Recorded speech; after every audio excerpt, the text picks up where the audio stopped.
Opportunities that India presents to an international audience. We engage global leaders, produce incisive content, and convene the most impactful events. We focus to building the most influential business networks. We produce daily insights through our multiple digital brands and host the most pioneering events like India Global Forum and the India Global Business Boardrooms, where senior business leaders and policymakers can meet, talk and act with trust and confidence. There is no other platform that does it like us or says it like us. So visit www.indiaincgroup.com and join our network today.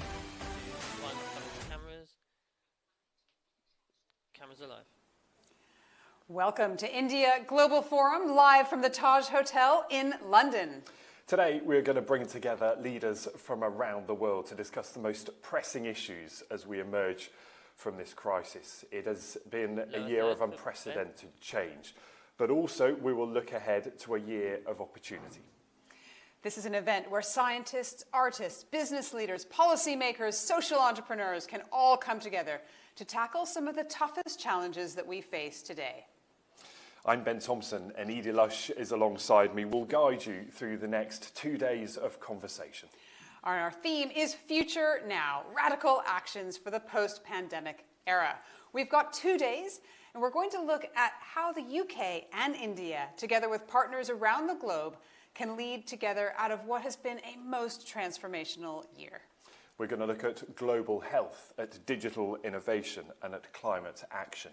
We will speak to leaders, more than 200 leaders from around the world, and we'll be joined by participants from 70 different countries.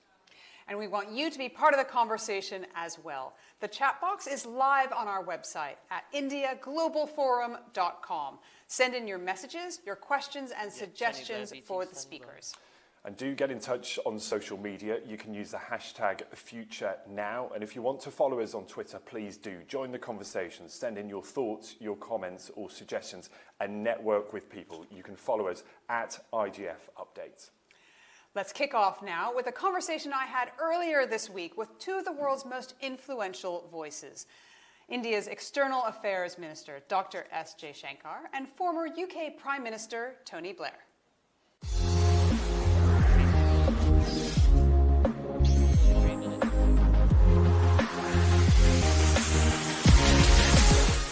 I am delighted to welcome Dr. Jaishankar and Mr. Blair to India Global Forum. Let's start off with climate change. Many people, including myself, were disappointed. At the recent G7, leaders didn't go far enough, advancing commitments to achieving net zero carbon emissions by 2050. It's as if we're at a precipice, looking over, are we going to jump or build a bridge? So let's start, in fact, with Dr. Jaishankar. What do you think is the key to unlocking more rapid progress, and what do you want out of COP26? First of all, Edie, good to be at the Global Forum. Good to be with you and with Prime Minister Blair. I look forward to the session. When it comes to climate change, let's try and understand how it looks from India's perspective. First of all, I think people need to understand we all get it.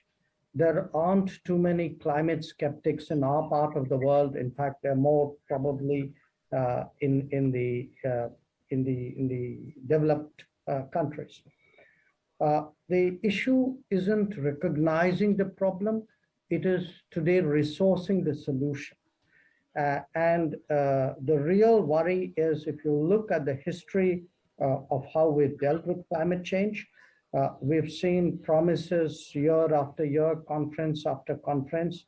We've seen a continuous inability to live up to those promises.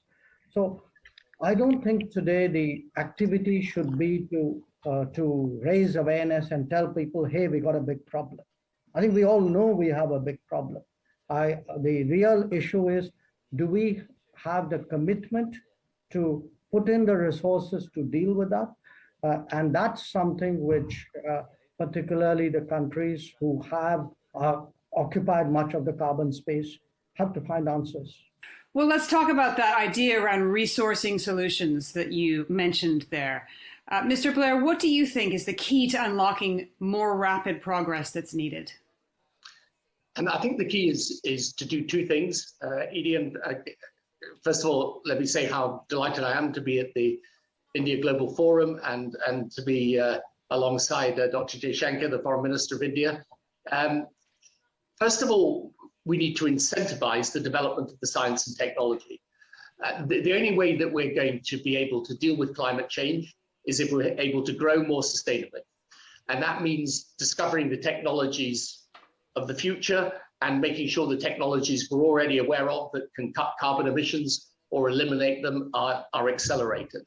So we've got to do everything possible that we can to provide the right frameworks within which the development of that science and technology is going to be achieved. And that's everything from aviation fuel to how we do agriculture to, for example, we in the UK will have to replace all the boilers in the house that are the old-fashioned ones and install new ones. There's a whole set of really practical things that need to be done in the development of the science and technology, and we're going to have to do it. But the second thing is to pick up on the point that Dr. Jaishankar was just making. The wealthy part of the world that has essentially created the problem has got then to put in place the resourcing for the developing world as it grows and as, for example, it gets access to more electricity and to transport links to be able to do that in a sustainable way.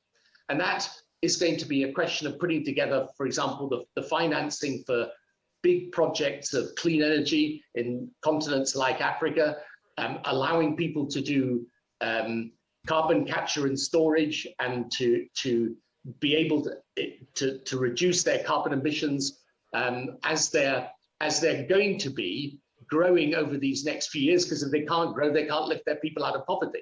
So it's those two key things that I think have got to be the building blocks of action, and we need to do more on all of them.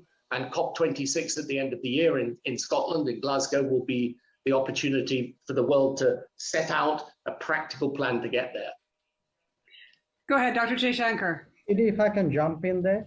Look, do realize that in large parts of the world, we are actually building for the first time, okay? I completely agree with what Mr. Blair said, which was today technology offers possibilities, even possibilities which were not there the last time we all, let's say, if I were to use Paris as a benchmark, leave alone Kyoto, which is a long time ago. So look at how pervasively solar has spread. Today, I'm right now in Greece. The foreign minister of Greece has just signed Greece's accession to the International Solar Alliance, which was something we, the French, did together. We have worked with UK similarly on disaster resilient infrastructure. So we have technologies, we have solutions. The challenge is to make them available, make them affordable, make them accessible. And if it is, we can't say on the one hand, it's existential, oh my God, it's going to, the world is too horrible to contemplate tomorrow if we don't do something. And then say, oh, by the way, we are back at business. I've got a patents issue, or I've got a financing issue, or I've got a resources issue. Now we got to make up our mind. If it is existential, let's see existential policies. Yeah, I think this is absolutely correct. Just to give you, one very specific example from the work my institute does in different parts of the world. So we have a big presence on the continent of Africa. Africa's presently got 1.2 billion people. Over the next 30 to 40 years, that is going to grow to over 2 billion people. Around about 30 to 40% of access to electricity at the moment. Electricity is the lifeblood of any country because it gives you access also to the internet and to connectivity. All of these countries in Africa that we're working in want to develop, want to grow, want to get connected to the world. Now, in order to do that, we're going to have to help them, for example, with major projects of clean energy in order to provide the energy in a way that is sustainable. So just to give you two examples, You've got the Inga Dam project, which is potentially the biggest hydroelectric project in the world, in the Democratic Republic of Congo. People have talked about it for years, but we never quite put together the right financing infrastructure for it. We're going to have to find a way to do it. A second project would be in the Sahara Desert, where obviously the potential for solar power is enormous. The African Development Bank has a project for 10 gigawatts of solar power based there, which would allow connectivity in a large part of the northern bit of sub-Saharan Africa. So if you want to deal with climate change, you've got to find practical routes to growth and sustainable growth. And that's why I think it's so important that there's no point, even if the developed world were prepared to cut its consumption, and it's not, frankly, the developing world needs to grow, and growing, it needs access to power and to connectivity. And so the challenge is, how do you make a continent like Africa grow in a sustainable way? Because if you can't, then it's going to be very difficult to reach our climate change objectives. And do you see that financing is available? The private sector has been a lot talked about the opportunities. Do you see the private sector rising to the challenge? I mean, it can do if the right mechanisms are put in place. Actually, at the moment, because interest rates have been historically very low, there's a lot of capital. The world's not short of liquidity right now. There's a lot of capital, but it needs to be put together in a structured way. It needs cooperation between development agencies and some of the guarantors of financing. And then you need to be able to, develop a coherent and proper plan for building the transmission lines, the grid, and of course the actual elements of power production. So, but it's not impossible to do it. And I think the more we get practical, the better this is going to be, because, and I'm sure Jay will say this in relation to India, India is going to carry on growing. I mean, by the middle of this century, India, China, and America will be the three largest economies in the world. I mean, that's for sure. They'll be the giants. So if we want India to grow sustainably, we've got to be there as a partner in helping it do so. Dr. Jaishankar, can you speak to that idea around financing and projects that you'd like to see help India grow? No, absolutely. I completely agree with what Tony is saying. And I want to add here that actually India on its part has been pushing a lot of the green energy projects. One in India itself. I mean, today we have one of the largest solar programs in the world. And we've also been using, both bilateral partnership programs and International Solar Alliance to push green electricity generation, especially in Africa. But I think resources is one. We have seen. Look back. We financed development using soft loans. By skewing lending, we could actually take the world in a certain direction. So if we did more green lending, it is exactly what Tony said. Practically, the world will be moving in that direction. But that also means governmental policies. It means change of public mindsets. Look, you still have, for example, a lot of opposition to big hydel projects. You have opposition to nuclear projects. And I understand why. I mean, there have been past experiences. There are collateral challenges come with all of that. But the fact is, today we have to look at a lot of these issues with clearer eyes, if you would, with fresher eyes, and understand that until we do big hydel, unless we do more nuclear, and again, it's not just an energy issue. Water is a big issue. Agriculture is a big issue. I mean, when we say sustainability, it's not just about generating power or polluting the atmosphere. Now, we've seen, for example, in India, that as we moved, done some long needed reforms on more sustainable agriculture, that's also had its own challenges. So it's certainly an issue for the government. It's an issue for the private sector, it's an issue for the technology sector, it's an issue for civil society. Let's move on to COVID-19. So I'd like to discuss how important public health has become. So I wonder, Mr. Blair, is it now a major geopolitical issue, strategic issue, to be viewed in with the same kind of lenses as terror or climate? Yes, I think it is a major geopolitical issue now, and certainly it is very similar to security, if you like. I mean, there's two dimensions. The first is we're still dealing with COVID. As we've seen, there are still new variants arising. Most recently in India, but we had the variants in the UK and in Brazil and South Africa, and we're likely to get new variants. So we're not out of the woods on COVID at all. We may have to adapt vaccines. We've got to carry on with vaccine production. We've got to coordinate that vaccine production so that we're creating enough vaccines I would like to see at least the most vulnerable, the frontline health workers, the main urban populations of the world vaccinated this year, and then the job completed next year, 2022. So we've still got a lot of work to do on this pandemic. But then I think there's a whole set of questions which we have learned as a result of the COVID experience, which means that we're going to have to create an infrastructure, global infrastructure of pandemic preparedness around things like genomic surveillance, how we shorten the period of time between identifying a virus, developing the vaccines, producing them and distributing them. I mean, the ambition is to pull down what has been essentially a 15-month process into more like a 3-month process. That requires a lot of organization, a lot of cooperation in the world. But no, I think we're in a new era, and we need to create a new architecture to deal with it.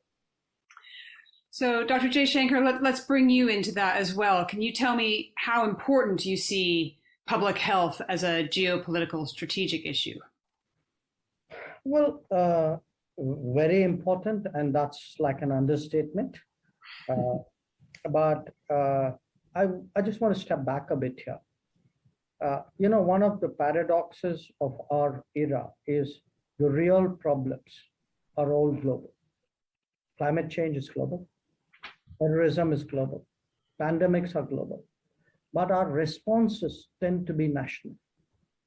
Just look back at the last year and a half. Which country has not thought nationally? And unless we, are able to overcome that and look at international coordination, cooperation, call it collaborate, put any word you want to on it, we're not going to be able to get on top of this problem. And why I would, in the interstate priorities for me, this would come very high, is I can't think of any happening in my lifetime, I'm not exactly a young person, which has had this kind of ripple impact on everything in life. I mean, just think back, our lives have come, in a sense, to a halt.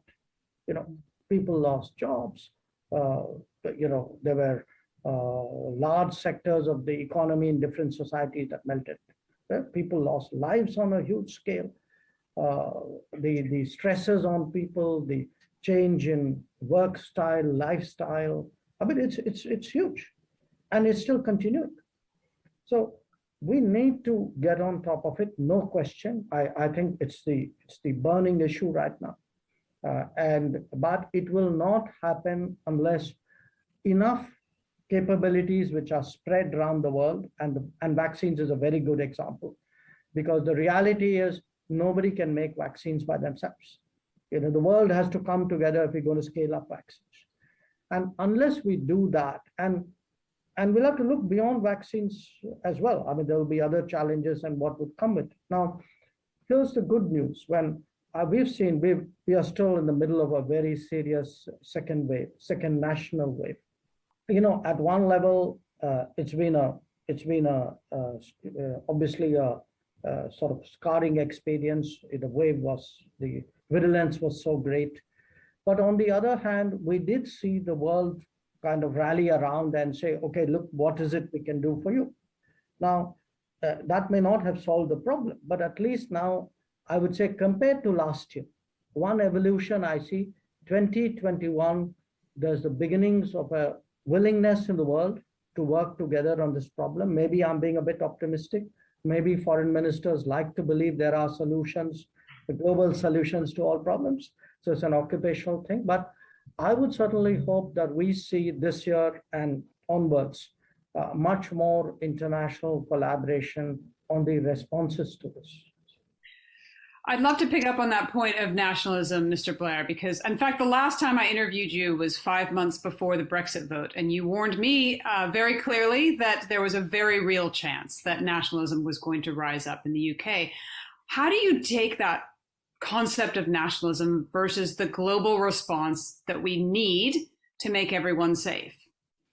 And it's a really good question. And I think that the way of dealing with it is to present global cooperation as enlightened self-interest, because that's what it is in the end. I mean, the truth of the matter is, look, if you're running a government, I was prime minister for 10 years, your first job is to help your people, and so countries looking after their own people first, that is natural. Any group of politicians, certainly those standing for election, are going to do that. But what the pandemic has taught us, of course, is the limitations of that, because we're all at risk if the pandemic is circulating in a different part of the world and they don't have vaccines and they don't have the ability to control the disease. So in the end, the reason why it's important to get the world vaccinated is not as a humanitarian gesture, though that's important. It is in the end in our own interest, because if we don't, we will get fresh variants, and some of those variants may escape and circumvent the vaccines we have in existence already. If I can just come back to the point, though, that Jay was making, which I think is very important and needs underlining. I think the G20 this year will be a very big moment for pandemic preparedness. And if you think back and you look at all the shortcomings, I mean, yes, we have done a certain amount of global cooperation, but if you think, for example, how long it has taken us to develop, and we're still not fully there yet, rapid antigen tests at the point of care, which are much cheaper than PCR tests, because you can't do PCR tests at scale. And yet mass testing is obviously going to be part of it. If you think of how absurd it is in a way that for the 10 or 12 or 14 vaccines that are going to be the ones that the world uses, and we know what they are. By the way, we know what they are for a year or more. Different regulatory authorities having different standards and tests, and it should be possible to coordinate that in a much, much better way. Vaccine production, if you think about it, a year ago, we should have been working out as the main countries in the world, who's producing vaccine, not necessarily COVID vaccine. How do we repurpose those plants, those bioreactors, in order to be producing vaccine for COVID? Because the truth is, in the last 6 months, the world's been scrabbling for vaccine, right? It's been trying to, I'm talking to governments the whole time, and they're trying to beg, borrow, and steal wherever they can the vaccine, and this is a global failure. Now, the reason why it's so important to put all this in place is that, in one sense, we have been lucky with this pandemic, with COVID-19, and we've been lucky in this sense that it's been obvious over the past few years that this concept of sort of pathogens and turning into pandemics is going to be a feature of the modern world. And with this particular virus, it has been highly contagious, but even if its mortality rate is 1-2%, which is a lot, and of course there's terrible, every death has been a tragedy during the course of this, think if the lethality rate were 10% or 15%. So we really can't afford to be in this position again, where it takes us, well, what, 18 months into this effectively, and we're still not on top of it. So this is why, if we're smart about it, at the end of this year, on November, when the G20 happens under Italy's chairmanship, I think it's going to be really, really important that we take some big decisions around global cooperation that allow us to shorten the time between a pandemic developing and curtailing it. I mean, this issue of, I'll take my home country, the United States, where we are hoarding vaccines. Vaccines are being given to 12-year-olds. So I say a lot of the time, I don't think that this is fair, that vaccine inequality, as you said, Mr. Blair, means that we should be protecting the most vulnerable and the frontline healthcare workers around the world before we look at those 12-year-olds. Yet, as the mother of 3 kids who schools one by one, their classes start to close and those kids come home, I get it. I see why you want to vaccinate kids as well. So how do you deal with that if you can't scale up this manufacturing fast enough? Yeah, no, look, it's difficult. But I mean, one of the things I try and do now that I'm not in office anymore is not advocate things that I know if I was in office, I wouldn't be doing. And, you know, inevitably, if you're the president or prime minister of a country, you're going to be looking after your people first. But to take the case of America, I mean, what the US can do, and to be fair, President Biden's said they will do, is they're going to produce a whole lot more of vaccine, you know, so that past the satiation rate of the United States, they're then going to be producing vaccine, probably half a billion more Pfizer vaccine. I think Moderna is going to produce 1 billion more than it anticipated for next year. And we just got to get it out as swiftly as possible.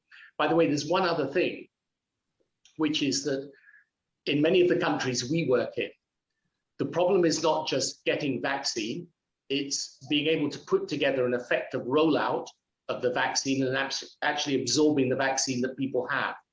And I think that is very important. I think the other thing is there's a lot of vaccine hesitancy still around. And one of the things that I think is really important, and again, would benefit from coordination, is to publish the data on vaccine effectiveness in a way that is publicly persuasive. So, for example, if you take the UK, I mean, we are one of the few countries that has done at scale both Pfizer, which is a messenger RNA vaccine, and AstraZeneca, which is the more traditional adenovirus vaccine. And I think if we put that data out in the right way, it would be highly persuasive for people in showing that, you know, vaccines are very effective. They cut your prospect of getting the disease, they cut your prospect of transmitting it, and they cut radically the prospect of hospitalization or death. And I think one of the things we're going to find as we carry on with these vaccination programs is that you get to quite a hard core of people who are extremely hesitant to take the vaccines, and yet we need that. If the virus becomes more transmissible, and the Delta variant is more transmissible, much more, then you're going to need a higher level of vaccination in order to get immunity amongst the population. This is a conversation between friends, so it's always good to give advice, whether it's wanted or not. So, Mr. Blair, India has a great connection to both the West and Africa, and quite uniquely so. So in this context, and wanting to see India taking a step up in leadership more generally, what would you encourage India to do more of? Well, it's probably one thing I've learned since leaving office is that it's easier to give the advice than take the decision. No, I think what India is doing, in fact, because of the way the Serum Institute in India is going to be producing a large amount of vaccine, is that hopefully once the situation in India settles down, that Serum Institute plant, which will be producing, I think, AstraZeneca, but also the Novavax vaccine, which is also going to be a very important vaccine, they can then start helping the rest of the world. And I think also India teach a lot of the developing part of the world how to do a rollout of vaccine adoption at scale, because this, as I say, is very difficult. I mean, a lot of countries are used to doing vaccination programs amongst children, but to do a vaccine program at this scale amongst the whole of the adult population, I think is a big challenge. One other thing I'd log as a really important issue out of this, and that's the importance of collecting data and the importance of again, I think if there were common standards around verifying and credentialing vaccinations, this would also be extremely important. I do think that when we get international travel going again, we are going to find that countries are going to be asking for proof of vaccination status. And I think this is going to be a very, very important part of getting the world moving. If we move to or come back to this idea of multilateralism, Dr. Jaishankar, but beyond its long-standing demand for a seat on the UN Security Council, what else do you seek, is India seeking in terms of reform of multilateral institutions? I do a lot of work with the WHO. There's been a lot of criticism. There's a lot of call to reform organizations like the WHO. What do you think the future of global governance looks like? Idik, for a moment, can I just go back a minute to the last point? And I say this because I just actually came out last week from a visit to an African country. I was in Kenya and Nairobi. And during this period, I've spoken actually to a large number of my African counterparts. Look, health, and in a way, I'm answering the question you asked me now about multilateralism as well. What pandemic has done, what this pandemic has done, is it has taken health right up the priority list, okay? So today, whether it's Africa, whether any other part of the world, but I hear this especially in Africa, is, work with us on strengthening the health infrastructure. Okay. The second, which was a direct result of the pandemic, is it has accelerated the digital side of our lives. I mean, almost everybody is doing some variant of what we've done in India, which was, when you did contact tracing, we used a phone app. When you wanted to get yourself registered for vaccination, we used a website or an app out there. When you got registered, you got your vaccination certificate, which I carry around in my phone to show to immigration in different parts of the world. So health has gone up the chain. The power of digital is today much more recognized. We spoke earlier about climate change, so I think everybody wants to be greener. So the fact is there is today a new global agenda in the making. The new global agenda is much greener, it's more health conscious, much more digital. It looks at a lot of other insecurities which were magnified by the pandemic, food, for example, sustainable agriculture. So the question is, not just do we reform the UN, does a country like India, to be the fifth largest economy and the second largest country and not be in the Security Council. Yes, all of that is there. I accept that. But I think there's a bigger issue, which is, is multilateralism living up to the new global challenges and the new global agenda? And I would put it to you that unless we make it more contemporary, I would ask yourself, what is it you are using, which is 75 years old? Anything in your personal life, look around you. Other than relatives. So what 75 is a long time. It needs a refresh. It needs an update. We need a new agenda, a new system, a new process out there.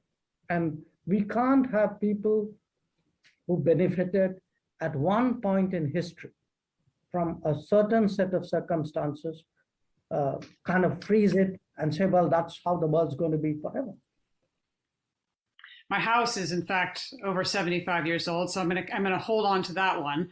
But what does that look like, Mr. Blair? What do you think we could see in terms of a reform or a fresh look at multilateralism? I mean, let me be absolutely frank here. So, what Jay says about the UN Security Council, for example, is absolutely correct. But here's what I found when I was in office and for a time was trying to push an agenda of reform. It's very hard to get agreement on it because the countries that have positions don't want to give it up, like Britain, for example, and yet you can't really justify a situation in which India is not a permanent member of the Security Council. But if you bring in India and you accept Britain stays, then what about Japan and what about Germany? And so anyway, my point is really this. I think we will do better, at least around this health question, if we focus on the practical things. And that means I think we do need to strengthen the WHO architecture, but we do need to work out, and probably the G20 is the most, it brings together the largest economies of the world, and it's not so Western focused as the G7. My suggestion would be you just segment the things that you need to get done. Like, for example, if you just take this issue of genomic surveillance, to be able to build a network of genomic surveillance that will use probably cloud analytics in order to be able to analyze the data fast and come to conclusions fast about what is happening. You might be better just to look at how you strengthen that part. Where you slot it into the global architecture, you can have a debate about that, but just the practical question around that. And I mean, I think that, for example, getting the major pharma companies together and working out how in any pandemic that arises in the future, you're going to be able to maximize your capability to produce vaccine at speed. So I think we'll do better if we end up with really practical solutions to these issues. And I just want to emphasize one thing that Jay said. I mean, I do think that it's not just about the pandemic per se and dealing with COVID. There has been a massive focus for all countries now on their healthcare systems, and particularly the place of technology within those healthcare systems. And again, I think if I was back in government today and was looking at, for example, the development arm of the UK, I would be taking a quite different lens to look at how we would help countries to develop their healthcare systems, build things like electronic health records, allow you to do remote consultations for doctors and consultants. And I think there's a whole set of very practical things that we could sit down and get done. And probably that is a better idea to concentrate upon than trying, for example, to reform the UN Security Council, even though I completely agree it needs to be reformed. But having gone around that course a few times, I came to the conclusion that it led pretty much nowhere. So I completely agree, 75 years old, things definitely need changing, but maybe the best way to make the change is to do it on a somewhat more ad hoc basis, looking at the particular issues we need to tackle. Dr. Jaishankar, just a quick comment there. We started, in fact, just before the COVID-19, a digital health and a digital education initiative in Africa. I think we've got about 15 countries we are working with on that. So since I'm still in the government, I'm doing exactly what Tony is suggesting here, which is getting our development partnerships to relook at what is it, how are we most effective? And I would say today, for me, a shift to being more digital and more green and obviously more health conscious. By the way, the three kind of go together as well. So I'm completely with him on this. I'm, by the way, completely not with him on the on the Security Council. I think we just need to, we need to persevere out here. Rome wasn't built in a day.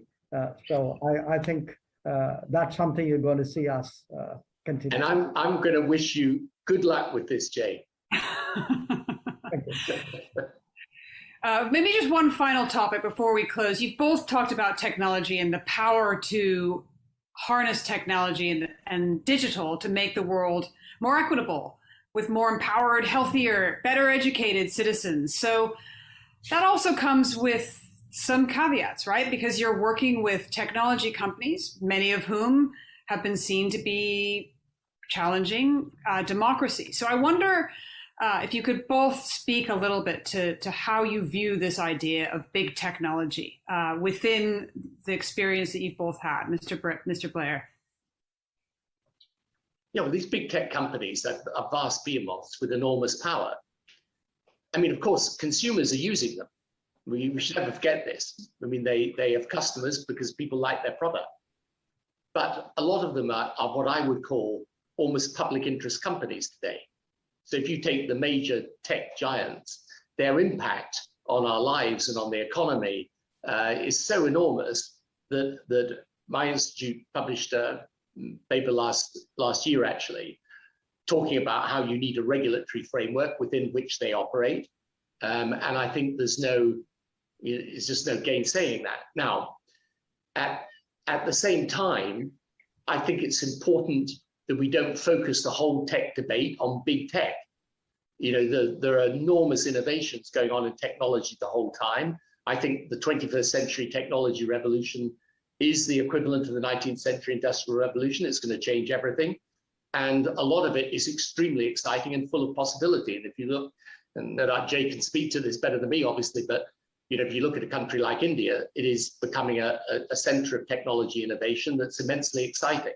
So I think, yes, we do need to look at the big tech and how they operate, but I think we should bear in mind that technology as a whole has immense, capabilities to liberate and to advance humankind.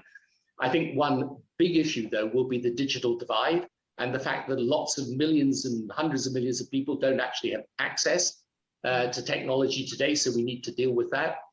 And I think one other thing which we should bear in mind is that you are going to have competing centers of technology innovation today, not least with China.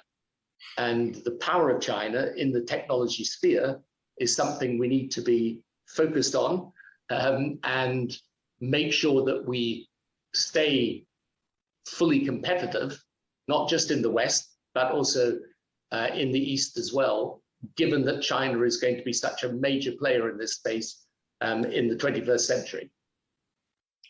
Dr. Jaishankar, how do you view this question? Well, there's actually right now, I would say, a big debate on big tech going on in different parts of the world, including a very vigorous one in India.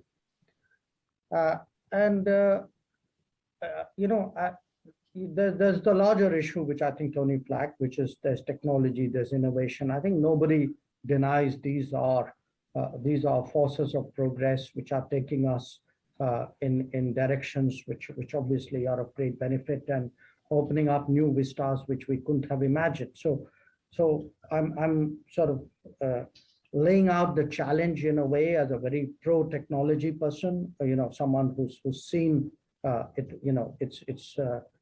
some of its potential.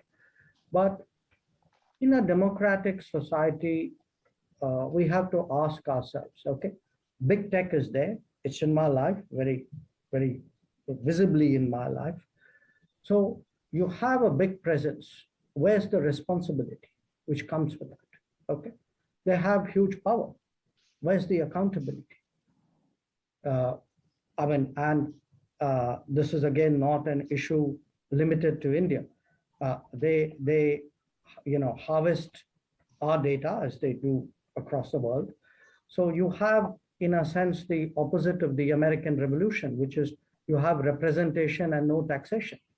I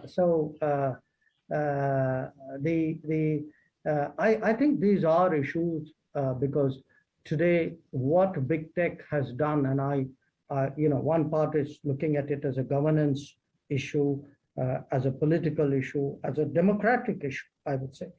The other is to look at it also, the influence that they command. International relations has been devised on the basis of state-based players. What happens when you have non-state players who in some ways are bigger than many, many states? So these are very serious questions which need debating. I think they can't be brushed under the carpet saying, well, you shouldn't question them because then you're attacking freedom of speech. I think that's a cop-out. It obviously serves their interest. So it's a very, very legitimate debate. I think we're out of time. So I would just like to thank you both very much for joining us at India Global Forum, Mr. Blair and Dr. Jaishankar, and thank you so much.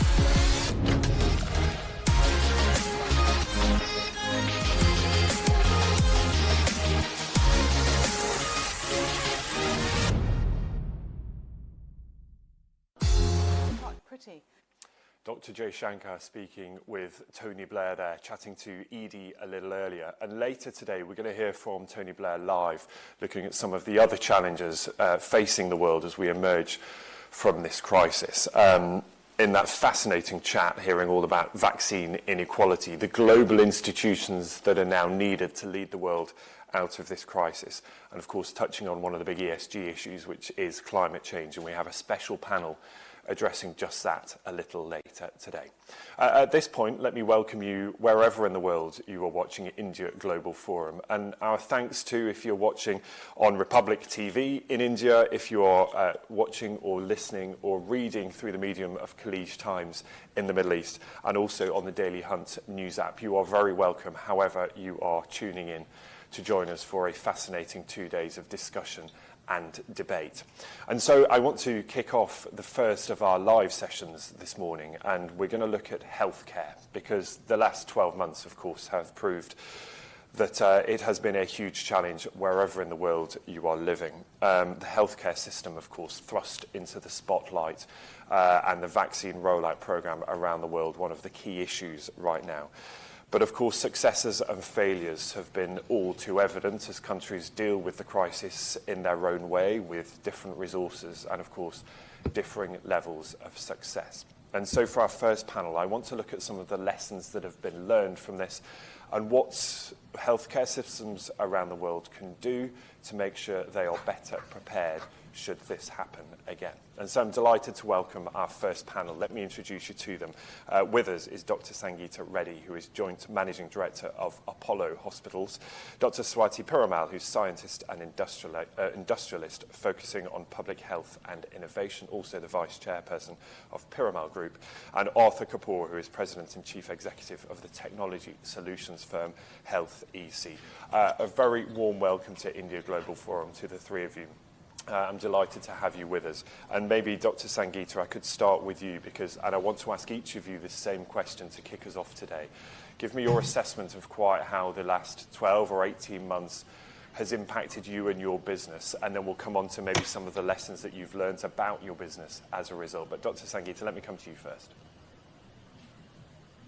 So hello, and let me first thank you for once again highlighting what is so critical in the world, and that is healthcare and universal access to healthcare. So I represent the Apollo Hospitals Group, and over the last 500 days, I think it's been a period of acute and intense activity. We are cognizant of the importance of serving and the opportunity we have been given to serve people. And we tried to do so in a multitude of ways. So whether it was ramping up our online presence, enabling video consults so that people did not need to come in, it was training, building, creating more intensive care beds and more beds dedicated to the treatment of COVID. And then looking at the system in between, which is the fever clinics, the home health care. We tried to ramp up the entire ecosystem to serve during this period. And we have served almost 1.4 million people in the acute phase and about 5 times that number in other ways. So moving on and really talking about the lessons that we have learned, I think at Apollo. So while on one hand we were dealing with treating and caring and had almost at one stage almost 4,000 beds dedicated to the treatment of COVID, we equally learned lessons like how important it was to do global collaborations. So along with GAPIO, we worked with doctors from across the world to ensure that all our doctors were using the latest treatment protocols. And as things kept evolving, remdesivir, tocilizumab, combination of cortisone, so the treatment modalities, then using technology to stay connected with your patient as well as with your internal teams. The other important lesson, I think, was really putting the healthcare workers and the teams first, ensuring adequate protection. We engaged hotels so that while they were on duty, they stayed in hotel rooms and they were not putting their family members at risk when they went home. Managing their psychological, their knowledge, as well as their physical well-being so that they were able to give the best to our patients. So that, I think, is a well-known lesson, but it keeps getting highlighted. Again, I want to reiterate technology. We used artificial intelligence and ML to create a risk scoring mechanism, and almost 18 million people took our COVID health risk assessment scoring. And from there, we triaged them to the appropriate care protocol. Whether it was, stay at home and we'll give you teleconsult, come into the fever clinic, or get admitted because you are in a high risk category. So technology to do remote monitoring, technology to monitor every room so the staff didn't have to go in there as much, multiple lessons. I think moving on, the importance of publishing. So we have published among the largest number of papers during this time because it was such an evolving scenario. I think the pandemic kept highlighting the importance of science. And I want to, also end this question by saying one of the biggest lessons is really that no one is safe till everyone is safe. And therefore, we are doing our utmost on the vaccination front. We are currently vaccinating about 200,000 people a day. Our intent is to keep ramping that up because it is critical for India and therefore for the world for us to ensure that a significant number of our population is vaccinated. I think in final, I would just say that big lessons are learned when big changes happen. And with almost 4 million people who have lost their lives and the social and the economic disruption, this pandemic has really touched everybody. It's for us to come out of this, having learned these lessons, to be more humane and more inclusive, and yet ramp up our healthcare system to ensure that no one is left uncovered or untouched. Because the worst thing is having the science and having the knowledge and yet not being able to give it to people. And this is, I think, one of the biggest resolves we make, and that is to spread, to grow, to strengthen the healthcare system so that pandemic or no pandemic, we can serve everyone. It is such an important message, and one that I think will follow us through the rest of the day when we talk about until everybody is vaccinated, no one is safe. Dr. Swati, let me bring you in here at this point too, because I'd love to know how you experienced COVID as an organisation and what, picking up on what Dr. Sangeeta said there, what are the lessons that you've learned? Thank you for inviting me today. And, for me, I was hearing Tony Blair and Jay Shankar speak just a few minutes ago, and it reminded me of the butterfly effect, that if a butterfly flaps its wings on one side of the globe, a hurricane can happen on the other side. It's a matter of moving molecules. but it illustrates how we all are connected all over the world. And today you see the Delta variant now occurring in many, many countries. So we represent the pharmaceutical industry, and that was an essential service globally. So all our 12 plants were running. They were producing drugs and medicines as fast as we could. We could ramp it up very quickly. And I'm proud to say that the Indian pharmaceutical industry really responded very quickly. For example, when the black fungus was happening, they could make tons of amphotericin B very quickly. And so there was no shortage anymore. And so that story is replicated because of its intense entrepreneurial background of the Indian pharma industry. So on one side, that was that, but the other side, I think philanthropists ramped up their efforts. We looked at looking at staving off hunger with migrant workers in Mumbai city, created millions and millions of meals for them. And then we looked at using the telecom network to protecting the elderly in all the poorest districts of India, rural India. So I think in 30 days, we made something like millions of phone calls to protect the elderly. And these people had never been called up. And these were all done by young people. So using their ability to call and to arrange medicines or whatever they needed was another way. And the third and most important way is to look at using digital technology.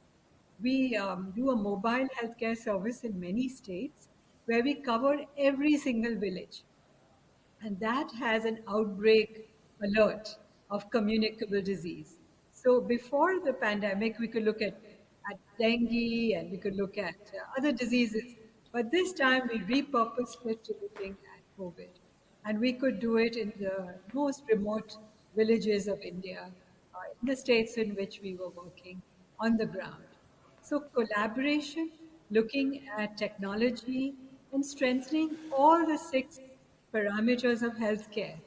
These are governance, financing, human resources, medical products and technology, information, and research and services.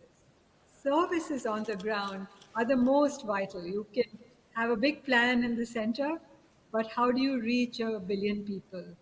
And the Prime Minister just today announced that he would increase spending on healthcare, which has been grossly underfunded over many years. And I'm so happy to say that increased investment in man, materials, and technology will help us overcome not only this pandemic, but prepare for the next one.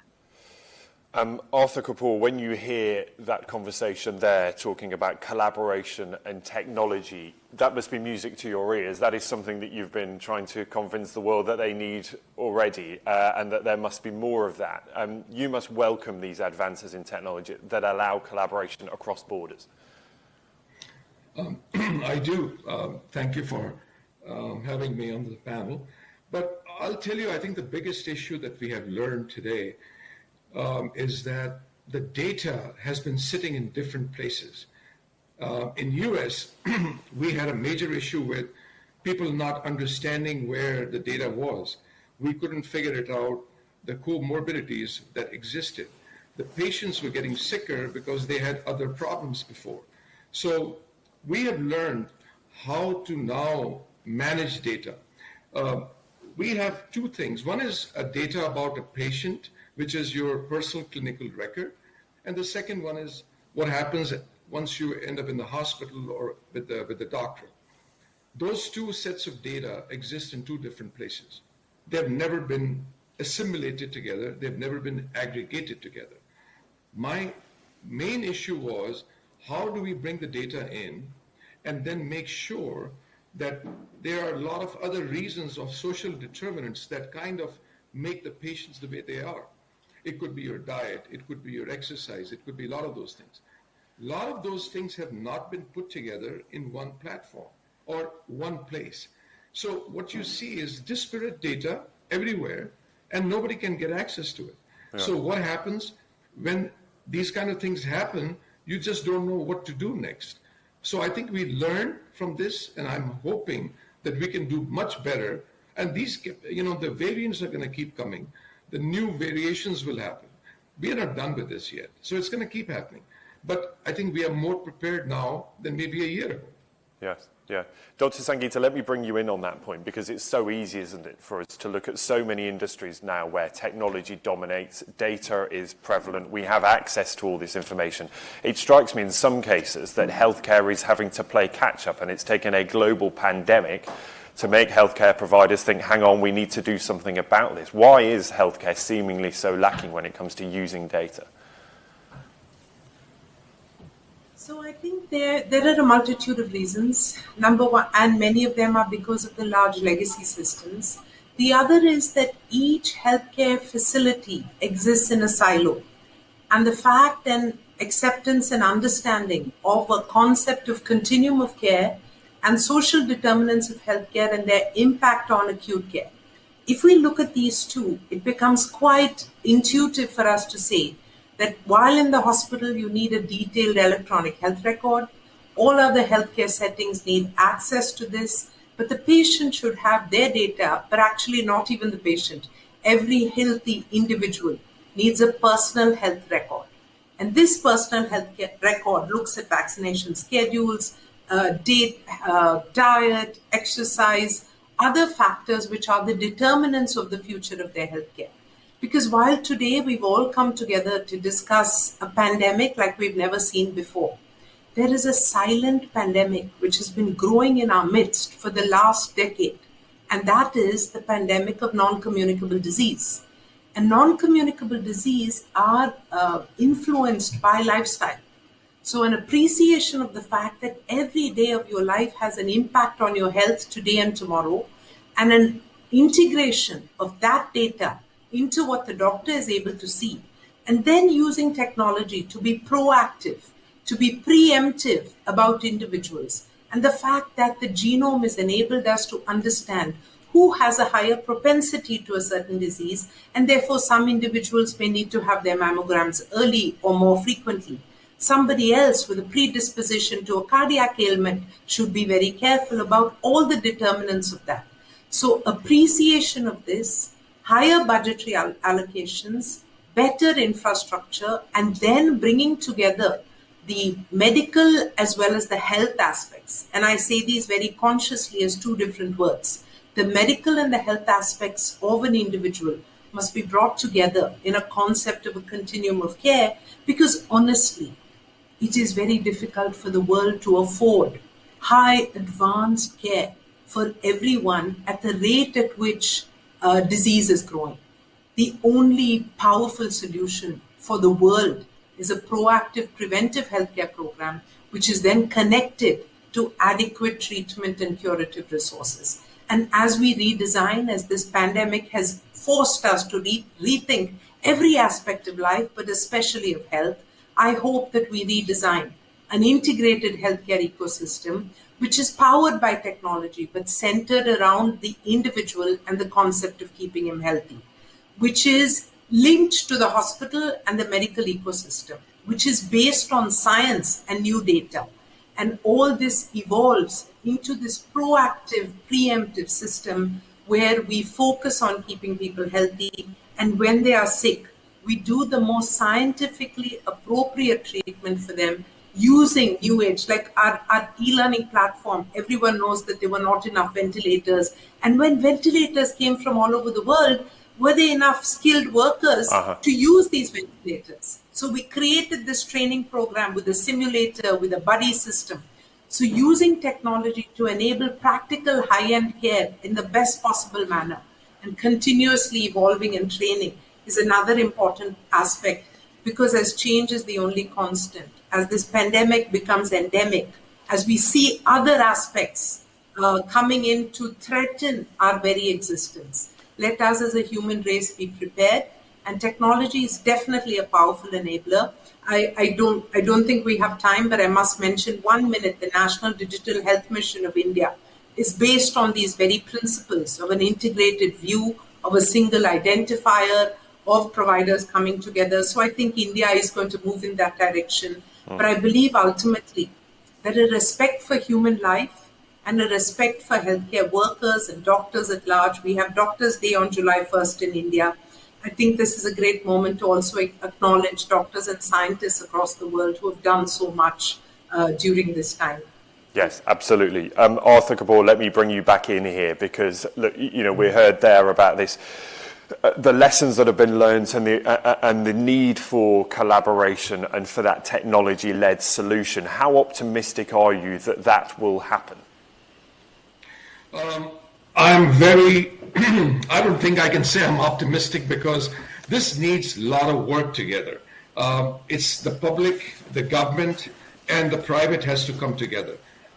If they don't come together, nothing can happen. My biggest issue is the government still, and I'm talking about government generally, they are reactive later on, but they never are proactive, as Dr. Reddy said. We have to be proactive in making sure the records of people need to exist in one place. Now, somebody's going to fight about it. Who owns it? Who does that? If we can get past the issue of who owns it, I think we would be a better place. So if you ask me, am I very optimistic? Not 100% there, but I think I would say that we need to do something very fast to get over the issue of who owns it, but at the same time, bring everything back into one place so that tomorrow you can reach out to the people who have 5 comorbidities, then to get to the person who doesn't have that. So, you know, your time can be utilized better and you can reach those people better. And then what happens is take care of them. The sickers, always remember, the sickest people are the ones who take your curve down. And if you can take care of that, you're in a better place. Yeah, let me bring Dr. Swati in. Sorry, I'll come back to you in just a second, Dr. Sangeeta. But Dr. Swati, I'm interested in your perception of you know, what went wrong, because you know, India came in for a lot of criticism. India's response to this crisis, the criticism for many different reasons, and we know that right around the world there are very different issues at play, not least infrastructure. Was the criticism that India came in for fair, do you think? You know, we have been grossly underfunding healthcare for the last decades. And we really left it to the private sector to take over what the government should have been doing. And the public sector, which was very strong at the turn of independence, gradually gave its reins over to private entrepreneurs. So therefore, public health suffered. I just want to give you a few figures. If India has 738 districts, they don't have enough epidemiologists. 11 out of 28 states have no epidemiologists at all. So how do we look at the public health of those states? If we look at the number of doctors, you look at doctors, nurses, OBGYNs or pediatricians or laboratory technicians, in every number, there is a shortage, 38%, 37, 21, 76, 34. I'm looking at every number in every district. And so we have been grossly underfunding. We spend less than 1 or 2% on healthcare. And I think that will radically change. We have no choice in the matter. And I think here is where the coming together of private sector, of entrepreneurship, of the digital technology, and people together, and the public sector. We have no choice but to work with the government because only they can reach in the remotest parts of India. And together we can actually beat this very quickly. We have shown it in many experiments. Yeah, sorry to interrupt. I'm aware that time is really tight, and I just want your thoughts before we go on, you know, whether the system is better prepared now, should this happen again, and if not, what needs to be done. Maybe you, Dr. Swati. Yes, I think we have to prepare for the next pandemic and also for the next surge. For that, we need to look at health security just as we do for national security. It's that important. And Dr. Sangeeta, is our global health systems much better prepared for this to happen again? So definitely, I think we're better prepared. Is it adequate? We know that, you know, a third wave and the continuance is inevitable. But how much of it is mitigatable and how much have we done? I think that is still work in progress, but we definitely know more. And science has helped us considerably. The real need of the hour right now is to push vaccination and keep enhancing health infrastructure and keeping our healthcare workers active, motivated, and enhancing their status. And Arthur Kapoor, is enough being done to nurture that collaboration that we've heard clearly needs to happen if we're to be better prepared for the next time round? I think we are better prepared, but I don't know if we are there yet, because this is not done. I mean, we are not even at the cusp of what I would call getting anything closer to saying, oh, we are better prepared for the next pandemic. What is happening is we are learning from experience. And that is what we are demonstrating on the next patient who walks into the hospital. But are we prepared, as somebody said, are we prepared to figure it out, the genome sequencing? Do we know who's going to get sicker? I don't think so. We don't know that yet. But can we be ready? Yes. Would we be totally there? No, I don't think so. This is something we're going to come back to later in the day, because particularly that technological response to this, I think it's so interesting, and the points that you raised there about access to our own data and whether we should have that digital passport that we take with us, including all that information. We will talk about that a little later in the afternoon. But my thanks to you for this first panel of the day, Dr. Sangeeta Reddy, Dr. Swati Piramal and Arthur Kapoor. I'm really grateful for your time today. Thank you so much. It's wonderful to have you with us for India Global Forum. My thanks to them and my thanks to you too. Remember, you can get involved in any of these sessions. Do send us your thoughts, your comments or your questions in all usual ways. Use the Twitter handle IGF Updates, and you can send in any questions through the question box on the website. IndiaGlobalForum.com is where you will find it. We're going to take a very short break. Edie will be back with the next session in just a moment. Do not go anywhere. We'll see you very soon.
Namaste for India Global Forum. This is Priyanka Deo joining you from New Delhi. Public health systems the world over are built and supported by governments to provide affordable healthcare access regardless of socioeconomic status.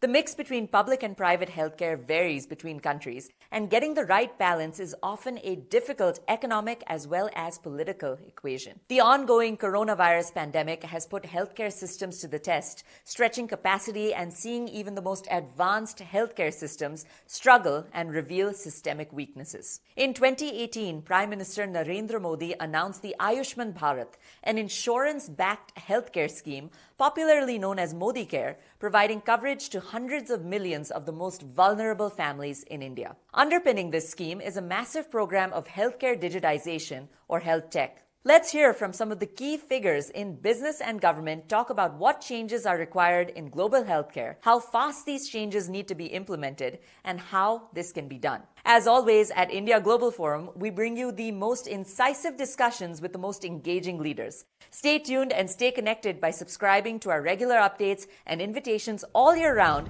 by registering at IndiaGlobalForum.com. That's the place where India meets the world and the world meets India.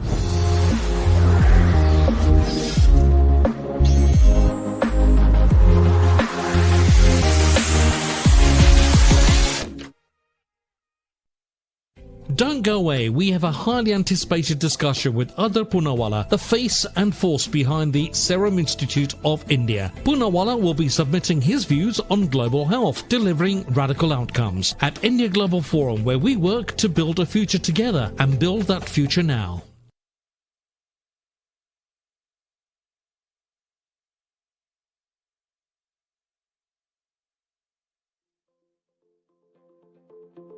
Around the world, the role of treasurer is rapidly changing.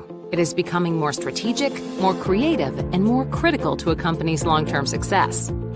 Advances in technology, data science, artificial intelligence, and machine learning are driving this transformation and providing treasurers with innovative new ways to gain strategic insights and drive efficiencies. Working at the cutting edge of these disciplines, Citi is designing and launching multiple projects, including the new Citi Smart Match solution. Leveraging artificial intelligence and new algorithms, Citi Smart Match streamlines and automates the invoice and payment matching process to reduce errors and costs. Citi is also piloting its payment outlier detection platform, which uses artificial intelligence to identify irregular transactions such as payment errors and outlier payments. Citi Innovation Labs are also working in partnership with Citi product teams to develop Project Prompt, a voice chat solution that uses natural language processing to enhance and expand self-service capabilities for clients. A leader in banking innovation, Citi is leveraging data science and digital technology to create solutions that transform treasury management and help clients achieve their goals.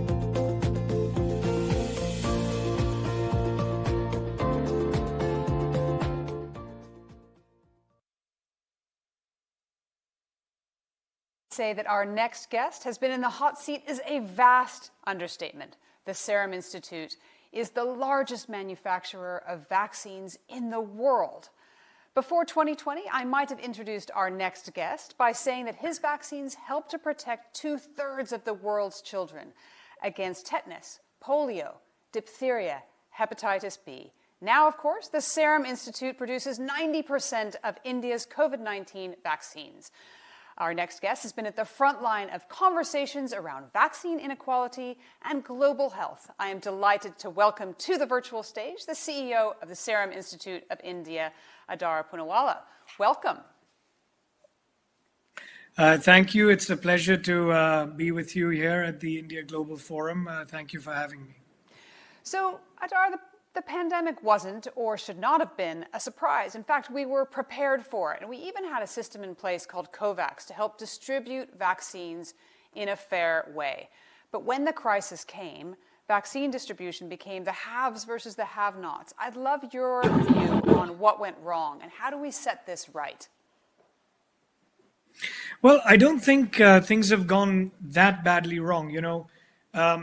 If I just put things in perspective, you need billions of doses of vaccines. And as we all know, the global capacity with all vaccine manufacturers in the world put together is nowhere near enough. Of course, that's being ramped up. We're ramping up, others are ramping up. And given that shortage, of course, there was going to be always a situation where countries would have to wait. Some of the nations which could afford it did get ahead of some other nations. But that's exactly where COVAX plays a role. And we had, in fact, started to export a lot of doses from India. We've exported 60 million doses between January and the end of February, which is perhaps more than any other country. And, then the second wave in India hit us, and we had to focus all the firepower and the vaccines to the Indian population because that was where it was needed the most. And having said that, in even your earlier conversations with others today, it's clear that eventually India will go back to supporting COVAX in a few months and start re-exporting vaccines so that there is equitable distribution, which was the original objective of COVAX. So we know that the creation of the vaccines was a miracle of science, as is, in fact, the production that you're involved with. Do you think we did as well as we moved from invention to manufacturing and distribution?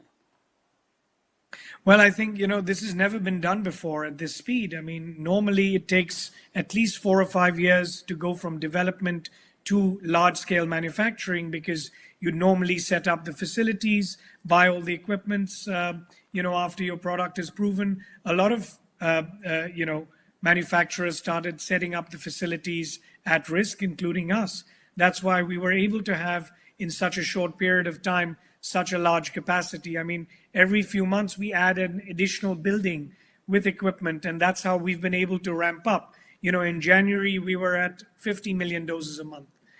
In March, we were around 70. And now in the month of June, I'm pleased to announce that, we're at 90 million doses a month, and we'll probably add another 10% to that output in August. So, this has happened at world record speed, not just at Serum Institute, but even at other manufacturers. How would you describe the challenge of vaccine supply today? Well, that's a complicated question, because you've got certain countries who want to vaccinate all kinds of age groups. You've got the United States, which is, vaccinating all the way down to the age of 12, which is fine, because, I mean, different political regimes have different views. They feel, and everyone is responsible for their own population first. You can't blame anyone for that. I think eventually you're going to see a lot of vaccines, including from the US and other parts, including India, going to other parts of the world, which is really where we want to be, so that there is equitable distribution. Having said that, today we're vaccinating anywhere between 4 to 5 million beneficiaries a day in India, which is incredible. I think that's the highest anywhere in the world. We have now administered more than 330 or 340 million doses to Indians. You're seeing a ramp up in a lot of other countries, so it's really going quite well.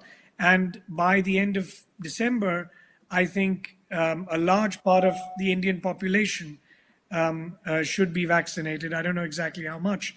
It'll all depend on the other manufacturers, how fast they can scale up and how much more we can import into our country. But globally speaking, I think is going as well as it possibly could. It's really interesting, because there's a real difference between the rich world in some ways and other parts of the world. You mentioned the United States, my home country, where of course you can understand what President Biden wants to do, right? Of course he wants to vaccinate as many people as possible, all the way down to 12. However, we know that there are still parts of the world where frontline healthcare workers and with the world's most vulnerable still aren't protected. So, of course, this isn't your decision, but how do you view these two competing issues? No, absolutely. It is an ethical dilemma. It's also an economical issue, because, because unless these other countries and economies also open up, the international trade between India, between the US, Europe, Africa, the African continent, all that is dependent on everyone getting vaccinated. So it's not just about protecting everyone. Having said that, we were on track to doing this. It's only when you see a large amount of infection and disease in a certain area where you do need to focus vaccines to save the maximum lives and create the maximum impact.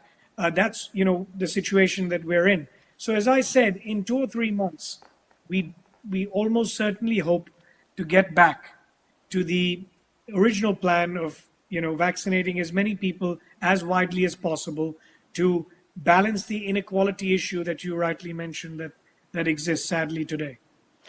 I want to take you back to the time when you had to stop exporting. You've mentioned before that it was a really difficult time. You had promised COVAX a lot of vaccines. Vaccines were supposed to go to other parts of the world. When you needed to keep those in India, can you tell me about some of the calls that you had? What happened? What was that time like? It was a particularly stressful time, no doubt about it, because it wasn't just, our partners, AstraZeneca, that needed vaccines for other parts of the world. It was COVAX. It was other countries that we had to, we had commitments with. We had taken advanced funding. We had to return some of that funding, and really explain to other world leaders as well that there really is no choice at the moment, and we need to support our nation at the moment for a few months, and we will get back to you. And it was difficult for everyone to digest that. And slowly, once they realized and saw what was going on in India, I must admit, everyone was really supportive and understanding. And come May, June, all that sort of stuff settled down, and we've reached a sort of settlement and understanding with all these organizations. I'd wonder what your view is on the argument that India and South Africa have advanced to loosen intellectual property rights on vaccines to increase supplies. Do you think we should do that? Well, whether you do that or not, and I know a lot of people have weighed in on this, as major manufacturers, and I can speak on behalf of other fellow vaccine manufacturers, generic vaccine manufacturers as well, waiving of IP is, I don't know, perhaps not going to solve the immediate shortage of vaccines. In the long term, to be prepared for future pandemics, I think it's a good strategy. Why not? A sharing of technology which is accessible, where you don't have to sit into getting into deal making, and hope to partner with other manufacturers and innovators. That does save a lot of time during a pandemic. I mean, I remember doing this around about this time last year. We were struggling to get all the partnerships signed, because until you have certain legal agreements, it does take time to import, viral strains and product and raw materials and buy equipment and all of that to get going. So I think for future pandemics, this could be a great platform and mechanism to save time. But I think it probably wouldn't be fair to all the innovators as well to just have a blanket waiver without any commercial terms for them. If it's just a patent that could be violated, it's not really going to help. I mean, I wish it could have, but if you look at the time taken to build a facility, to actually transfer the technology. So it's not just about the patent, it's about the innovator showing and teaching the process and transferring that to a manufacturer, which will finally result in product coming out. And that would take anywhere between 1.5 to 2 years, unless you're really already an expert in that particular technology. So we had that advantage, so we could move quickly. But if we're talking about transferring this kind of technology to other manufacturers, it's going to be challenging and time consuming. It's also so critical how these vaccines are manufactured. It's really difficult to get the WHO to give its stamp of approval, as you know, I know, to a manufacturer. There's a lot of discussion about how we can make other countries in other parts of the world be able to manufacture those vaccines. How long will it take to make safe places like the one you have? So, I've always talked about global harmonization for pandemics in terms of regulatory qualifications and a set quality standard that everybody can agree on. So if you look at 4 or 5 major regulators, the US FDA, UK MHRA, EMEA, the WHO, and if you put them together with the major manufacturing countries, India, China, US, UK, and whoever, I'm sure we can come to a standard which is acceptable to all. And that will really save a lot of time, both today and in future pandemics. I mean, you look at what's happening today in terms of the licensure of vaccines. The free flow of goods and vaccines is most critical. And if we have regulatory barriers as additional barriers to what we already have in terms of vaccines and prices and all of that, then it really makes it very difficult for all kinds of vaccines to be freely accessible to everybody. I mean, that would be, I assume, the ultimate objective. So even when you talk about vaccine certification, if, for example, the WHO, which has a very high standard, approves a vaccine, I hope that all the leaders can come together to reach a certain standard where they say, okay, if you're WHO approved, a vaccine certificate from your country, even though you're not selling a product in a different region, should be acceptable for the citizens who have been vaccinated using a WHO pre-qualified vaccine. I mean, it's as simple as that. So these sort of things really still need to take shape if we're talking about free movement, not only of vaccines, but also of human beings, which actually ends up being, it's your economic benefit as well. If you can't have people moving around for business and for work and other things and investments, it does jeopardize the ability to trade, to do so many things. It sounds like you're referring to these vaccine passports as well, the controversy from the EU Medicines Agency, how it recognizes Covishield, which is AstraZeneca in Europe, and it's been that name for Indians, for those from COVAX countries. Tell me more about this controversy. How did we get here? Well, it's not a controversy at all. Let me just say that. I think it's just been blown out of proportion. Firstly, the EMEA is absolutely correct in asking us to apply, which we have through AstraZeneca, our partners, a month ago. And that process has to take its time. An approval process, even with the UK MHRA, the WHO, it took its time, and we have applied to the EMEA. The issue of vaccine passports is slightly different. What I'm trying to say is that let's take a manufacturer outside of India, for example. Let's say they're approved by the WHO. Everyone in that country gets vaccinated taking that product. Now, when those people, those citizens need to travel, what good is their vaccine certificate if it's not acknowledged and the reciprocity is not there between countries? It's just basically like a visa now, isn't it? I mean, for example, if my country accepts your visa, your country should accept mine. So it's that level of reciprocity that we would hope and like to see between all these nations. And look, I mean, in a month, we're quite confident that the EMEA will approve Covishield. There's no reason why not to, because, it's based on the AstraZeneca data. Our product is identical to AstraZeneca, more or less, and it's been approved by WHO, the UK MHRA. So it's just a matter of time. So it's not really going to hinder anything. But the reason why it was flagged is because if we don't address it now, when India gets off the red list and when citizens want to travel, they should not be refused in a given country just because they have a Covishield certificate. So it's all happening for the positive, and it should take its place at the right time. So it's all addressed by the time, a lot of people start to travel. So I don't think there's any controversy to worry about at the moment. Good to hear. Tell me about this issue around vaccine hoarding. There's issues in the United States, for example, comments that Biden is hoarding vaccines for a possible another wave in the US, for possible third vaccinations. I wonder how we stop that from happening, how we encourage the richer countries to stop doing that.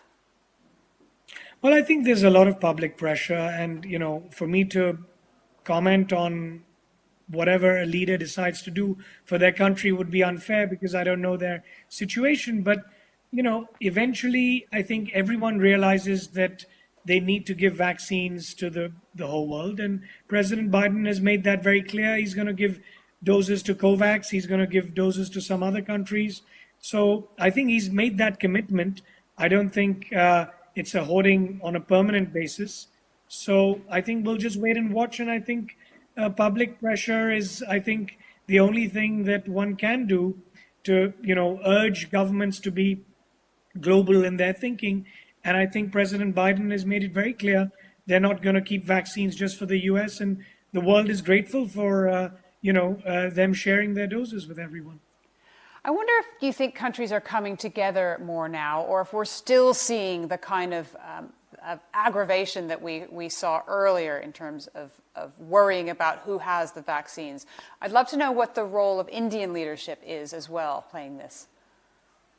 So, there was initially a lot of politics because of the vaccine shortage, who was responsible, and, I'm not talking about in India, I'm talking about globally, even in Europe, everyone wanted to find somebody to blame. I won't go into that because that may go off the tangent, but, after everyone realized that there was always going to be a shortage of vaccines and nobody really is to blame, and we can all be upfront about how much time it really takes to produce and deliver vaccines, especially some vaccines with certain temperature requirements and other requirements, which nobody could have planned for beyond what we did. I think now everyone, including the public at large, has realized that. And as we've seen, vaccine programs both in India, in Europe, in the UK that have been vaccinating millions of beneficiaries on a daily basis. Now I think everyone is a lot calmer, and even with these new variants, the good news is the vaccine is working against them. Most of these vaccines that are licensed. So I think the panic is much lower than it was a couple of months ago. How well do you think the world is prepared for the next pandemic? What have you learned? Well, we've learned a lot of things. I think the world can still come together on ensuring long-term capacity. And this is what I've always said, that, okay, this pandemic may be hopefully over in 2 or 3 years, maybe 4 years. But then what are we doing about keeping and stockpiling empty capacity? And this is what we have offered to certain regions and other countries. What does that mean, stockpiling empty capacity? So what I mean is entering into a long-term contract for 10 or 15 years with a certain region or a country which doesn't have the ability to manufacture vaccines, giving them the priority and, at a fixed price. So, for example, imagine that you could have a 15-year idle capacity for a small reservation fee to a manufacturer who could supply an entire region on priority with the push of a button, with multiple different technologies and products that could be put in there. So, for example, in 5 years' time, there's another pandemic. Somebody innovates and makes a messenger RNA or a viral vector vaccine. Where are you going to produce it? Again, to find partners, to find capacity, then you do a tie-up, you negotiate on pricing, all of that. So instead of that, why not have that inbuilt for 15 years as a long-term contract where a lot of countries are willing to do that? I mean, today, for example, where does a country spend, in my opinion, or anyone else's opinion, their national budget? Do they spend it buying fighter jets, arms, space programs, or do they now invest in empty capacity for the long term, which they can, with the push of a button, secure their nation against any pandemic? So this is what I'm proposing, that this is where the world community needs to come together and have 4 or 5 of these massive centers of manufacturing, probably in the countries which are already doing it, to be able to service the world going forward. And I think that would be one way of addressing the future pandemics. And again, the global harmonization for regulatory, so that a manufacturer does not have to go to multiple different countries and regulators to have a vaccine that adheres to a quality standard that everyone is willing to accept. So what I would urge the regulators to do is come to a certain quality standard, which makes life a lot easier and faster for manufacturers to then just apply and adhere to that. That would also address vaccine certificates. It would address CGMP manufacturing. It would address the clinical standards as well. So there would be one clinical standard, so you don't have different people doing different kinds of trials. And then, all this criticism and politics, oh, you should have done this, you should have done that. So these are the things that I've learned from this pandemic that I would propose to the world leaders and the world regulators to come together to be better prepared for the future pandemic, so that we can act faster with none of this stuff that we've experienced in the last 1 year. How do we do that? Who's going to organize that? The WHO has been an amazing organization. It is well known to be under-resourced. Who is going to coordinate that?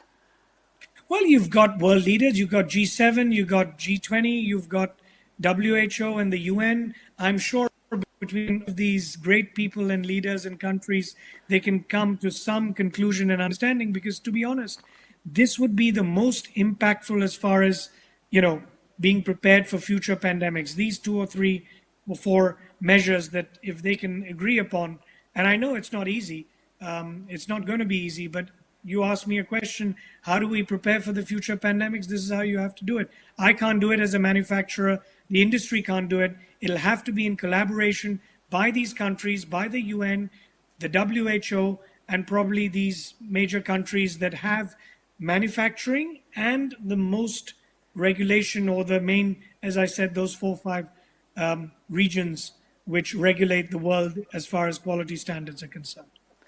Can I ask you what keeps you awake at night now?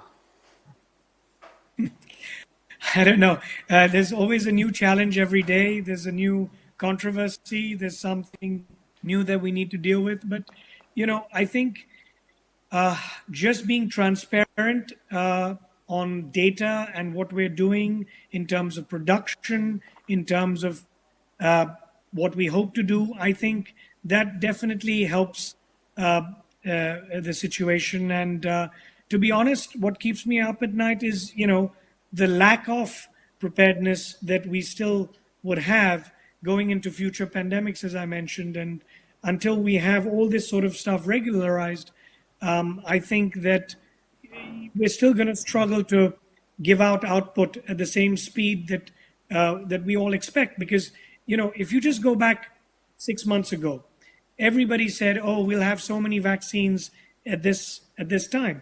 Now, if you want to do that, you have to do the things that I mentioned so that manufacturers and regulators and countries can get together and implement and execute. So I don't think anything keeps me up at night, but if it would be something that, we can improve on, and we've done a great job as a world community, and COVAX really has gone way beyond anything to be able to have a structure in place to manage equitable distribution.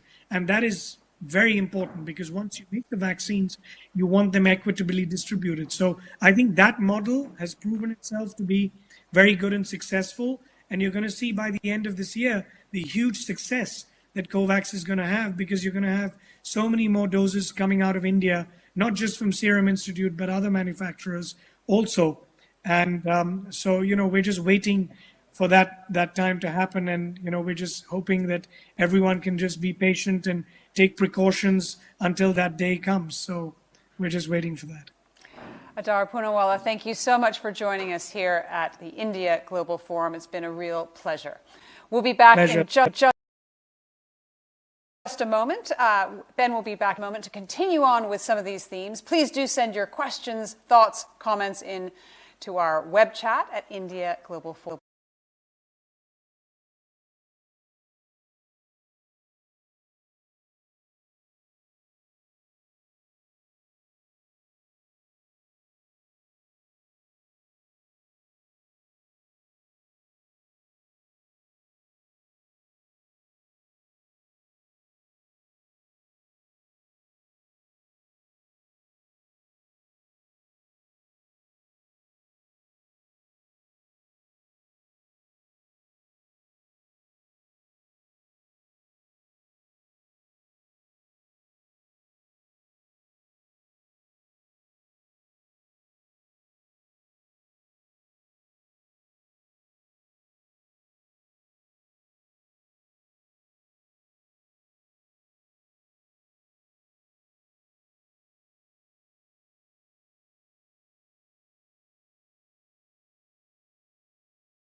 So welcome back, as promised, and as Edie was touching on there, a fascinating conversation about some of the challenges ahead. And let's talk about the role of technology in all of that.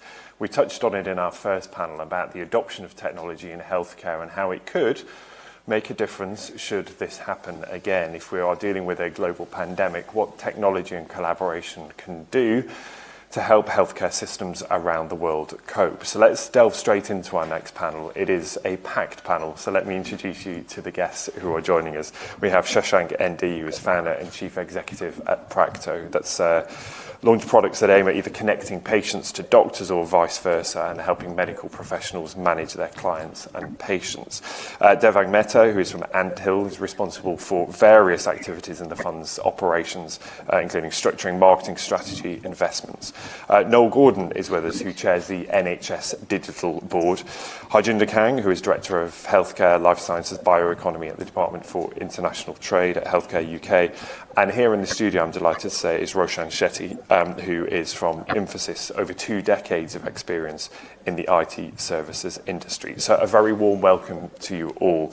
Roshan, since you're with me here, let's start with you, because we were touching on this a little earlier in the panel about some of the challenges that have been posed by this pandemic. And technology, one of the solutions. It would give us access to a lot more information and a lot more data. I wonder, first of all, if you paint a picture of where we were before this pandemic as far as technology was concerned, and why greater adoption, greater use of technology could have helped us deal with this in a very different way. It's a great, actually, backdrop to start the discussion. It's no secret that the healthcare industry was a laggard in terms of the adoption of technology as compared to any other industry. And the reasons of actually that were primarily because of data security, personal data being actually kind of exposed. But the pandemic has actually kind of caused leaps and bounds to kind of change that barrier, primarily because it was a necessity in terms of actually sharing information. So if you look at the digital adoptions that actually happened in terms of the contact trace, for example, or the patient education, or the clinical staff actually doing the telehealth kind of diagnosis, I think it became very, very important to kind of serve the patients through the digital means. So the barrier of actually kind of getting across some of the nuances of data security and the adoption curve kind of took a very different kind of a turn during the pandemic. Now, if you look at actually the advancements that have actually happened, there have been actually advancements in terms of maybe actually looking at how the vital organs actually kind of are monitored from health devices and all. But I think it will still take some time for the industry to kind of look at the critical vital organs that can actually be monitored through the digital interventions. Until that time, the adoption curve will keep on increasing, but will not reach a level where you can actually kind of say that the digital interventions have actually kind of made a leap and bound kind of an advancement in the healthcare industry. We'll pick up on some of those thoughts in a moment. Shashank ND, let me bring you in at this point, because it's interesting. We've seen this push now for technology, and I was posing this question in the previous panel of why it has maybe taken so long for us to embrace technology in healthcare, whereas in other industries it's much more prevalent. I imagine that is something that you spend your days convincing countries, companies around the world that we need greater adoption of technology in healthcare. Absolutely, Ben. I think before the advancement of the internet, the real question that providers were asking us were that if I do adopt technology, what's the benefit that I'm going to get as a provider or the patient is going to get? And in a country like India, where the number of doctors are very less, doctors would like to optimize all the time that they have with patients. And there were no other incentives for the doctors to really use technology. We've also seen in India that 65% of spends are all out of pocket. So there's very less insurance coverage. So there are no insurance companies or government pushing the provider to adopt technology. And in this kind of environment, the value addition that technology provided to the consumer or the doctor was very less. But fast forward to when internet came along, more use cases were presented themselves, like decision support systems, as well as AI algorithms, which could help doctors diagnose patients better. But with the pandemic and the lockdown coming in, it has certainly accelerated the adoption of technology all the way through. Just to give you one stat, Ben, before the pandemic hit, India was seeing roughly around 5 million or 10 million teleconsultations a year. Today, we are seeing between 50 million to 100 million teleconsultations a year. And I think we are accelerating so fast that I think in a few years, we're going to see billions of teleconsultations as just one aspect of digital health adoption a year. So I think this acceleration is increasing as more and more use cases are being created for the adoption of technology, and which provides value for both the consumer and providers. And I think this is going to accelerate even faster as we go along. Devang Mehta, from an investment point of view, where is the biggest growth coming, and where are the most exciting opportunities in this field? Yeah, for sure. COVID has acted like let's say, a Pearl Harbor moment for the healthcare industry, where extreme duress and has created a lot of innovation in telemedicine, remote care, immunity building, and areas like that. So in recent times, those have definitely been the key areas of investment and scaling activities at Antel, as well as across the healthcare global investing system. But traditional diseases have not gone away. Cancer, diabetes, asthma, they all remain prevalent. They all have to be cured. I wouldn't say be cured in a traditional way, but they have to be preempted. They have to be done through precision medicine, the segment of one, where just treating someone with cancer through chemo and hoping and praying is not acceptable anymore. So I think what COVID has accelerated also is the need for personalized medication, precision medicine, holistic immunity that encompasses not just keeping fit, but keeping fit through a holistic system of traditional Indian medication as well as a westernized system. So all these areas have translated into a lot of innovation from the early stage ecosystem, and continues to see a lot of exciting plans moving forward.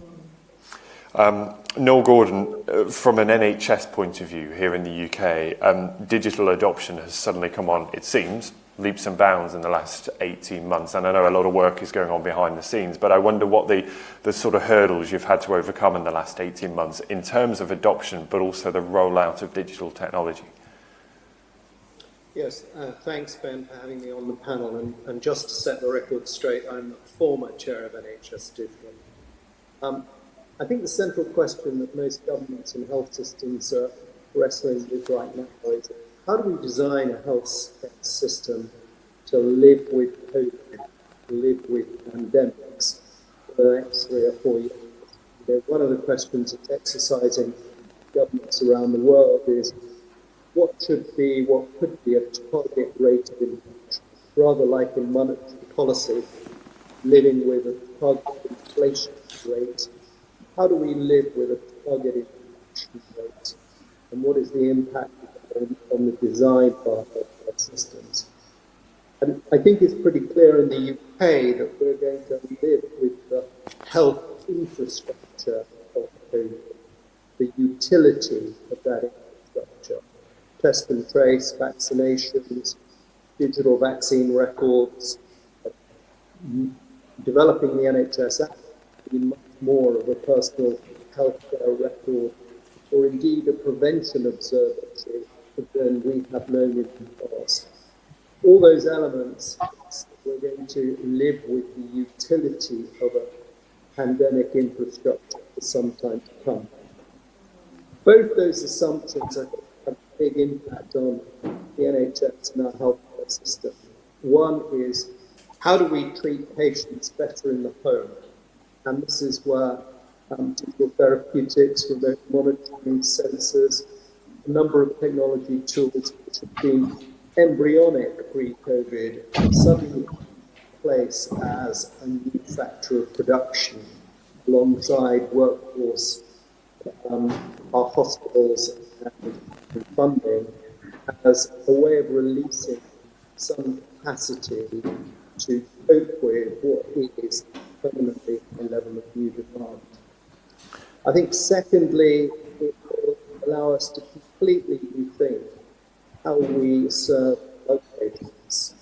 Outpatients with non-communicable diseases are a huge weight on the health system in all countries, and we can no longer offer and serve outpatients exclusively in our major hospitals.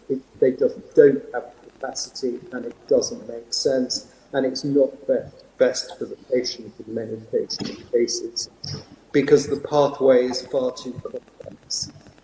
And thirdly, we have to design our own acute hospitals to live with COVID and long COVID, and particularly use this pandemic to release capacity that really shouldn't have been there in the first place. And something like 80% of presentations at A&E and in our acute hospitals don't need to be treated in the hospital.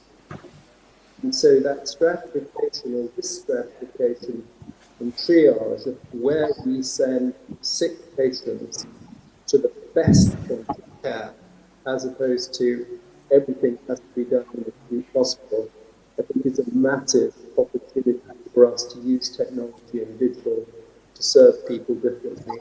So, net, the COVID pandemic has taken us to a completely different place where delivering medical outcomes actually won't be that radical for the next few years. They will become mainstream. And I particularly think that something in virtual clinics, virtual hospitals to the home, is a major breakthrough in designing our healthcare system as a result of this pandemic. No, for now, thank you. I'm going to come back to you in just a second, and maybe I'm hoping you might be able to speak a little louder for us, because I know it's quite difficult for some to hear, but we'll come back to you in a second. Let me bring in Harjinder Kang here.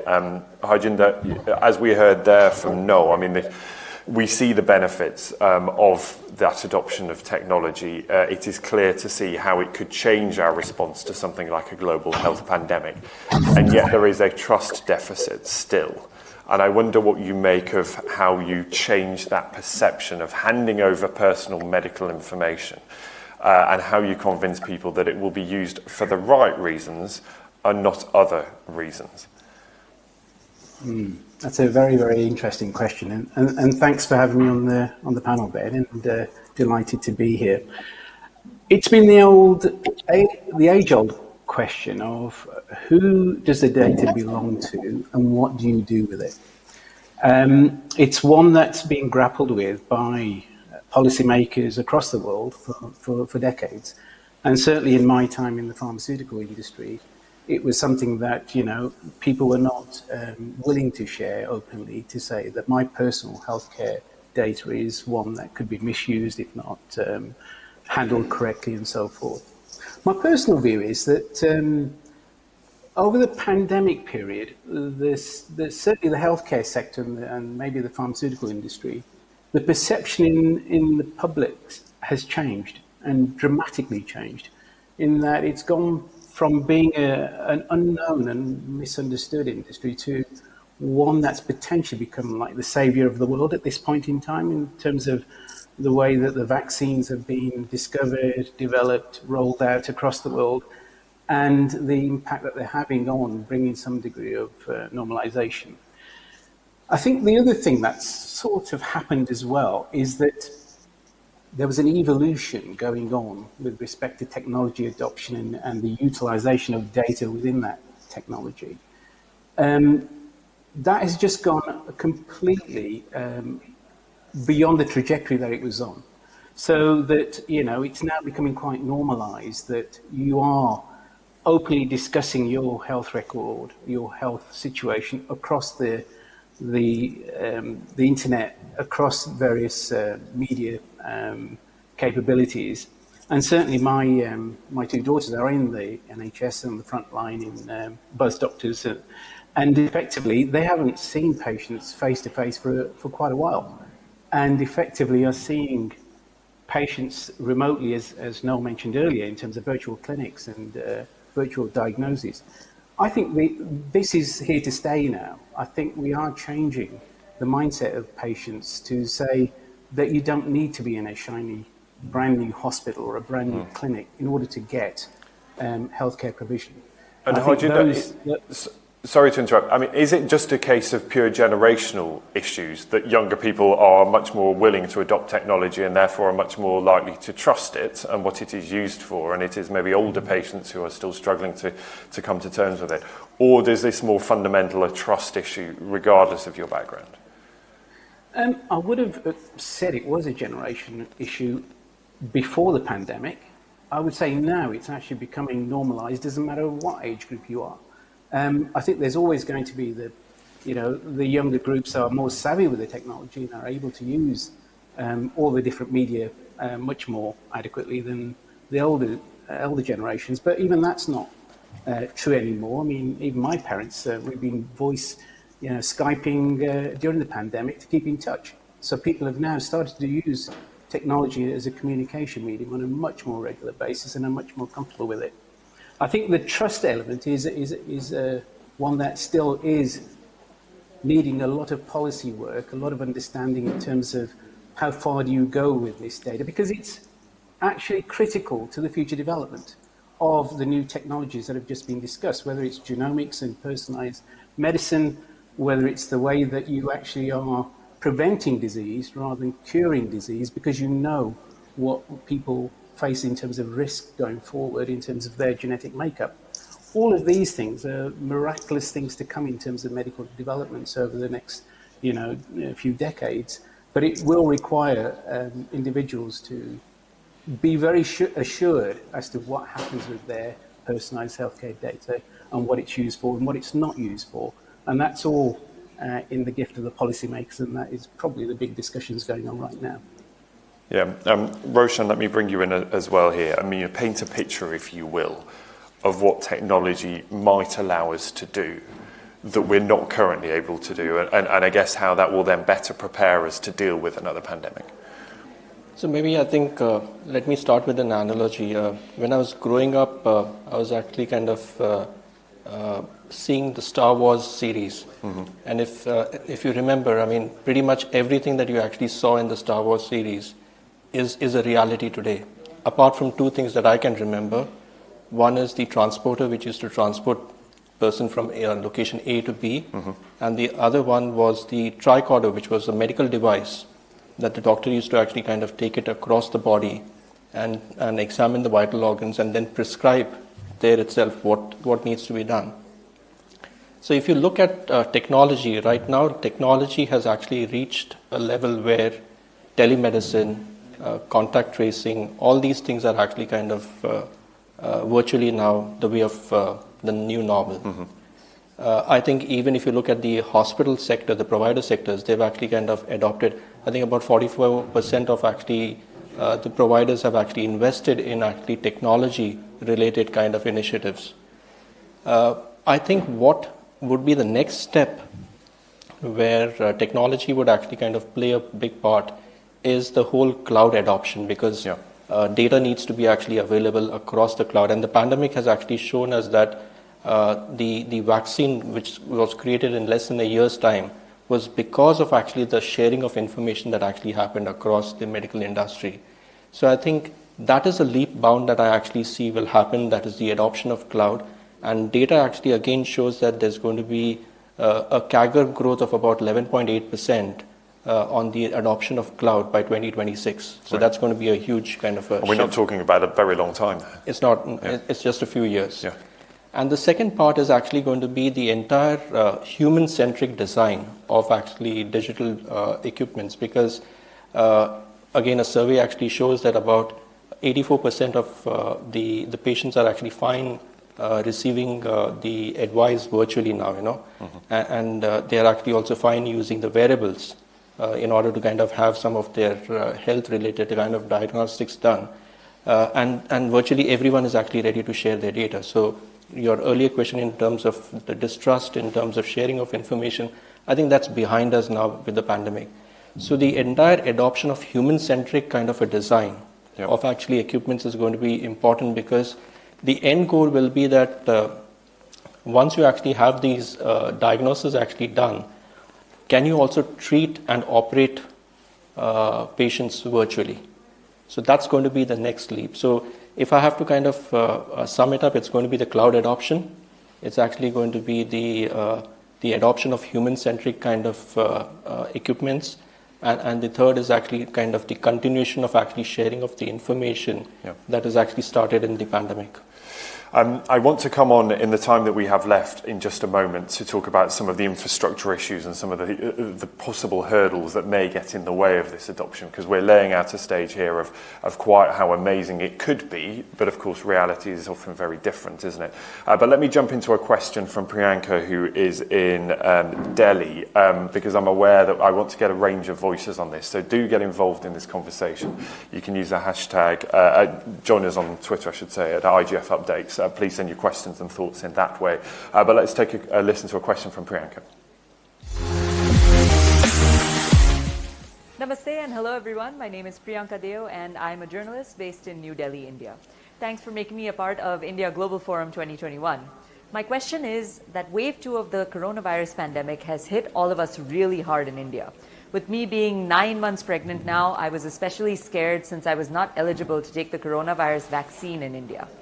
What are the major factors we need to primarily look at in terms of health infrastructure to avoid mass panic and disorder in society? So Shashank, hopefully you could hear that. Let me put that question to you. We're talking about infrastructure, aren't we here? What are the things that are possibly holding this adoption back, and where do you see the investment needs to be to make this a reality? Possibly two areas to look at. The first one is, for the first time in a country like India, which is pretty wide and large, for the first time, every Indian today has access to a doctor, a quality doctor.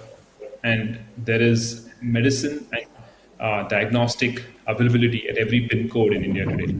So this is possible largely because of internet and the mobile phone penetration. But that's still at around 60%. I think the ability for us to move that up to 100% and make sure that every PIN code has access to internet is the fastest way to ensure that every PIN code or every geography in India has access to a doctor, access to doctor medicines or diagnostics. The second very important aspect is the interoperability between different stakeholders. That you have in healthcare, there are providers. There are pharmaceutical industries, the pharmacies, there are diagnostic centers. How do we make sure that all of them talk together? And I'm very happy that India, as an example, put out the NDHM or the UHI, which stands for the Universal Health Interface. This will allow information and services to talk to each other and build on each other. And with this kind of infrastructure, you can actually make sure that all the different digital services and all the different stakeholders can actually talk together in a unison manner. The standards are the same across different providers, so the data exchange is possible. And on the fly, very innovative solutions can be built out because the base infrastructure has been put in place through this UHI technology framework that the government of India has recently released. And on top of that, very innovative solutions can be built out. This will ensure that when the next pandemic hit, it could be access to medicines, it could be access to information, it could be access to doctors, it could be access to labs, it could be any of these things. People will not panic and run outdoor or get onto social media and ask, but there will be actual technology which can be put to use to solving for this kind of panic. So I'm very happy that these two aspects of the leveraging the access to internet, and the second one is a standard protocol system like the UHI that India has put together. I think these are the two things that would really be the right infrastructure for digital health to prosper. Wonderful. I want to get round each of you, and we only have a brief amount of time left, so if I can ask you to keep these following answers pretty brief. But Noel Gordon, let me bring you back in at this point about how optimistic you are that the work that has been done so far and the leaps and bounds that have been made in terms of digital adoption so far this year, that momentum can carry on. Yes, thanks, Ben, and hopefully you can hear me better this time. We can, thank you, that's wonderful. I am optimistic, and I think particularly we have to deal with technology in two spheres. There is the infrastructure of COVID, which I mentioned before, but there's also the infrastructure of technology needed to deal with the backlog of patients that we have, 5 million in this country today, who are still waiting for elective and non-elective care. And, they've been squeezed out of the system. So I'd like to be optimistic in two respects. One, we should put more resources into prevention. We lost an opportunity over the last 5 years by not putting enough resources into prevention. Most of what we did went into treatment for very good reasons. But prevention never really hit the agenda. Now I think there's a huge realization amongst policymakers that we have to use technology differently for the prevention side of it. And secondly, there are some fundamental changes to the way hospitals operate that are going to stay, I think, for the foreseeable future. Yeah. I mean, digital front doors, AI, ways of looking at triaging patients and stratification of risk, post-operative follow-up by decentralizing care through technology. I think these are all fundamental changes to the flow of patients through the system that will actually result in a lot better outcomes as well. And Harjinder, what are you most excited about as far as what technology can deliver that will allow us to do things in different ways? What is the thing that's on your radar right now?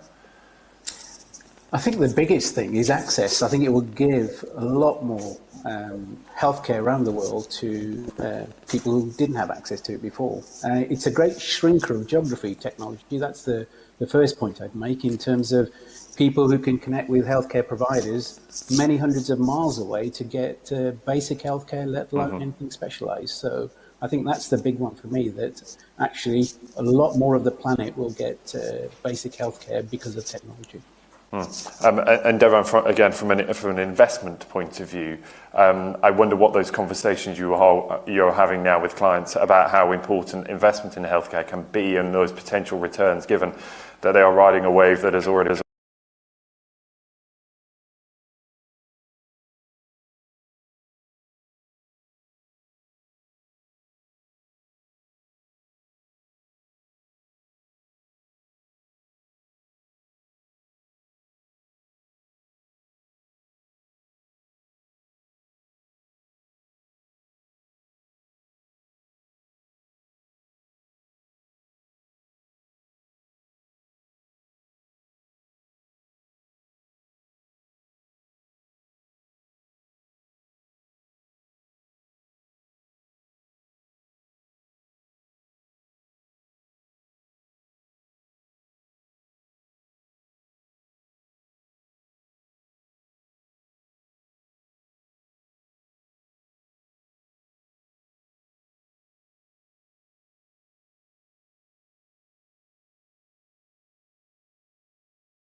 very optimistic on the UK's prospect and of course, the UK-India prospects. It's such a hard balance, isn't it? Because on the one hand, you can see the arguments about wanting to vaccinate children down to the age of 12, as they're doing in the US, as I know they want to do in the UK. I personally, I've just had one child's school closed. Yet again, it doesn't work, right? We have to balance the health side with the economic side. That's the point that you and so many others are making. But how do you actually do that when the vaccine supply, as I heard from Adar Poonwala this morning, it's going to take a few more months to get back to exporting to the world? Well, the reality is it's very noble and good that at the G7, the United States and the UK, 400 million doses, 100 million surplus doses that we will be supplying to the rest of the world and a commitment for a billion doses. But what's the reality? The world needs 11 billion doses. And the IMF has produced a fantastic report where if the world, particularly the G7, G20 countries, invest, and it's tens of billions of dollars, to really ramp up the production very, very quickly and make sure these vaccines are around the world, as Rishi said, we're not safe until everyone is safe. And that's got to be a priority that we've got to do that. But it's three things on the health side. One is vaccinations. Second one is testing. The access to lateral flow, affordable, rapid tests, if they're used properly and you test regularly, are very effective. And the third thing people don't talk about enough is therapeutics, repurposed therapeutics. We've got a therapeutics task force here in the UK. If that same effort and urgency is put into therapeutics, there are drugs like ivermectin, an anti-parasite drug that has shown huge promise in countries like South Africa, even in India. There are doctors that are using ivermectin with great effectiveness. Those trials need to be speeded up because once you have repurposed therapeutics that can, in effect, almost cure you from COVID, that's so powerful. And the combination of all three things, then we can beat this wretched virus. Thank you. So we'll come to our panel in just a moment. Let me just see, you mentioned one interesting innovation. Anything else you've seen from governments or private sector in the reactions to survive the challenges posed by the pandemic? There are many words that come out of this pandemic, and I mean, I could go on for a long time. One is resilience that we've heard. The other one is agility and adaptability. Satya Nadella, who went to the Hyderabad Public School, one of the schools I attended. He's an alumnus of Hyderabad Public School and now the chairman of Microsoft. And he said May last year, he said in 2 months we've adopted technology that would normally take 2 years. The network effects of the technology is phenomenal that we can do this conference now on a hybrid basis. That is very powerful going forward. The resilience of business has been great, but what to me has stood out is the collaboration. All that Rishi's spoken about, we've done that together. The CBI working with the government and the government listening to the needs of business.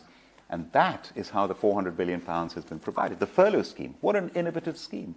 100% government guaranteed loans. Those sort of supports that did not exist before, that we've been able to innovate at speed with government and business working together. And at the point about the strategy, I think this is the time when we as countries, the UK and India, need to look long-term. And I love the fact we've got an enhanced partnership for the next decade. At the CBI, we've just launched a new economic strategy for the UK over the next decade called Seize the Moment. And we've got 6 pillars, and we've quantified it. That it's climate change, it's innovation, it's global Britain and trading, £700 billion to be added to our GDP. And one of them is clusters. That means making the most of clusters, like Cambridge University, with its tech cluster, the university at its heart, and now a bioscience, a life science cluster. AstraZeneca, partnered with Oxford, Swedish-British company. Where are they headquartered? Cambridge. And then you team up with the Serum Institute of India, and you've got a global partnership and a UK-India partnership. So that's the power of this levelling up term that the government talks about, spreading prosperity throughout the regions of the UK, and in turn also partnering with a country like India. That's the future. That's really powerful. That's going to create jobs. That's going to create innovation. That's going to be research. We need to invest much more in research and development. We only invest 1.7% of GDP in this country. America and Japan and Germany, 2.8%. Israel, 4%. Just imagine if we spent 1 more percent, an extra £20 billion a year on R&D and innovation. We're so good anyway, we'd be even better. Lots to respond to there. Stay there. Don't go anywhere. Let's go to our panelists over in Singapore. So I'd love to hear, we've heard from the Chancellor of the UK, we've heard from the Principal Economic Advisor to the government in India, talk about how their governments have reacted to the financial and economic challenges posed. So as a leader from the private sector, what's your initial reaction to what you've heard? So Niraj, Seth from Singapore. Sure, no, I'm happy to go first on that. I think there's certainly a lot has been done over the course of last 15 to 16 months from the government in India in terms of reacting and trying to solve for the problem. But if I take a step back and try to sequence it and think about the future, I think the immediate still needs to be very much around more vaccinations, and more vaccinations in order to actually prepare the economy for reopening. Once you prepare, then it's a question around what do we need to actually jumpstart the economy and obviously avoid minimal economic scarring from the shock that we have seen over the course of last 15 months, and more so in the second wave, I would argue, than the first wave. And these are, again, factors which will matter for the next 5 and 10 years. And then the third part is, or in third horizon is, something actually Sanjeev touched on in terms of the structural reform, supply side reform, thinking about the basics of what the world, the investors want to see to unlock the long-term growth potential. India has the benefit of one of the youngest demographics. The world is going through a shift when we think about geopolitics, the supply chain. There is a space for India to actually step in and provide a solution. Now, the question is, what will it take? And I would argue the reforms around land, labor, capital markets, I think they will be critical alongside the industry sector changes that we are observing in order to unlock that long-term potential growth. Because going back to your original question, do we see that 8% or higher growth in India? I actually think it's possible if we see the structural reforms coming alongside the near and mid-term focus on jump-starting the economy. So certainly something the global investors are very keenly focused on and watching. Srinivasa, what would you say to that question? The reality, and all of us are very cognizant of it, is the unprecedented state of ambiguity that we are in, and the expression of agility that we've seen from governments.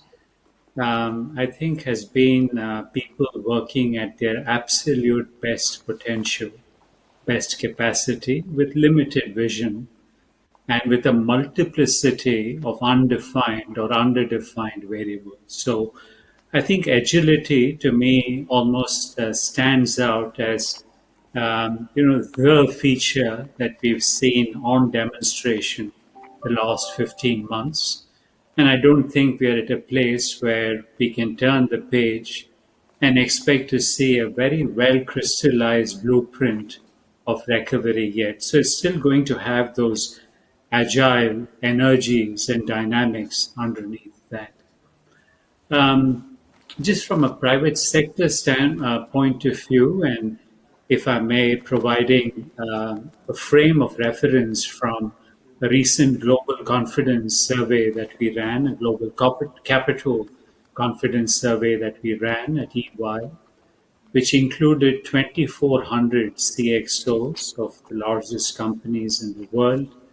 The tone, the tenor of positivism that we're drawing, for the most part, it's not overwhelmingly so, but we were expecting a more mixed bag, but we're seeing some very affirmistic statements around positivism, the focus on strategy reviews and strategy refreshes, and the whole thrust on productivity as factors that many of these companies are seized of their importance in the current state. So if you put all of this together and try and weave a common strand across them, the unprecedented ambiguity, the continued activism around agility, and how the private sector is reacting to it overall, I'm inclined to paint a very sanguine picture of what we've done, what our governments have done in the circumstances that none of us would have even imagined 15 or 16 months back. So I do have a sanguine view, I must admit, on the state of affairs today. Thank you. We are trying to be as inclusive as possible. We've been sent a question by a viewer in Singapore. I'd love to get Sanjeev's view on this question. Let's hear now from Babita Abikar. Hi, I'm Babita, a partner at the international law firm CMS. So my question is, countries across the world have been battling COVID-19 and have had to work on economic recovery.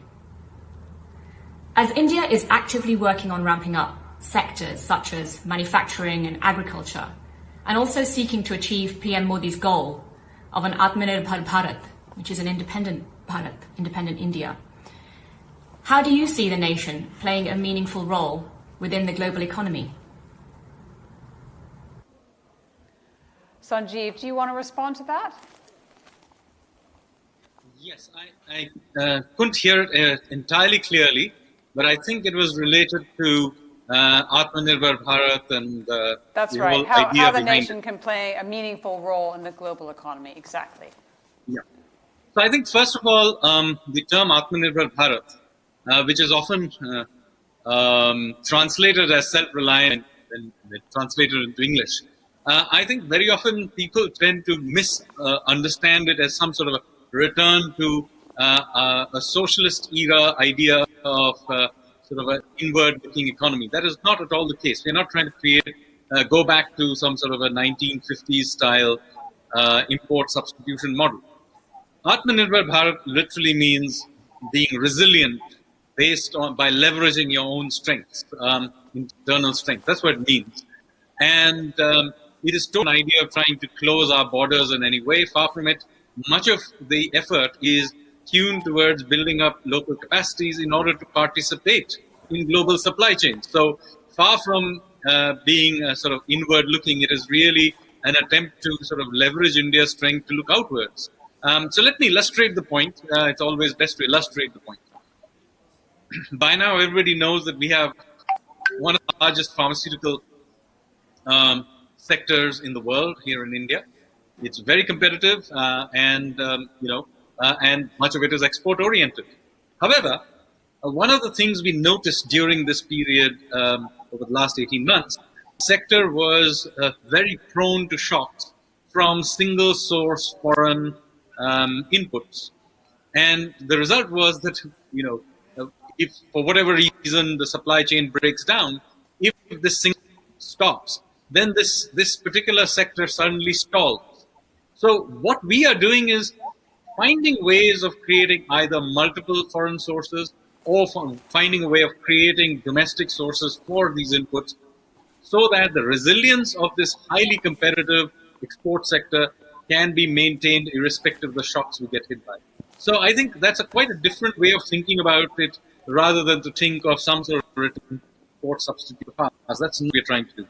And of course, if you see the various other policies we are putting in place over the last 1 year, you'll see it all makes sense. Because, first of all, we've done a whole bunch of reforms in the factor markets. I mean, labor reforms are getting done. We are digitizing our land records. We are introducing all kinds of sectoral reforms. I mentioned earlier in the IT BPO sector, or entire sectors being opened up.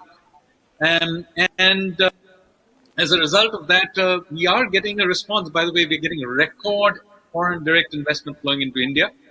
And we intend to leverage this even further going ahead.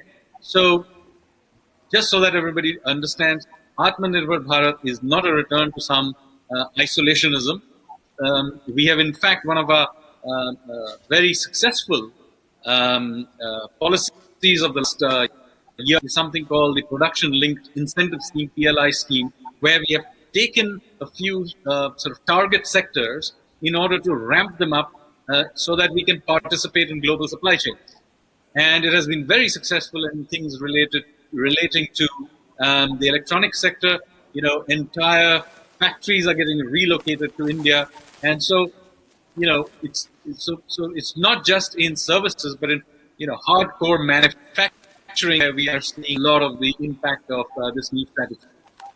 Thank you. So let me come back to my guest here on stage with me, Lord Bill Moria.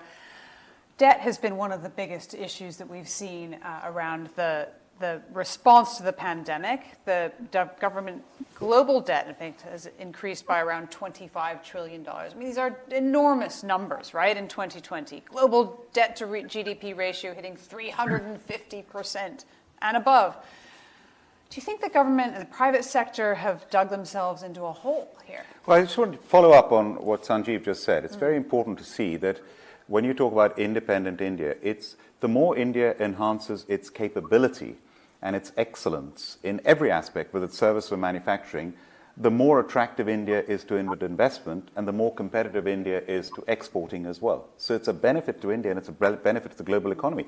What better example than vaccines? The Serum Institute of India, 2 out of every 3 children in the world are vaccinated by their vaccines before the pandemic. Yeah. But they were not exporting the vaccines to countries like the UK. Now, in this pandemic, the Serum Institute of India has been exporting, including to the UK. So the world has seen the capability of India, and that's going to enhance the capability going forward, to the extent that they're opening up an office here in the UK for global exports. So that is what capability enhancement can do. It opens India up even more to the global. And inward investment. I'm so proud of this country, the UK. 1% of the world's population. The latest figures have just come out with the second largest recipient of inward investment in the world. I mean, that's fantastic. It's very important that we focus on investment in each other's countries, and India is investing a huge amount in the UK. When it comes to debt, at the end of the Second World War in the UK, debt to GDP went up to 250%. 250%. We're at about 100% now.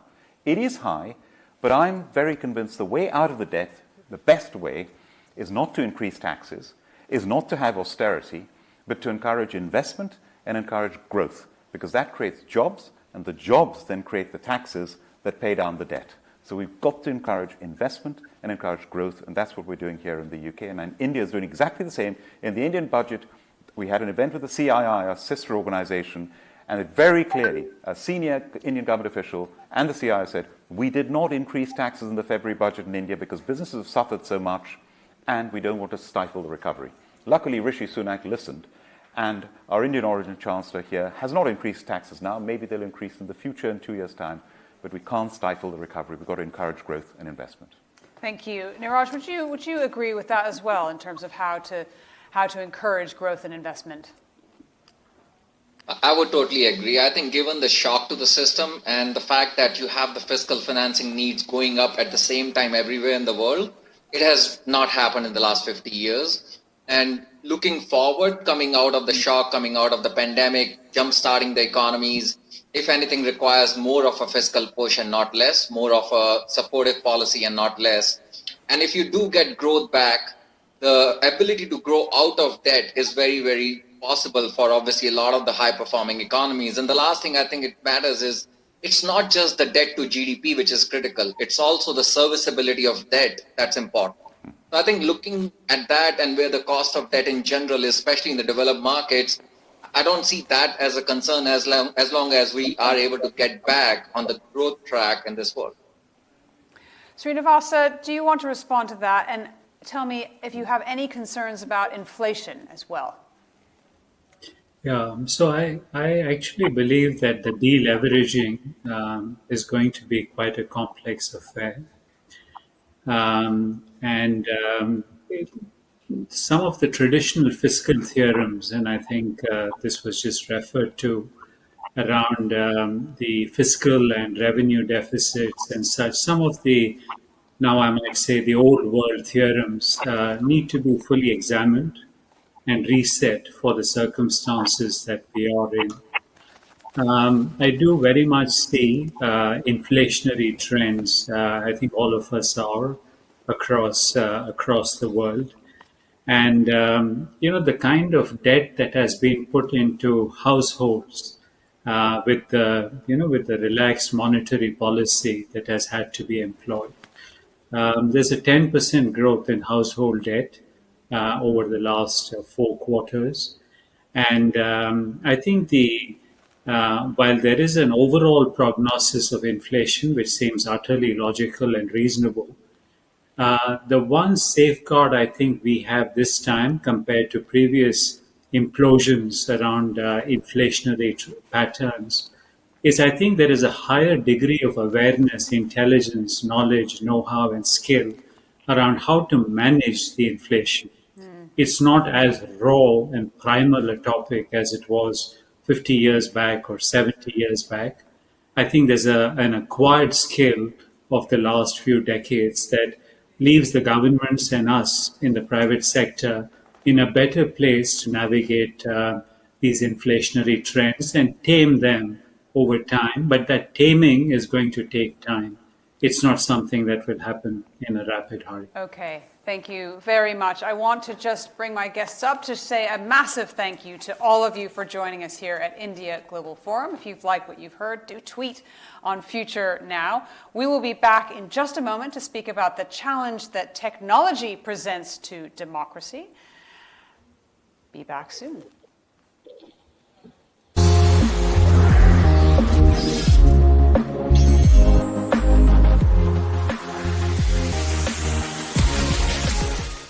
Well, thank you, Ben, and ladies and gentlemen. The 21st century has been the century of technological evolution.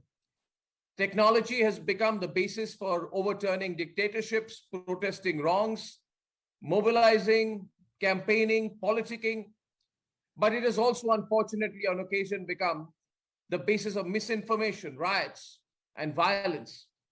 Big tech has become intertwined with democracy. And globally, sovereignty is being pitted against big tech, and as each country begins setting new safeguards to ensure that democracy thrives with technology and does not succumb to it. India's story has also been remarkable. India's Union Minister for Law and Justice, Communications, Electronics, and Information Technology, one of the senior most politicians in the ruling coalition, is leading from the front. He has been very, very agile in his approach.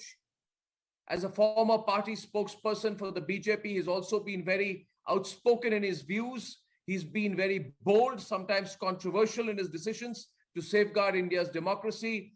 And today it is my privilege to invite Mr. Ravi Shankar Prasad, Union Minister for Law, Justice, Communications, Electronics, and IT, to first deliver his keynote to our forum on the theme of big tech and democracy, the global policy challenge. Mr. Ravi Shankar Prasad, thank you for joining the India Global Forum. Everyone's very excited to hear your views. And over to you now. Over to you, Mr. Prasad. Thank you. My very good friend, Arnav Goswami, good friend, Manoj Ladwa, and all the friends of the India Forum, which has become a very prestigious group. I have been appearing in their program for many years. All of you go from strength to strength. Arnav, what are my initial comments? Very briefly, I can share with you and for the friends in London who are listening to me. India's digital story is a remarkable story. I remember when our leader, Prime Minister Narendra Modi, was contesting to win the office of Prime Minister as the leader of the NDA and the BJP in 2014, he gave a vision. If I'm elected to power, I'll create an India where IT plus IT is equal to IT. He explained that IT, India's talent, plus IT, information technology, is equal to IT, India tomorrow. That's the vision he gave. And I'm very happy to tell you that we launched the Digital India movement on the 1st of July 2015, 6 years down the line. What have been the achievement? I would like to briefly recount, and also other issues which surely you are going to ask. To my friends, Arnav, you need to know that India population 1.3 billion, India home to 1.29 billion Aadhaar card, digital identity to supplement the physical identity, backed by a law with due regard to privacy. India is home to 1.18 billion phones, out of which 100 million plus are mobile phones. India is home to 750 million smartphones, moving computers. And India is nearly 750 million internet connections. That is the profile of India. How Digital India has worked on the ground. And I would like to briefly share with you when I outline Digital India in very simple words. Digital India means a program to empower ordinary Indians with the power of technology, bridge the digital divide, and most important, bring in digital inclusion for the poor, for the underprivileged. Or now, just to tell you few statistics, we open bank account 400 million of the poor, linked with the Aadhaar, the digital identity, with duly marked with mobile phone, and started sending all the welfare measures directly to their bank account, known as DBT, direct benefit transfer. We transferred close to just to tell you, 227 billion US dollars. And you know how much we have saved or no? $24 billion, which is to be pocketed by middlemen and fictitious claimants. India has one of the cheapest internet in the world. India has given a big movement to digital payment movement. Today it is e-visa, or 1,000 mandis, markets are linked with the e-national agriculture portal, e-education, e-health. During COVID, I don't know, you'll be happy to know that the entire country, no train movement, no rail movement, plane movement, no highway movement. It is my three departments, communication, IT, and your postal department, which helped the country grow together by having work from home, etc. in a big way. 90% IT operations continued uninterrupted. India has one of the biggest startup movement in the world, or no, I'm happy to tell you. India has 50,000 startups, the third biggest in the world. And there were only 4 unicorns earlier. That means a company having 1 billion turnover. Now there are 51 unicorns in India. Young people changing the entire entrepreneurial ecosystem. India has electronic manufacturing, just 2 mobile factories in 2014. Now India has 260 mobile factories. All the biggest mobile manufacturers have come to India. And the rise in FDI, this year we received $26 billion FDI in computer, hardware, etc., etc.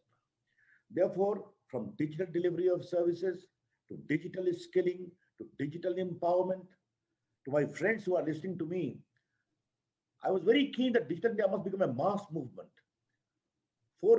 Nearly 400,000 common service centers, CSC, are situated in hinterland of India, giving digital delivery of services. Apart from education, to making your passport, to taking care of your land records, I have also used them or no for pre-litigation advice to poor people. And 900,000 harassed mother-in-law or a wage earner having a problem, or someone having a problem, have been given legal advice by assigned lawyers through this whole platform. Therefore, I can only say India has made a mark in terms of digital inclusion, the shining symbol of Digital India, apart from delivery, empowerment, skilling, manufacturing, etc. I'm very happy to also share with you, India has become one of the biggest country to host all these social media platforms. Or now, WhatsApp users in India are 530 million. YouTube users are 448 millions. Facebook users 410 million. Instagram users 210 million. And Twitter users nearly 18 million. They're welcome to do business in India. They have empowered ordinary people of the country. They ask questions. They ask questions from Ordinary Goswami, you. They ask questions from me. At times they are very rabid. But India, being a democracy, allows complete freedom to ask questions. And let me categorically say on this platform that they can criticize Ravi Shankar Prasad, they can criticize my Prime Minister, full freedom. They can ask any questions.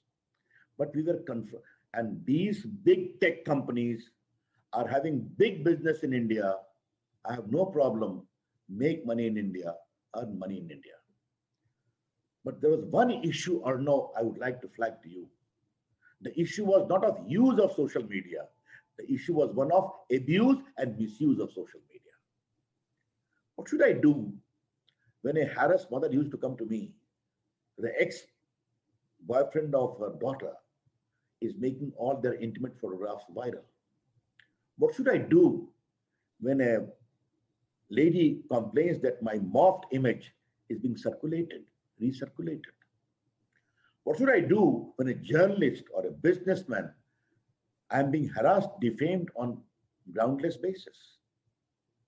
And what should I do when messaging on WhatsApp was being circulated and recirculated to inflame passion for terrorism, for riot, etc.? These were the issues which we had to address. And therefore, the issue is not of use of social media. The issue is one of abuse and misuse of social media. They can criticize, most welcome, India is a democracy. But this issue had to be addressed because ultimately, Arnav, as a Minister of India, I'm also accountable to the people of India. That's very important. And there were 2 Supreme Court judgments asking us to take action. Now even judges are being told, you know that. There is a question of checking out some person. Even eminent journalists have been kicked out of a particular platform based upon their own unilateral ex parte assessment of the comments, etc., etc. Thereafter, wider consultations took place, and we have come these guidelines. What these guidelines say, very simply, or no, if you are a significant social media intermediary, namely you are having a user base of 5 million plus, you must set up in India a grievance redressal officer based in India whom people can approach in the event they have a complaint to make. You must have a compliance officer who must report in public domain every month that these complaints came, these we have addressed. And you must have a nodal person with whom the law enforcement agencies can contact. Or now, in the course of implementing these guidelines, which have become operational with effect from 26th of May after expiry of 3 months grace period, I have noticed one thing, and this I would like to share, and I would like to have your questions also. Some of them say we are bound by American laws. Okay? That raises a larger question. You operate in India. You make good money in India. You have good ad revenue in India. But you will take the position that I will only be governed by laws of America. If a harassed woman has to complain, they will say, go to America. This is plainly not acceptable. You are free to do your business in India, but you have to be accountable to India's constitution and India's laws. And all of these digital platforms operate digitally. Welcome. They have a global reach. Welcome. But you have to have a harmonious relationship between the autonomy of these digital platforms and the obligation of an independent sovereign nation like India, governed by the constitution, or any other nation of the world, which is a democracy. Therefore, this is the real challenge which I will unfold. I am very clear about it. Let me conclude. Repeat, we appreciate social media. They have empowered people. They have enabled them to ask questions. They have made the governing people accountable. At times they come with fake news, etc. We need to address them. But the larger issue is, which law governs you? To whom are you accountable? And if democracy has to go or no, accountability is important. Arnav Goswami asks questions daily. People look towards every evening to see your questions, and that you have been an extraordinary kind of a symbol in the country of asking questions. Therefore, if questions are asked, they're applicable to all. Accountability is important. Therefore, digital sovereignty, democracy, dissent, the ability to ask questions, and for social media also to be accountable. This is the larger debate when you talk of big tech and democracy. Those are my very initial comments. Well, wonderful meeting you again. Well, thank you, Mr. Prasad. Thank you. You have put it across wonderfully. And by the way, congratulations on the 6th anniversary of Digital India. Thank you. I think through the time that you have been holding this very important portfolio, we've seen all those strides. And you've shared many numbers people are aware of. And the number of users in India has transformed manyfold in the last, should I say, 7 years almost of the Modi government. And that's one of the biggest achievements of the Modi government, and the whole world looks at India for that reason. So many congratulations on that. Thank you. Mr. Prasad, you have also raised many issues, which in a way I would say, and the audiences would appreciate that these are very critical, because Mr. Ravi Shankar Prasad is both India's Minister for Law and Justice, as well as Communications, Electronic and IT. And whether we like it or not, there has been a sort of enmeshing or a hybrid nature of these two ministries of late. I'm sure sometimes I want to ask you whether you are putting out a statement as law minister or as IT minister. And I think most of the tech giants would also want to know that. Mr. Prasad, see, some of the issues you raised in your opening remarks are actually global issues. And this is the challenge globally. You have common shared values: democracy, right to information, right to campaign, right to protest, right to report on the one side. But then there are also new issues which are coming up of national interest, sovereignty, the phrase which you used, our digital sovereignty. We cannot be sovereign unless we are digitally sovereign as well. So big tech, Mr. Prasad, has permeated nations across the globe. The issues you are raising as a minister today are dealt with by governments across the globe. And the biggest issue is that a handful of big tech platforms have a lot of concentrated power, ability to influence audiences. When they hold that remarkable ability, you expect them to be compliant on their own. But on the other hand, whenever convenient, they say, well, we are only intermediaries. We are only technology platforms. We are not the content creators. But as technology evolves, reaches more people, has a growing impact across nations, what does it mean at a larger level for safeguarding democracy? Oh, no, that's a very good question. And let me elaborate it. I'm so happy you have asked me this question at the very outset. These tech companies, I must acknowledge, have contributed in the expansion of digital footprint globally. They've empowered people globally. At a click of a button, I can know what is happening in Latin America sitting in Delhi, or in Patna, or you sitting in Guwahati. That's good. They operate in an ecosystem where geographical boundaries disappear. They have innovated, they have expanded, they have empowered. Point well taken. But the larger question is, are you a platform or you are a regulator? Or no, that is a very important question you have flagged. Because if you are a platform, you allow views to be accessed and also exchanged. But if you start dictating your own terms and norms, I can understand or no. If palpably terrorist messages are being exchanged, or a woman is being shown nude, or say there are issues about child sexual abuse, these are important issues. You must take action. But let me ask a counter question. If a riot is happening or no, you say my system is encrypted. I'm not asking you to open that encrypted system. But Arnav, with a very wide experience, can you deny when riot happens on the same day, around the same time, in the same geographical area, and lots of very explosive material is circulated and recirculated, whose content are all publicly known? What happens if some messages, very inflammatory, are sent from across the border? Do the platform have some responsibility or not? The allied issue is also very important. Democracy is based upon the voluntary choice of the people in a country. I can take that name. Cambridge Analytica pilfered about, I remember even coming on your show on that issue, large number of data of Facebook.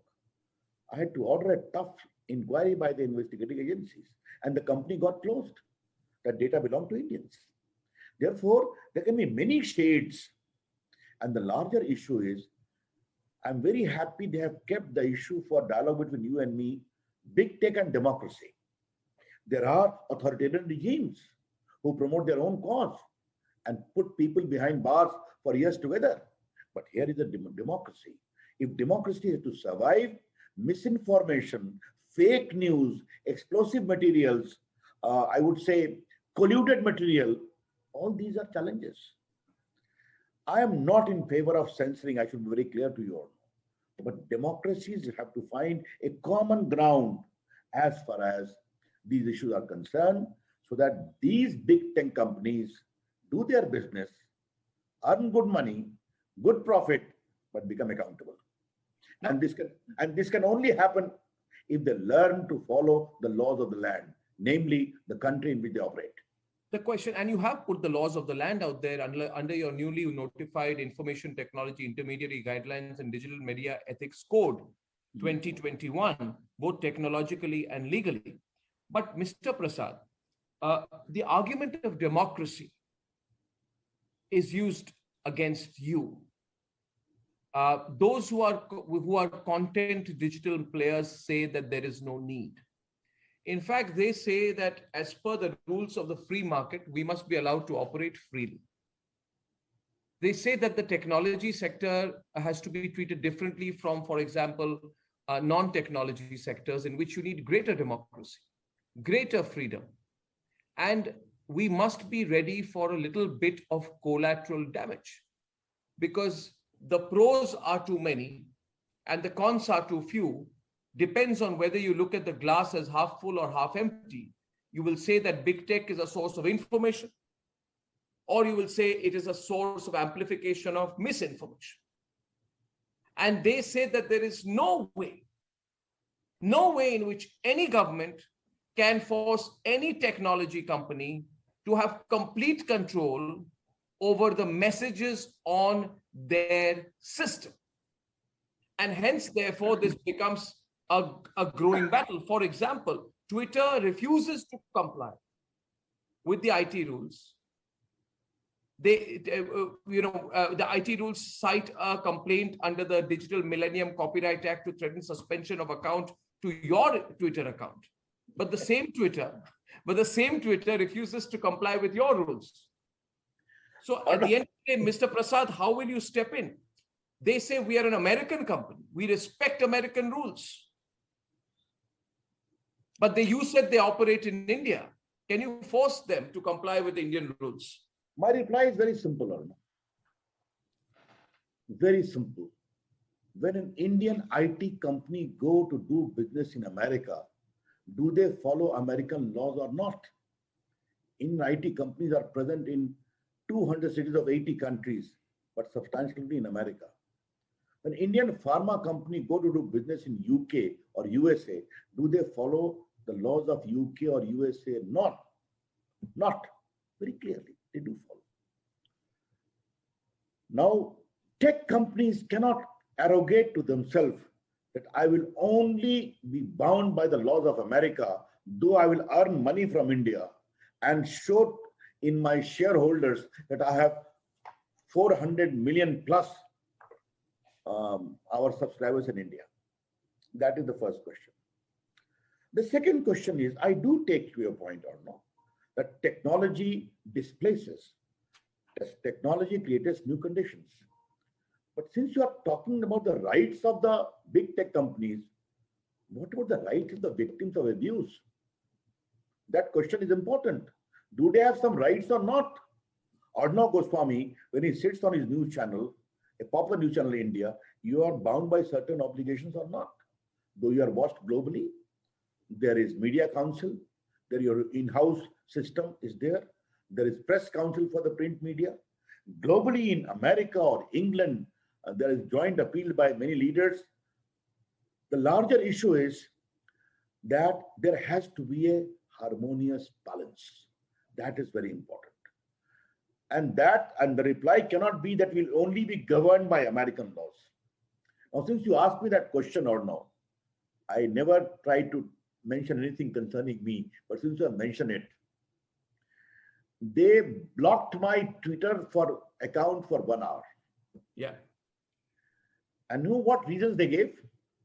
4 years ago, I had tweeted on the great Bangladesh victory of 1971, in which Lieutenant General Arora was taking surrender from the Pakistani forces.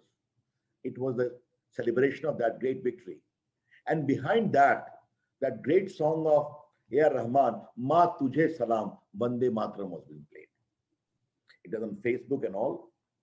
After 4 years, suddenly they say, we had some complaint. And the complainant made a public statement in Economic Times. Sorry, we had no concern. Let them have the copyright of that.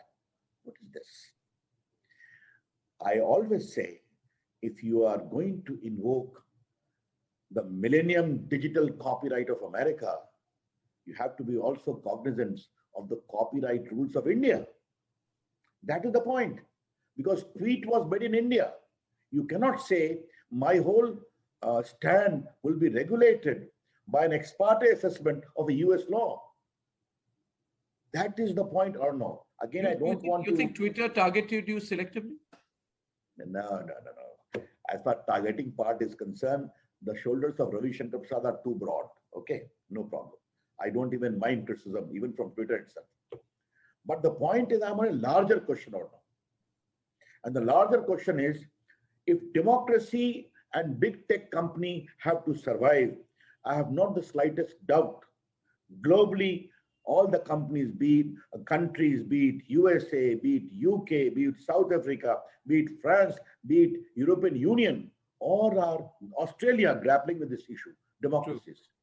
And the issue is, how do you synergize your digital operations globally with the digital sovereignty of respective nations? And for a happy blending of the role of big tech and democracy, a solution has to be found. To Ravi Shankar Prasad speaking to Arnav Goswami. And there's much more from that interview. You can see it on indiaglobalforum.com. And remember, clips of all the interviews and discussions and debates that we're having throughout the day here at India Global Forum, you can see those on Twitter. They are being posted at IGF Update. So do follow that to stay across the conversations that we are having. Now, let us pick up on some of those themes that were raised in that discussion, because we know that technology is changing the way we do just about everything, but its adoption is not universal. There are huge opportunities, but there are still not open to all.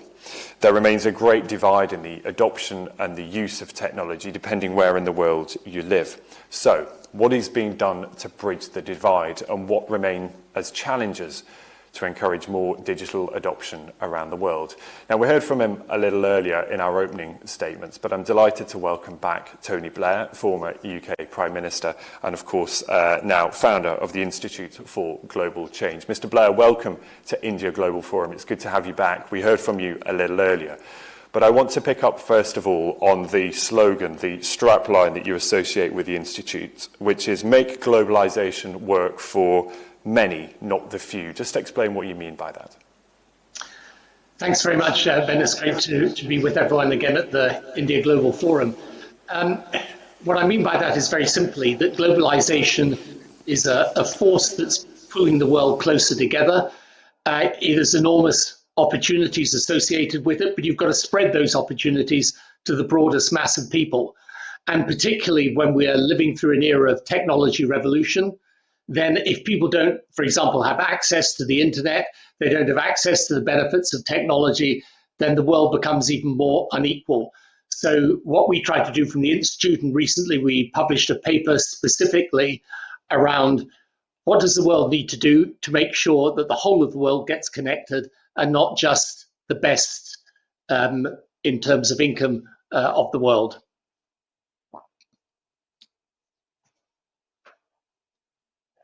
That remain, and what are the challenges to trying to bridge some of those divides? So essentially, I think you've got to do three things. First of all, you've got to try and make sure that you build the infrastructure of connectivity so that power generation electricity is available to the hundreds of millions of people who presently don't have it. Secondly, you need to make sure that the world is mobilizing the capital. We estimate it's around about $450 billion that's required over a period of time. That sounds a lot of money, but actually just in the context of COVID, it's not that much of an amount of money. And indeed, if you establish that internet connectivity, the payback in terms of increased wealth and income is enormous. And thirdly, you need to create in countries the right regulatory framework so that the private sector is incentivized to come and develop the connectivity that's necessary. But we lay out there a plan to do this, and in the work we do with governments around the world, where we're trying to help them bring the best of technology to their countries to accelerate development, there's a perfectly workable set of plans that could bring about this connectivity if the world got properly mobilized. We're having to get mobilized as a world for COVID. We're having to do the same for climate change. We should do this for internet connectivity. When you lay it out in such stark terms, and I know you've talked about the digital revolution being compared to the industrial revolution, and history tells us that the industrial revolution was great for Britain, for Germany, for the United States. Who are the biggest benefactors of this technological revolution? Well, at the moment, it's obviously the wealthy countries in the world, but then China is obviously a center of technology. India itself is a center of technology. I mean, India has got huge internet and technology capabilities at the moment. The sector is due to grow in the next 5 years by roughly 10% a year, but there's still large numbers of people who are left out. So the idea that we put forward is to mobilize the capital, public and private, in order to invest in the technology and the infrastructure necessary to create it, so that those poorest parts of the world get access.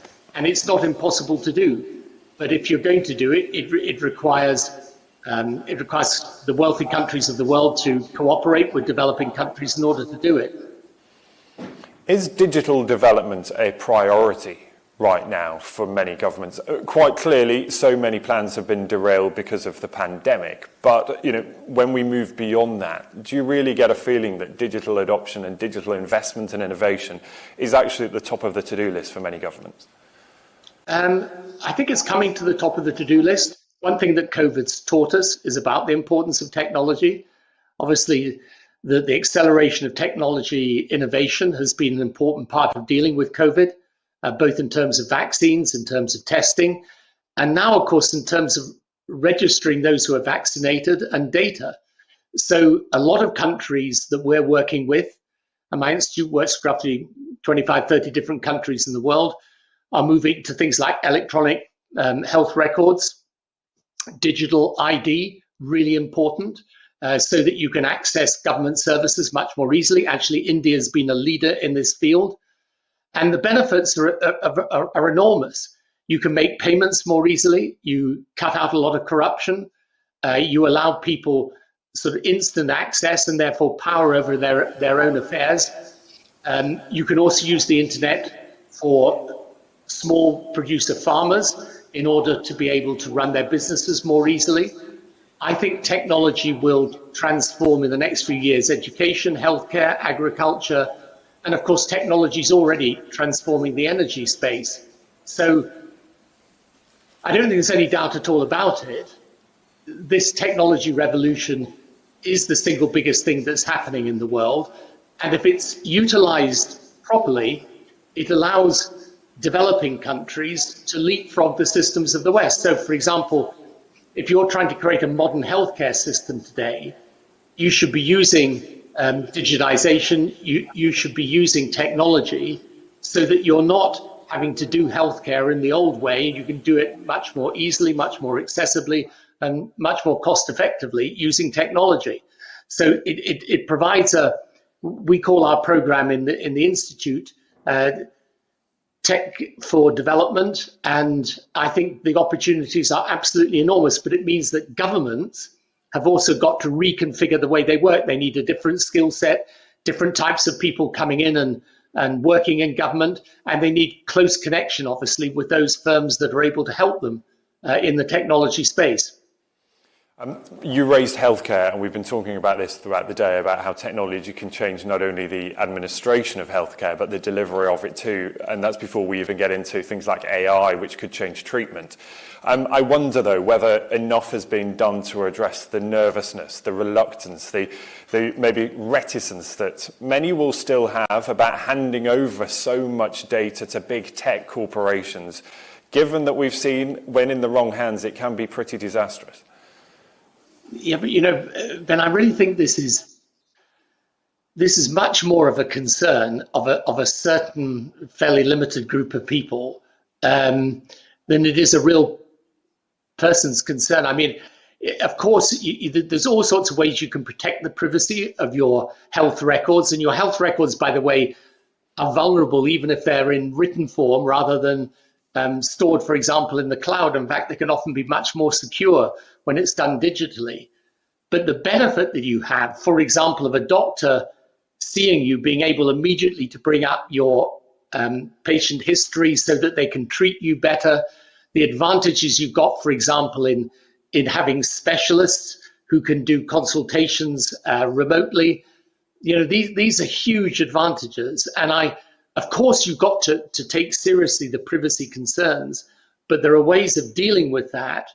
And the advantages of moving to digital ID and digital patients' records, the advantages, in my view, far outweigh the problems. Yeah, absolutely. And there will be a need to demonstrate that the pros outweigh the cons. That is of course, a given. I suppose the concern comes when there is a fear, particularly in the UK right now, about things like the use of that data, however anonymized it may be, whether my personal data or that of anyone else is being used to prop up profits of big tech, big pharma. That is one of the concerns that people have, no? Yeah, okay, but, it's like there's a debate going on in the UK at the moment as to whether you should have to have proof of vaccination, but your average supermarket's probably got more information on you than the government. Mm-hmm. I mean, I just think, I personally don't mind if my health records are available, anonymized. I think, by the way, one of the reasons why China is moving ahead in the healthcare space is because the companies there are able to look at anonymized data in bulk, and that, of course, gives them a tremendous advantage. So I don't misunderstand me. You need rules and you need frameworks and you need a proper regulatory system. But I think it's not hard to establish that, and the benefits are absolutely enormous in terms of the development of things like diagnostics and being able to accelerate the search for cures for disease. And to use the healthcare example once again, because it is so prevalent right now, we're seeing the difference that technology has made in treating this pandemic. And you talk about things like the NHS app, for example. There is still, though, a huge divide between the countries that can afford to invest in this technology and those that cannot. How do we start to redress that balance? Yeah, that's a great question. And I think the one thing this COVID pandemic has taught us is that we all have an interest in curtailing it. And one of the things I've been trying to say, which is why we need to get vaccines out to the developing part of the world as fast as possible, is that we have an interest here in the UK in making sure that people in Africa, for example, get access to vaccine, because if they don't, the disease keeps circulating, we get new strains developing, and those in a globalized world, inevitably they'll come back to the UK. So one of the things I would like to see following the pandemic is the aid agencies and international financial institutions working with governments around the world to put in place the basic health infrastructure that allows you, for example, to access technology. I would like to see the manufacture of vaccines being done in every single part of the world. I think people again, to take Africa as an example, where my institute works a lot, I don't think those countries are ever going to allow themselves to be in a position where they don't have their own capability on the continent for looking after the continent's needs. And so this is something, it's actually in our interest here in the UK to help people access. So I think, one of the things I hope at the end of this pandemic is that we have learned the virtue and the benefit of such global cooperation. And you paint a picture there, one of huge opportunity, if and when all of this is over, that there is opportunity for business to really, make moves in that space. I wonder, India are already leading the way as far as technology is concerned in so many different fields, and I wonder therefore what your message might be in terms of where the opportunities will come and how companies may get on board with that to actually try and bridge that divide a little bit better. Yeah, I think my message would be very simple. India is a center of technology innovation, actually one of the great centers of vaccine production. If you just take the area of bioscience alone, through the development, for example, of the messenger RNA vaccines, the whole of bioscience has got an enormous boost as a result of this. And for companies in India, where there is this, workforce there that is very tech savvy, I think the opportunities are enormous. And I would like to see greater collaborations also between UK and India in the bioscience field, but I think you can take that across agri-tech, educational technology, and the broader aspects of healthcare. Tony Blair, it is wonderful to talk to you here at India Global Forum. We are grateful for your time and your insight. I wish you all the best with the work. As you said, it's about bridging that divide, and let's hope that from all of this year of chaos, there is some progress as far as that is concerned. Tony Blair, good to see you. Thank you so much for being with us. Thanks very much. Thanks, Ben. Thank you. Now we're going to continue the conversation, and ESG is something that we have heard a lot about, and we will hear even more about over the weeks, months and years to come. Environmental, social, governance concerns. How do businesses grow out of this crisis to become better organisations on those goals for the environment, for social, and for the way that their businesses are run? So coming up next, we're going to hear from Gautam Adani, who is the chairman of the Adani Group, looking at how ESG is playing an increasing role in some of their decisions, and for businesses around the world, it's an increasing concern that they have to think about. Stay tuned.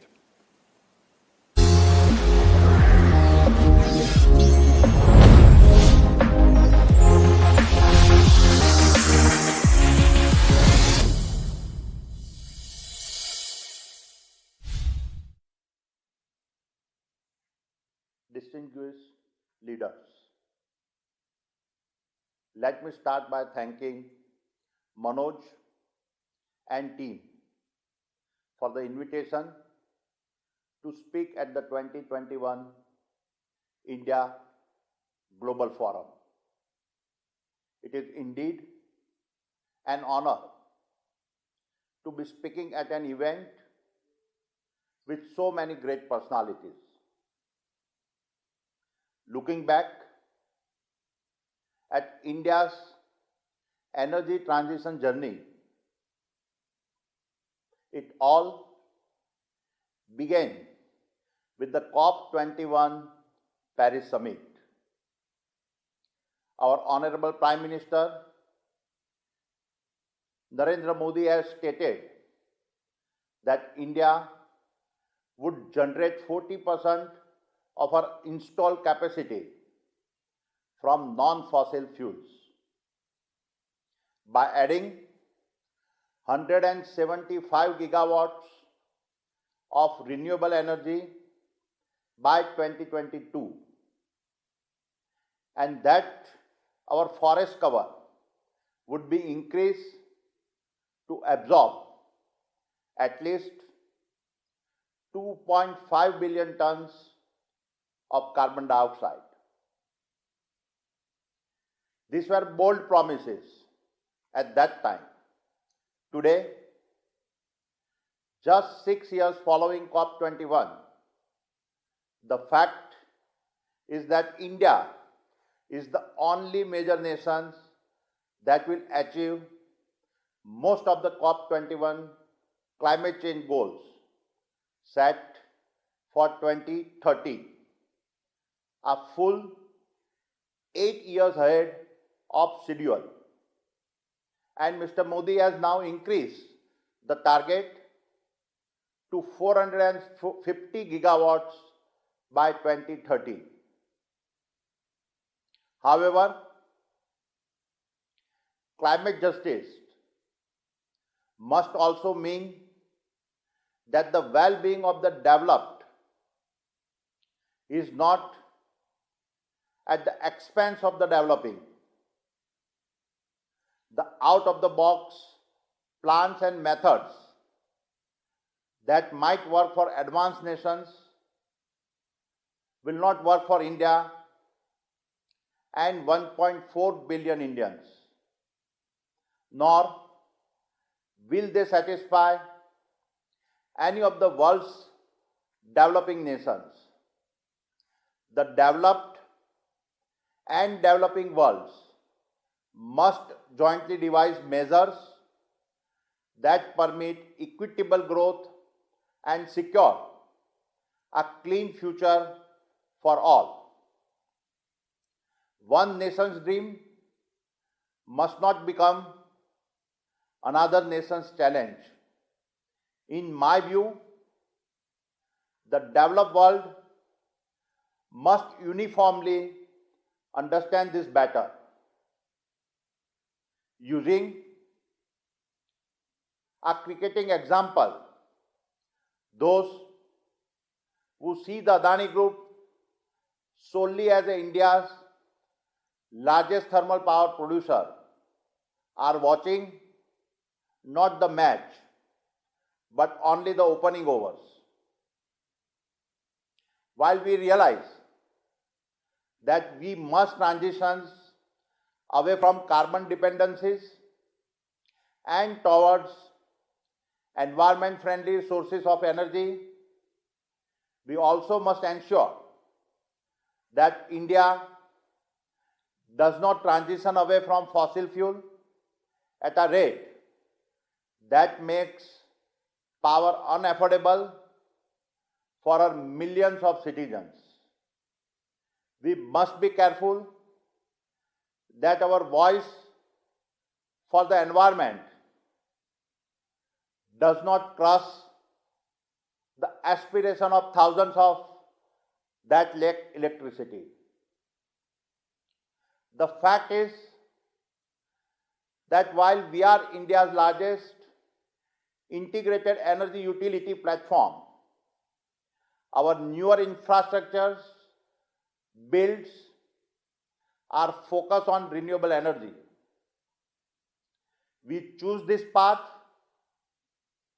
to not just balance the CO2 emission, but also to make possible a responsible and a rapid energy transitions. In 2020, we become the largest solar company in the world. Our journey we started in 2015, and last month we caught up to our renewables target of 25 gigawatts, a full 4 years ahead of schedule. Our green energy arm is on track to be the world's largest renewable energy company by 2030. I know of no other organization in the world that has accelerated is the renewable footprints as rapidly as the Adani Group. In addition, a key element in our Energy Balancing Act as a gas, both LNG and LPG, which is enabling India to prepare an energy mix that is a multidimensional and cleaner. Not only is a gas-based economy beneficial on the sustainability front, but it also helps India save a valuable foreign exchange and amplifies several nationwide benefits that include reduced health risk, broader and cleaner range of applications, energy efficiencies and transportability.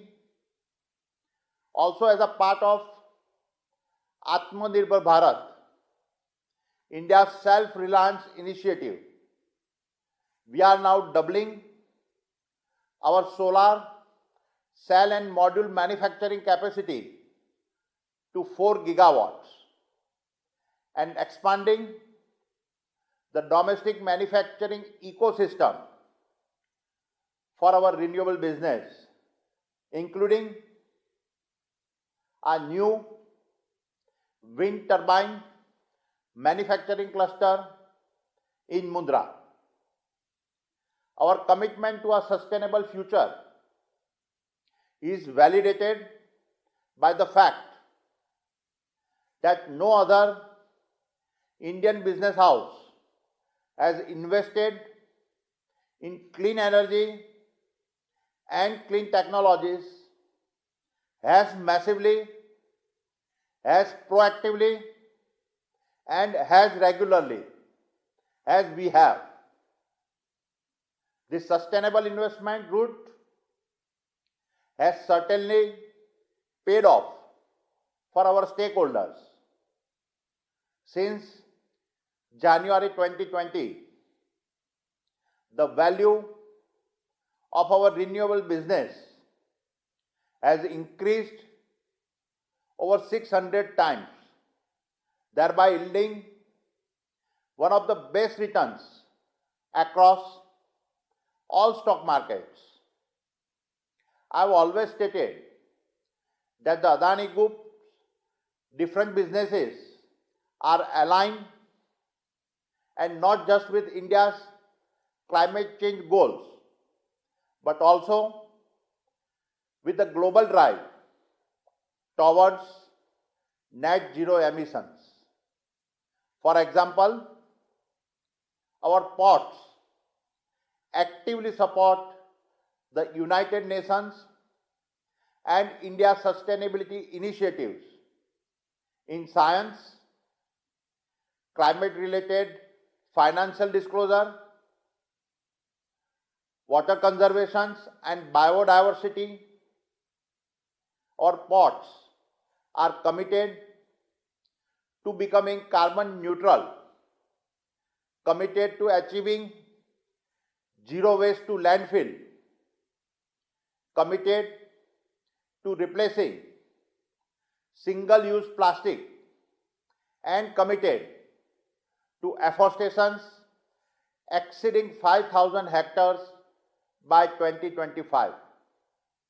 We believe no other large multi-ports business anywhere in the world has outlined such specific action to sustainability. This alignment with the global sustainability is even more pronounced in our new ventures. Every new business that we incubate is driven by sustainability goals, be it a network of data centers powered by renewable energy, be it a green hydrogen explorations with partners like SNAM and Technimont, or be it the green hydrogen projects with the leading global partners. In closing, let me emphasize that the Adani Group intends to continue investing in such technologies and take the steps to fulfill our ESG goals. We will do so by carefully balancing our energy migration from carbon positive to carbon neutral and further on to carbon negative. The pipeline of renewable projects that we are building and those that we have already acquired give us a total confidence. Such transitions will have to be shaped by domestic needs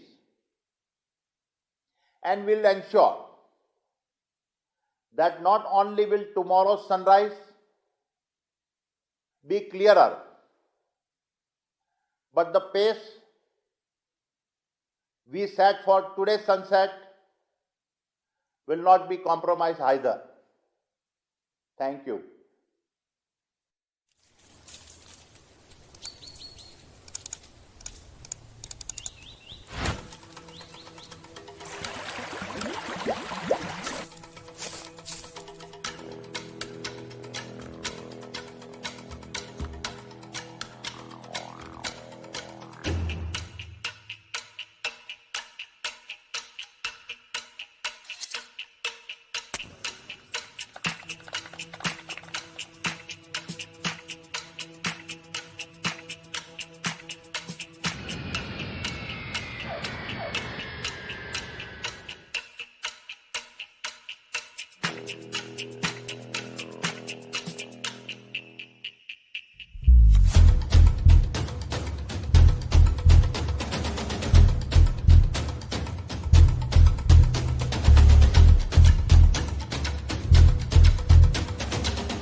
Studies suggest that ESG assets may very well cross $50 trillion by 2025. Companies across the world are paying attention to this wave and putting new processes in place to become compliant with these new standards. So what do these adjustments look like? And what does it take to become an ESG compliant company? We've just heard from Gautam Adani, chair of Adani Group. Now, to discuss these issues more deeply, really pleased to be joined virtually by the Group CEO of Savannah Jurong, Wan Young Fine, the Managing Director and CEO of Invest India, Deepak Bagla, Group Head, Sustainability and Climate Change at the Adani Group, Professor Arun Sharma, and Senior Vice President, Industry Head of Financial Services and Public Sector at Infosys, Ajay Vij. Welcome to all of you. Thank you so much for joining India Global Forum. Let's start off with you, Deepak. Tell me, do you think that ESG compliance will play a big role in how global investors look at investments into companies? And do you think most Indian businesses will adjust quickly to match these global ESG standards? Edie, I think it's no longer a question. And especially what we are going through with this pandemic and this virus, this is something which is right there in the middle of the room. But quite frankly, I think ESG is something which is very focused and critical where India is concerned. Our Prime Minister Modi had specifically mentioned that both growth and ESG are equally important. And there is a huge stress from the government itself to ensure that we work across the ESG standards. Let me put a few thoughts in mind for you. One is we at Invest India, which is the National Investment Promotion and Facilitation Agency. The first element which we are looking at is we've partnered with UNDP and have come up with a list of ESG approved kind of projects. And we work more and more with industry to try and create these projects and also to help them by creating templates as to what is required to make them ESG compliant. The second itself is we have a complete platform called the India Investment Grid, which will give you a set of opportunities which are available within the structure. But most importantly, let me bring it to you, Edie, and I know others are waiting, so I'll be brief, that one of the two very critical things which we are doing within Invest India itself, and that also reflects what is happening in the country as a whole, is one is the big program on startup and innovation. And that is where I'm seeing a huge level of activity, which is coming out in all the three elements of E, S, and G. And, be it bringing more transparency into the system, be it bringing better hygiene and working conditions, or be it seeing that how we have the least impact on the environment and containing whatever is on the carbon footprint. And let me mention here that the world's largest renewable energy program was introduced by Prime Minister Modi, and that is currently underway where India is concerned. The second very interesting element, and which is again what we are focused on with an entire team, is waste to wealth. You see, one of the interesting things of a developing economy where resources are always constrained is recycling, and the best utilization of given resources is critical. And the moment you do that, you realize your footprint on your carbon footprint really reduces substantially. And that sets into place a momentum where there is a deep sense of awareness across all stakeholders of society on the elements related to ESG. Let me end with my comments here for the moment. I will pause and we will wait for my other colleagues on the panel. And I'll always be there to take it on later. Thank you, Edie. Back to you. Thank you. I'll definitely be following up with you in a minute. Ajay V, let's come to you. Infosys became carbon neutral for the fiscal year 2020. That's 30 years ahead of the timeline set by the Paris Agreement. We know that actually the science tells us we all have to move that back to 2030. What put Infosys in such a position to achieve these goals? First of all, great to be here on the panel today, and thank you for inviting me. From an Infosys standpoint, we've been always focusing on corporate social responsibility as part of our core business strategy and ethos from the very beginning. And every year we used to contribute about 2% of the profits to social programs. But our ESG journey, the backstory is exciting, but it's a bit serendipitous as well. At the start of the millennium, when we were building our campuses in India, the infrastructure in India was quite unreliable at that point in time. So we started investing hugely in solar farms and to counter to the inconsistent electricity supply. And that became the bedrock for the growth of our sustainability efforts. So from an Infosys environment standpoint, we are proud to say that we are carbon neutral across Scope 1, Scope 2, Scope 3 emissions. And we have been on this journey for the last 12 years. And across renewable energy, be it solar farms, wind farms, or waste and water management, looking at smart buildings using technology as one of the biggest levers. And if you visit our campuses, we call them living labs for clean technology. And we've done this without sort of buying carbon offsets and credits. So I think that's one part of the sustainability perspective. From a social perspective, if I look at, we've always thought our company's mission is around technology and education. And what Infosys Foundation is doing today is we are training 10 million people across the globe on digital skills through learning classes, gigantic technology platforms, and self-learning areas as well. And from a governance standpoint, we've always prided ourselves on the corporate governance and disclosures. We have a completely independent board with 25% women population on the board, independent chair, a very high level of disclosure that we do every year. And there is intense focus on empowerment of women in our workforce as a company, and also looking at LGBT and disabled, colleagues and underrepresented communities. So I think that's basically the framework of our ESG initiatives. And with this pandemic, we believe that there'll be a huge opportunity for us to give flexibility to women workers, we had a very high percentage of women workers from the beginning. We have about 38% as a company population, but we saw that middle and senior levels, there was dwindling effect of women population. So with this pandemic, we believe more flexibility, new ways of working will allow us to manage that ratio also. So that's basically the scorecard across environmental, social, and governance from an Infosys standpoint. Eddie, over to you. Thank you. I'll come back to you as well. Professor Arun Sharma, how does a diversified conglomerate like Adani Group track its carbon footprint across your vast array of businesses? Do certain businesses help to offset more? How does it work? Well, thank you, Eddie. It's a complex question. There are certain businesses in the group that have been doing emission reporting for a long time. Some of it is driven by regulatory requirements, and some of it has been because the group has been very proactive. I'm sure you heard from the chairman about the ambition to be the world's largest renewable energy company, and we are already on our way. The Adani Foundation is doing amazing work on empowerment of women and healthcare, and during the crisis, they've really done an excellent job. But the question that you are asking is, there are businesses in the group where it hasn't been the practice to undertake carbon footprint analysis.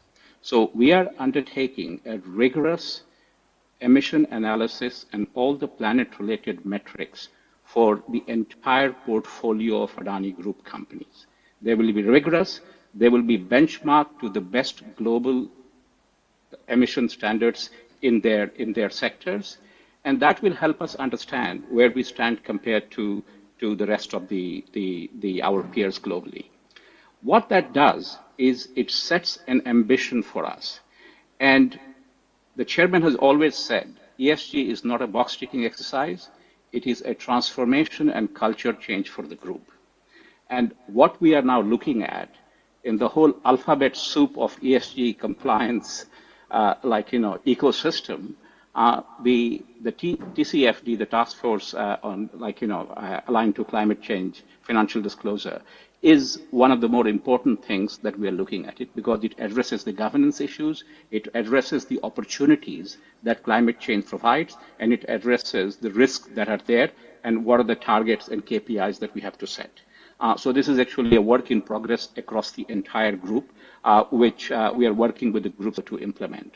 Now, what happens there is that the TCFD compliance is actually somewhat challenging because we have to look at different scenarios, 2-degree scenarios, 1.5-degree scenarios, or well below 2-degree scenario. And that does make it very rigorous. And then we're also looking at setting science-based target initiative targets, and the ports business, APSEZ and Adani Green Energy Limited, have already committed. So we want to go in this direction on setting targets, monitor our progress, and then eventually look at the broader ESG. And this is a challenge for the entire global economy, because what is the meaning of ESG compliant? So for the lack of a standard, we believe that the World Economic Forum IBC metrics, which the Big Four have helped put, is a good start, the 21 metrics, and we will start sort of looking at how we address that. So there are some of the things that we are doing. There are 20 different kinds of businesses, and understanding the carbon footprint is our first priority, and then setting the goals to undertake emission reduction. And we can discuss more about what we are doing to reduce emissions too. Let's come back to you to do that in just a moment. Juan Young Fine, you work in infrastructure and urban development, and earlier this year, Surbana issued the first sustainability-linked bond in Asia. Can you tell me more about that?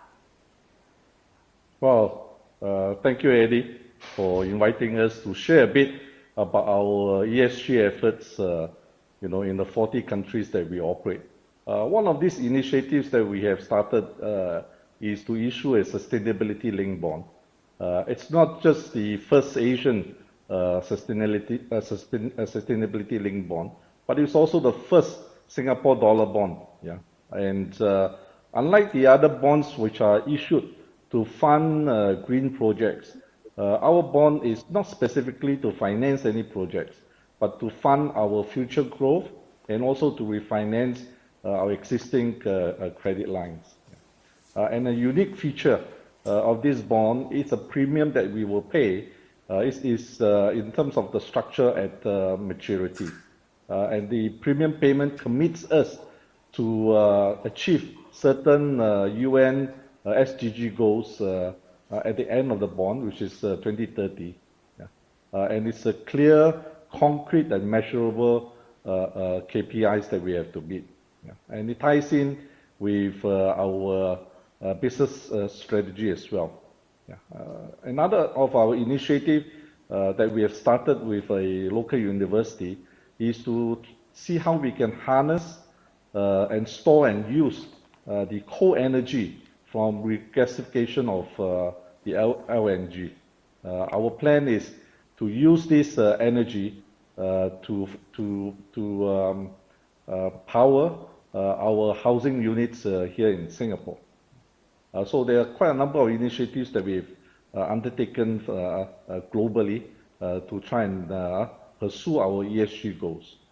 Over to you, Eddie. Thank you very much. Let's come back around. I'd like to go back to Deepak and talk about some of the ESG projects that you mentioned that you are working on with UNDP. Can you tell me about some of those that might be interesting to an international audience?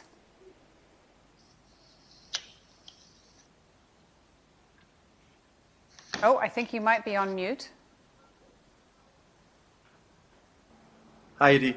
There's always one. So I was saying the world's largest solar-powered initiative is currently on in India. Let me just put it in perspective for you. The world's first, actually let me correct that, the world's only airport which is 100% run on solar power is in India. Some of the world's largest solar power parks are now in India or are being executed in India. When we talk of the Paris Accord, if you look at it, out of the G20, India is probably the only one in line on what those milestones were created. What I want to bring to your point here, Edie, it's not just projects, it's a mindset. ESG is an absolute mindset, and for economies like ours, which are based, and the strength of these economies is frugal innovation. The moment you work towards the element of frugal innovation, you're working towards an ESG. Let me give you another example. Me, myself, Invest India. It's like a startup of the government of India. It's runs totally under the aegis of the government. Look at gender equality here. We have more women than men. Actually, it's not really that equal in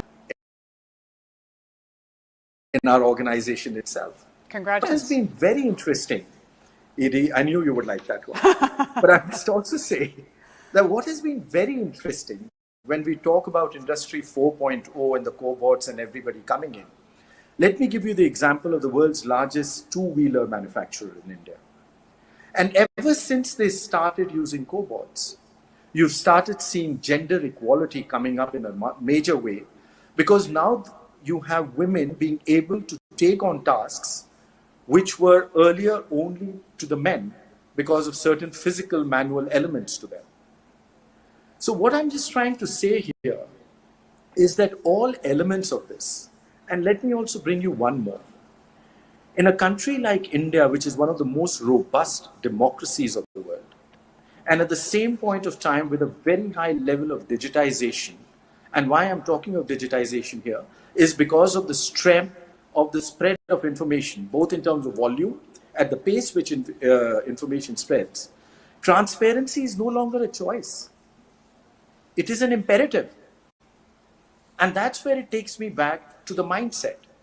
So coming back to your point on actual projects, be it recycling of waste, be it cleaning the rivers and the ponds, be it saving water. By the way, the world's largest water program as we speak is currently being executed in India, where we want to get potable drinking tap to over 600 million Indians in the next 36 months now.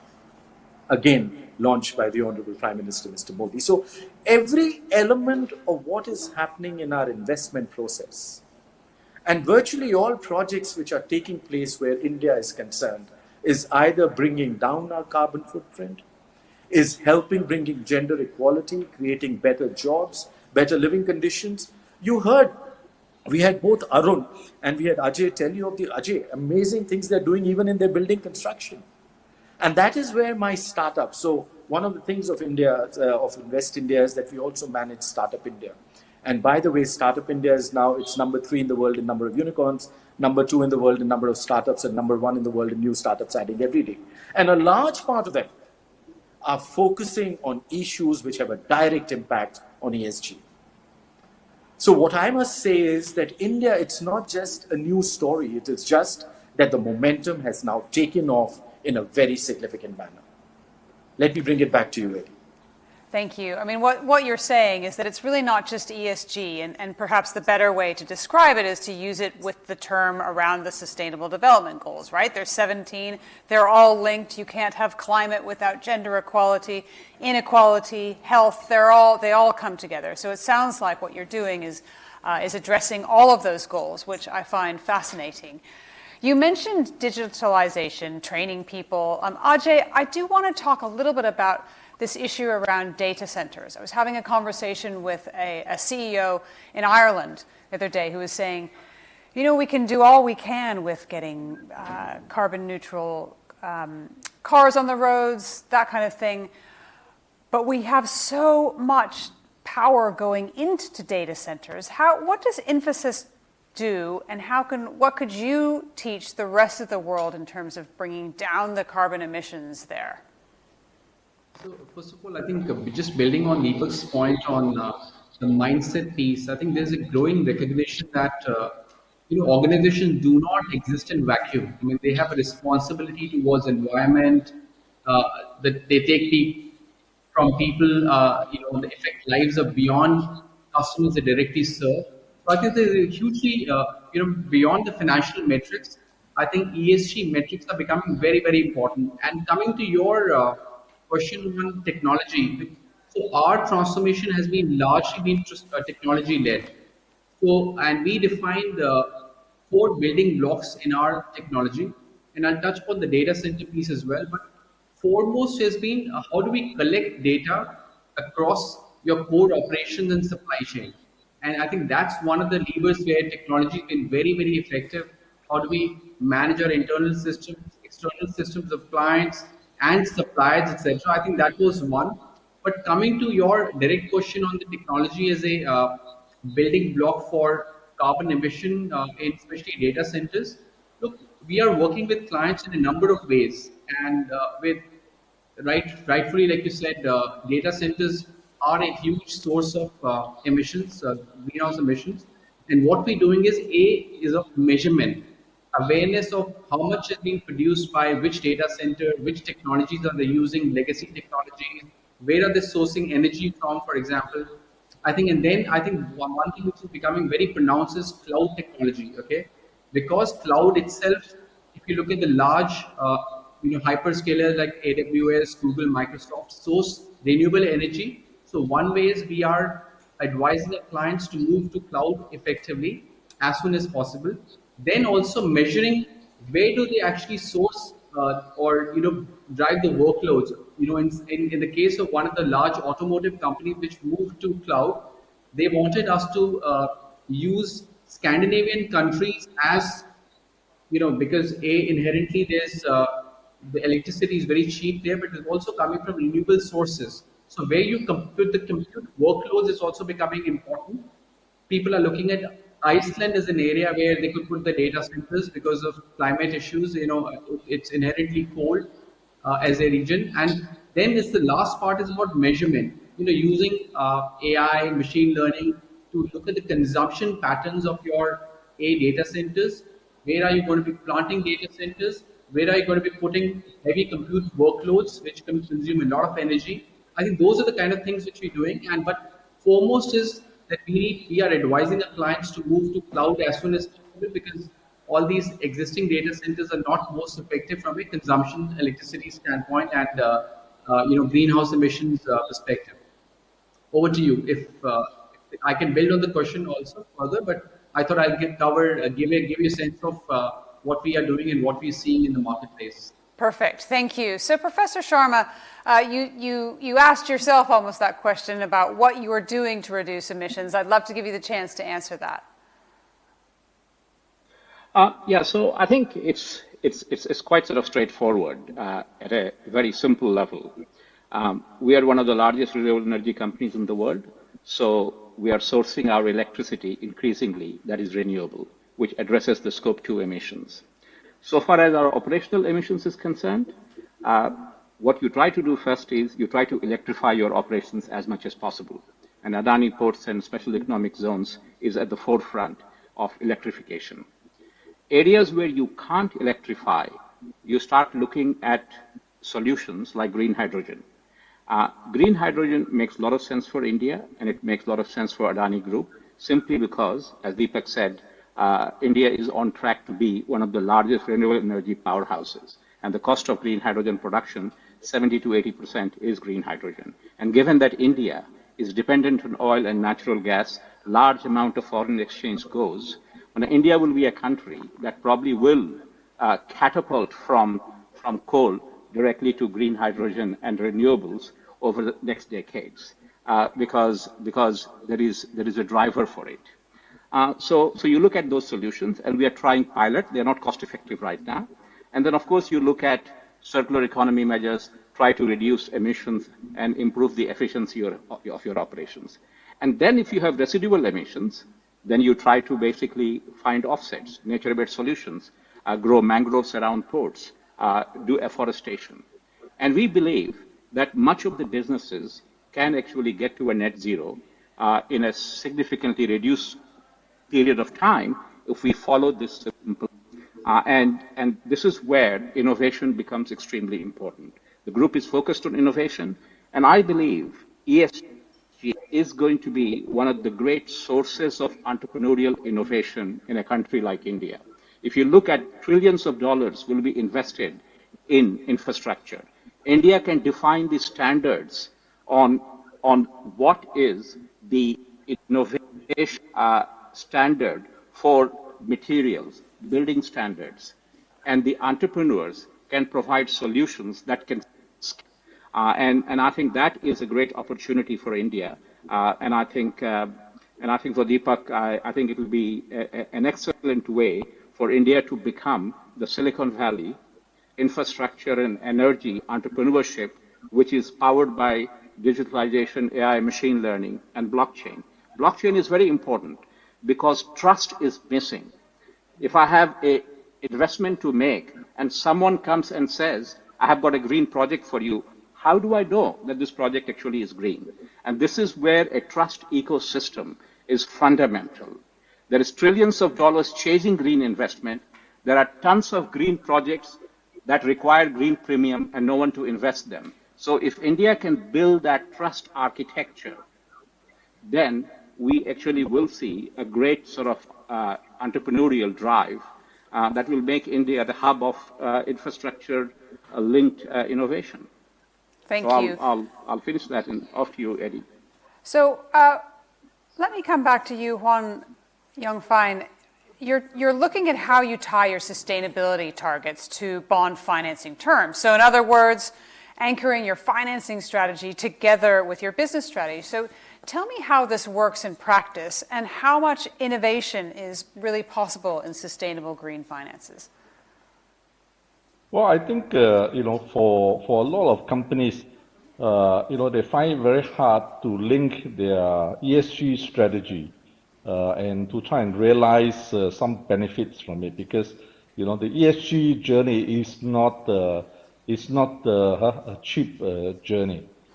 And one of the ways that we have shown to our clients is that if you tie your financing to your ESG goals, and put some strong KPIs around it, you can command quite a lot of leverage, to drive down the coupon rate on your bonds issuance. So this is one way in which we demonstrate to our clients that really going to ESG is not is not going to be a painful exercise for our clients.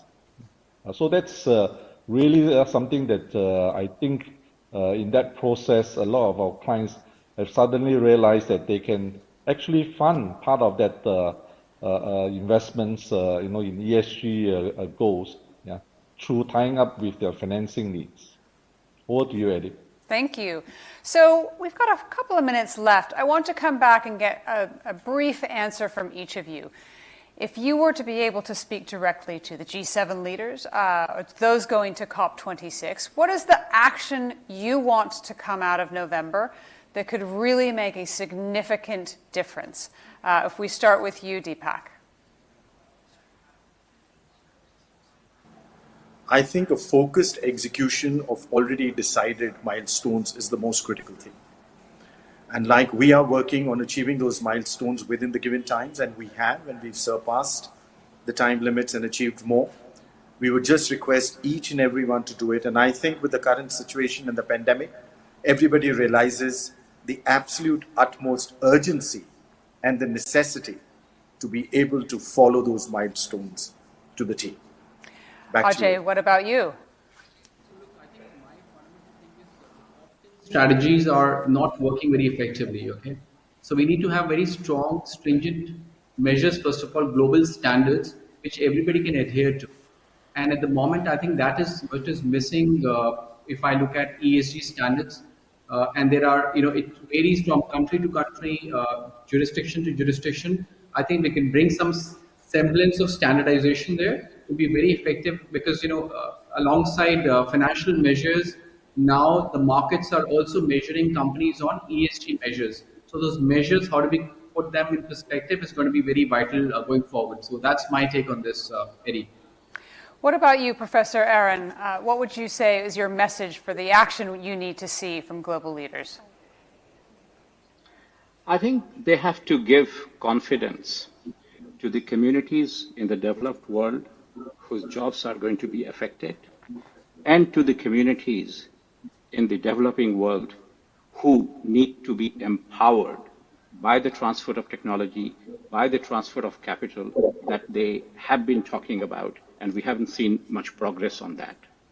And I think giving confidence to the developed world and to the developed world, we build that consensus that is required if we are to meet the challenge. Thank you. And what about you, Huang Yongfine? Well, I would say to them to take a really bold approach, to reframe the cost perspective, because at the moment, I think every nation is just skimming, the surface and not taking really concrete actions, to meet some of those ESG targets. Over to you, Eddie. Thank you guys very much for keeping us to time. I was going to say it's time for a seventh inning stretch now, but that's too American of a reference. It is time for a chai break and some yoga. We'll be right back. Well, thank you very much, Eddie. Good to see you all. Thank you. Thank you. Thank you.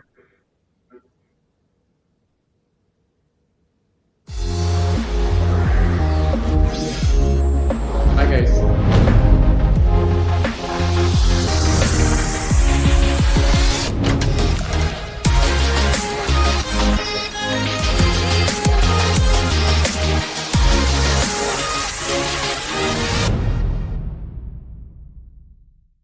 Up next, a conversation with an all-star panel of Smriti Irani, Preeti Patel and Amina Mohammed. These accomplished women leaders will be discussing global leadership, women first, radical actions in the post-pandemic era at India Global Forum, where the wisdom of experience meets the impatience of ambition.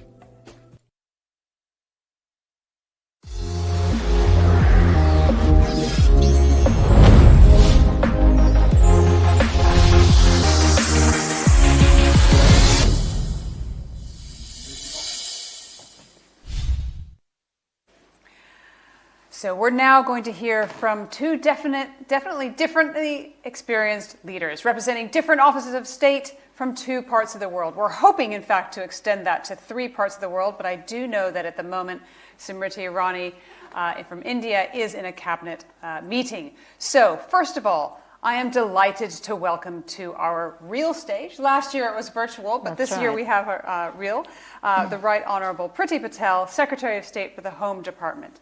Thank you so much for being with us, Home Secretary. I'll invite you to give some opening remarks. Well, thanks for making this possible, and it's a real pleasure to be here today. And obviously to join in this global forum to talk about some of the issues that matter to so many of us. And, you know, when it comes to women empowerment, the role of women in leadership, that's just so important. And of course, when we look at women in business, but also politics, public life, particularly post-pandemic, there is so much more that we can do. So your panel alone is really exciting, obviously in terms of speaking to those who've been at the forefront of a great deal of work during the pandemic, but also serving in some very big and strategic leadership positions. There is always much more to do, and certainly from my perspective as the Home Secretary in the British government for the United Kingdom, there is just a raft of work that's taking place that I have the privilege of leading on as well. So the work that we do in terms of women and girls, domestic abuse, some of the more personal issues that clearly affect the day-to-day of some of the women in the United Kingdom, British citizens, but then also to lean into, through forums like this, the global agenda, where we can affect and shape change, where we can influence, where we can, even through the G7 presidency, which the British government holds right now, do much more in terms of global empowerment of women, developing that agenda in terms of economic empowerment, doing much more for girls in particular. Our Prime Minister has a very strong agenda for girls' education. So these are some really important strands, some things that I think will touch upon all aspects of the debate discussion today. And I'm sure your other panelists as well will, you know, have some views on those areas. Absolutely. Before we move over to Kenya, maybe pretend we could just talk about one of the other areas that you're involved in. We know that the UK and India recently signed a migration and mobility partnership. Can you tell me about the importance of this? Of course. Well, this migration and mobility partnership, I mean, it's the first of its kind that has been agreed by our two great countries. And I think first and foremost, it very much speaks to the strength of our bilateral relationship. I mean, these agreements don't come out of thin air. We have to work hard. Both governments have to work hard in terms of the delivery and the content of those agreements. And what I would say, you know, someone also who's of Indian origin, so it's fair to say I may have a few insights from that perspective as well. This is a relationship that is one of equals. And I just fundamentally believe that, you know, our relationship at a bilateral level has been transformed, certainly across, with the Indian government, certainly over the last 10 years since my party has been in government in the United Kingdom. It's a very personal relationship. It's one that reflects very much the roots that we have with the diaspora community. But you've asked specifically about what that partnership will achieve. It is about people. The living bridge, as the Prime Minister of India himself speaks of, and my Prime Minister here, Boris Johnson, speaks very much about Global Britain, and Global Britain demonstrates that we're open, and that mobility partnership is very much about people-to-people ties. Students, people coming over here, young professionals, having the opportunity to live in the UK and work in the UK, and it's one of a partnership that's of the equal. So that's being reciprocated with Brits also going to India and having the same opportunities. And there are many other aspects as well that touch across the Home Affairs portfolio. So what makes the UK a better alternative for bright young Indian talent than for where I'm from, the United States or Canada, Australia, the EU? Well, a number of factors, first and foremost. That bilateral relationship is obviously key. The living bridge is part of that.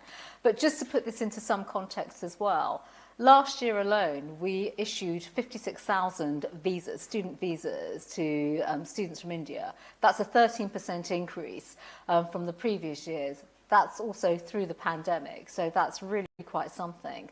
I'm also launching our graduate route, and the graduate route basically enables the post-study route that I've heard for decades for the last decade, in fact, for years and years, every time I've been to India, before I was even in the Home Office, and I've been a very, very strong advocate of this, as has the Prime Minister. So it's the Prime Minister of the United Kingdom that has felt so personally passionate about this, that will effectively help to, bring the brightest and the best, the talent from India to the United Kingdom. And if I may just give, an anecdote, I've always spoken about, you go to parts of London, and I appreciate this is very different right now throughout the pandemic. You go to the Canary Wharf, you go to the City of London, you could close your eyes and you would almost hear every single Indian dialect being spoken and echoed, which I find, I think that's great. I think it's great. It speaks to global Britain. It speaks to the diversity of our country. But these are the people that were once students in the United Kingdom who are now living and working and contributing to the economic harmony and fabric of the UK. That's what this route will do, the graduate route, the post-study work route as well. That's why I'm absolutely convinced the United Kingdom will be the place for Indian students to come and study, but also work and effectively contribute in the long run. And that speaks, I think, very much to our openness, shared values. The shared values matter a lot, but also to the heritage and the roots that we have here in the United Kingdom with the Indian community. Thank you, Home Secretary. Let's go over to our remote panelist. We've got Ambassador Amina Mohammed, the Cabinet Secretary for Sports, Heritage and Culture in Kenya. I'd love you to say a little bit about some of the challenges that you've faced over the last few months, and especially what you think the opportunities are now.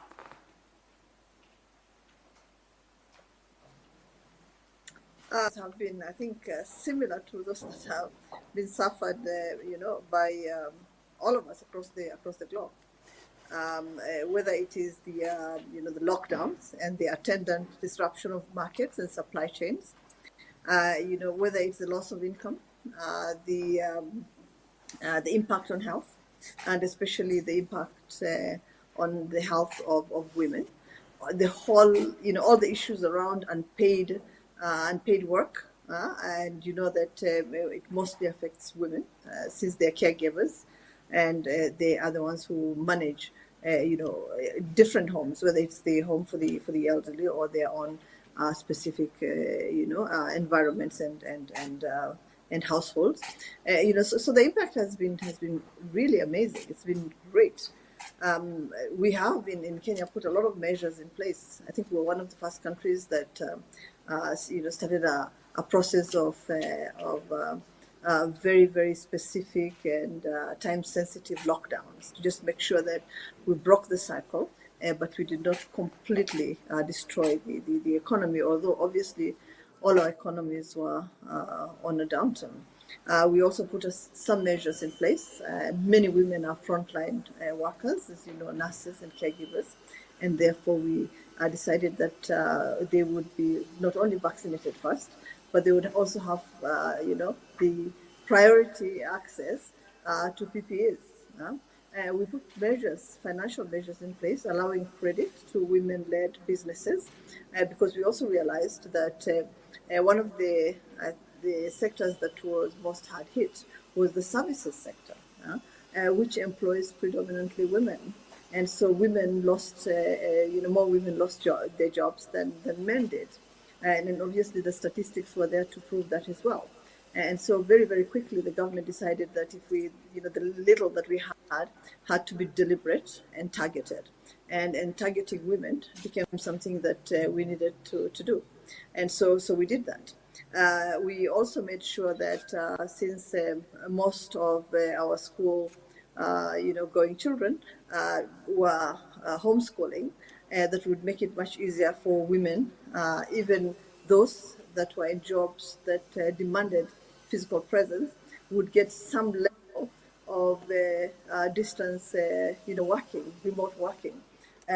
So it's affected everybody, I think, and it's really important that not just nationally but globally as well, that we put deliberate measures in place. And what I talked about, access to credit, loans and grants, and especially to the sectors where the workers are majority women. expanding social protection systems.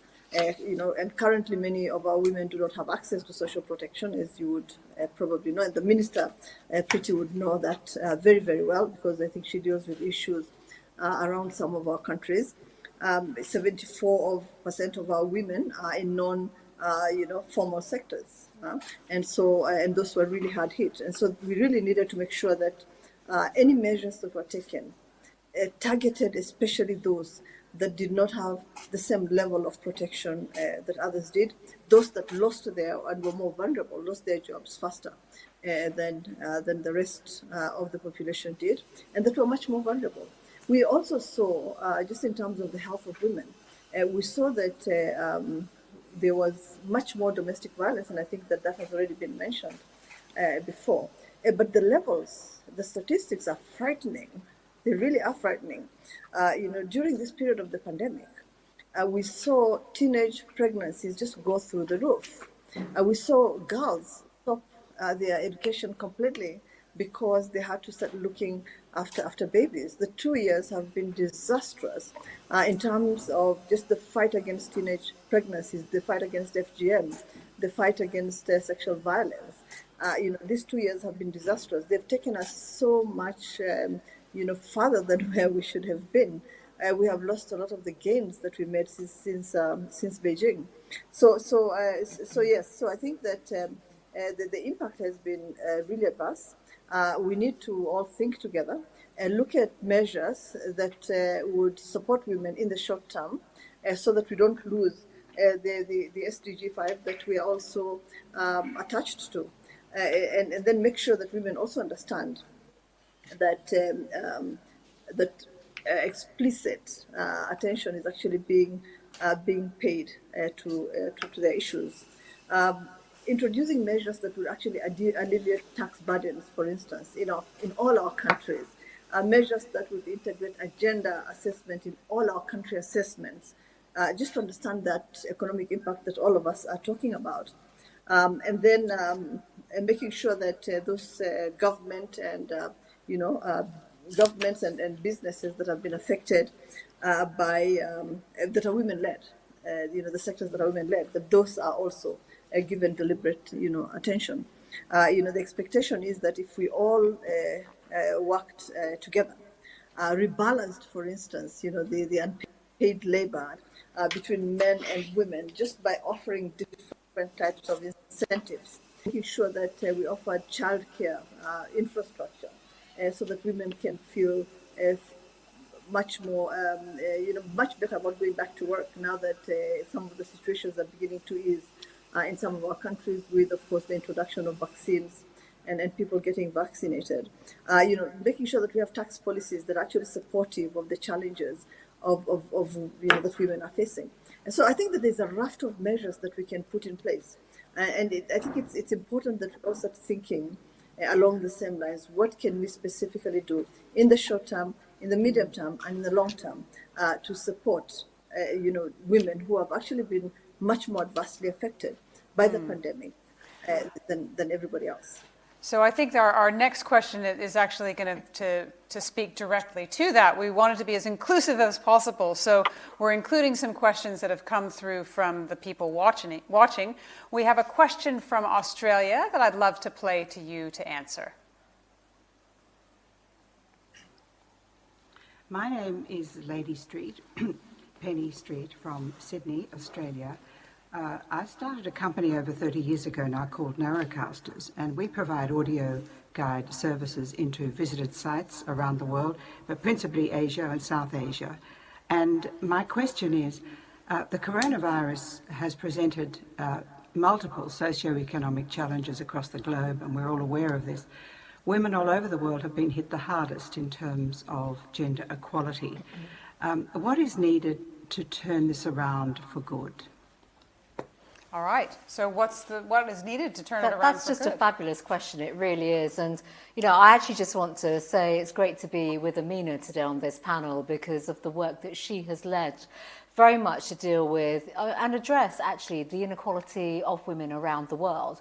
And this does come back to the Sustainable Development Goals. I think a lot of this does, no question about that. Amina has made the point that, we made some great gains in the past over, the last 7-8 years. The pandemic has had such a detrimental impact that we are going backwards. Amina also mentioned gender-based violence, which is obviously a big issue. However, what do we do to get us out of this, and how do we move forward? So I'm going to come back to just the G7 and some of the work actually of the G7. Amina will be familiar with some of this too, around how we actually focus on economic development, opportunity, even access to capital and to finance for women. Microfinance, look at microfinance. I'm sure Amina can speak about, microfinance in Kenya, initiatives such as M-Pesa, which, are still thriving and basically have given women the chance to be economically empowered so that they're not at home, so that they're simply not at home, they're not subject to abuse, so that girls themselves are actually encouraged to go to school and given the opportunities, because we need to create the pathways. It's our responsibility for governments and countries like our own. We have the resources that we use in a very focused and targeted way to create opportunities to help actually girls and women to move forward. And we can only do this in a unified way. There's no point doing a little bit here and a little bit there. And, our mission certainly through the G7, and Amina is very, very familiar with this. I think she will speak equally as passionately. When you think about even the last 5 years, whether it's girls' education, jobs and growth for women, starting in the communities, and then supplementing that by, where we can, yes, the bigger companies that actually go and establish businesses, factories, manufacturing capabilities, invest in the skills and development of women. That's effectively what we want. I think actually we need much more a playbook, the blueprint as to how to do this. And I say this, I've said this recently as well, as the first Secretary of State for DFID that put forward an economic development strategy. If only we could hardwire that around the world and work with other partners, because that was all about education, skills, empowerment, and investing in people. And that has to be the way forward. Amina, could you speak to some of that and talk specifically around maybe the microfinance issue, and also around some of the projects that you've seen make the biggest impact with the women and girls in Kenya? Well, thank you very much. Actually, I could just repeat exactly what the Right Honourable Priti Patel said. And we would be done with that question, because everything she has said is actually the most appropriate response that you could give, that we need to develop skills, that we need to empower young girls.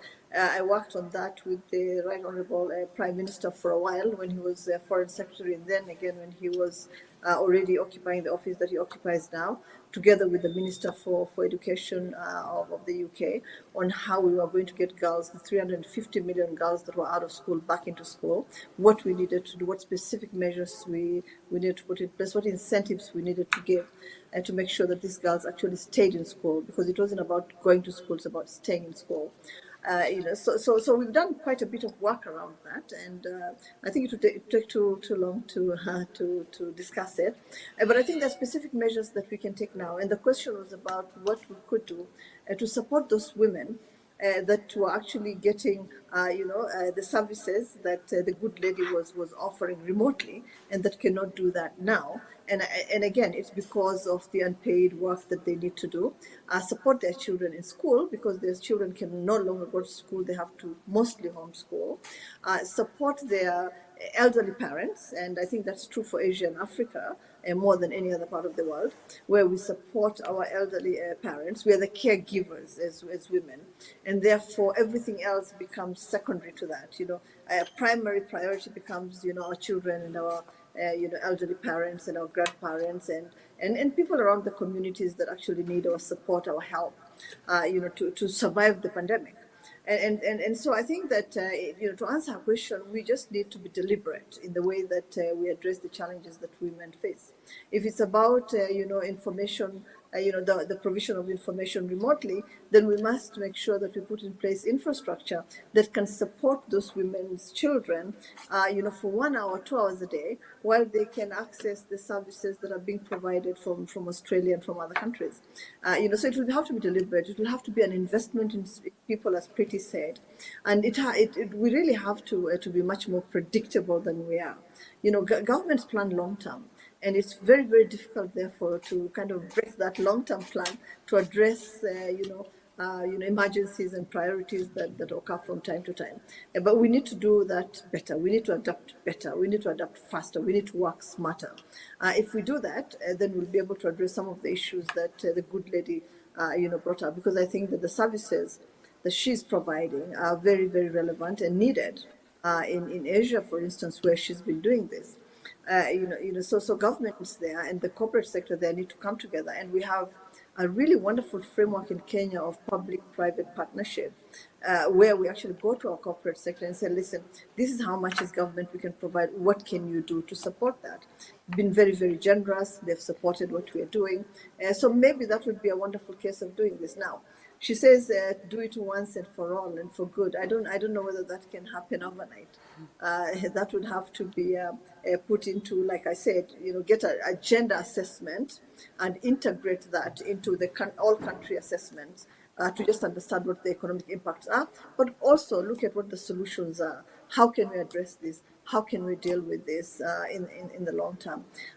So the short answer is basically we have to continue investing in skills, in empowering women, in education, in awareness creation, in sensitization of women, in fighting some of the practices that adversely affect women.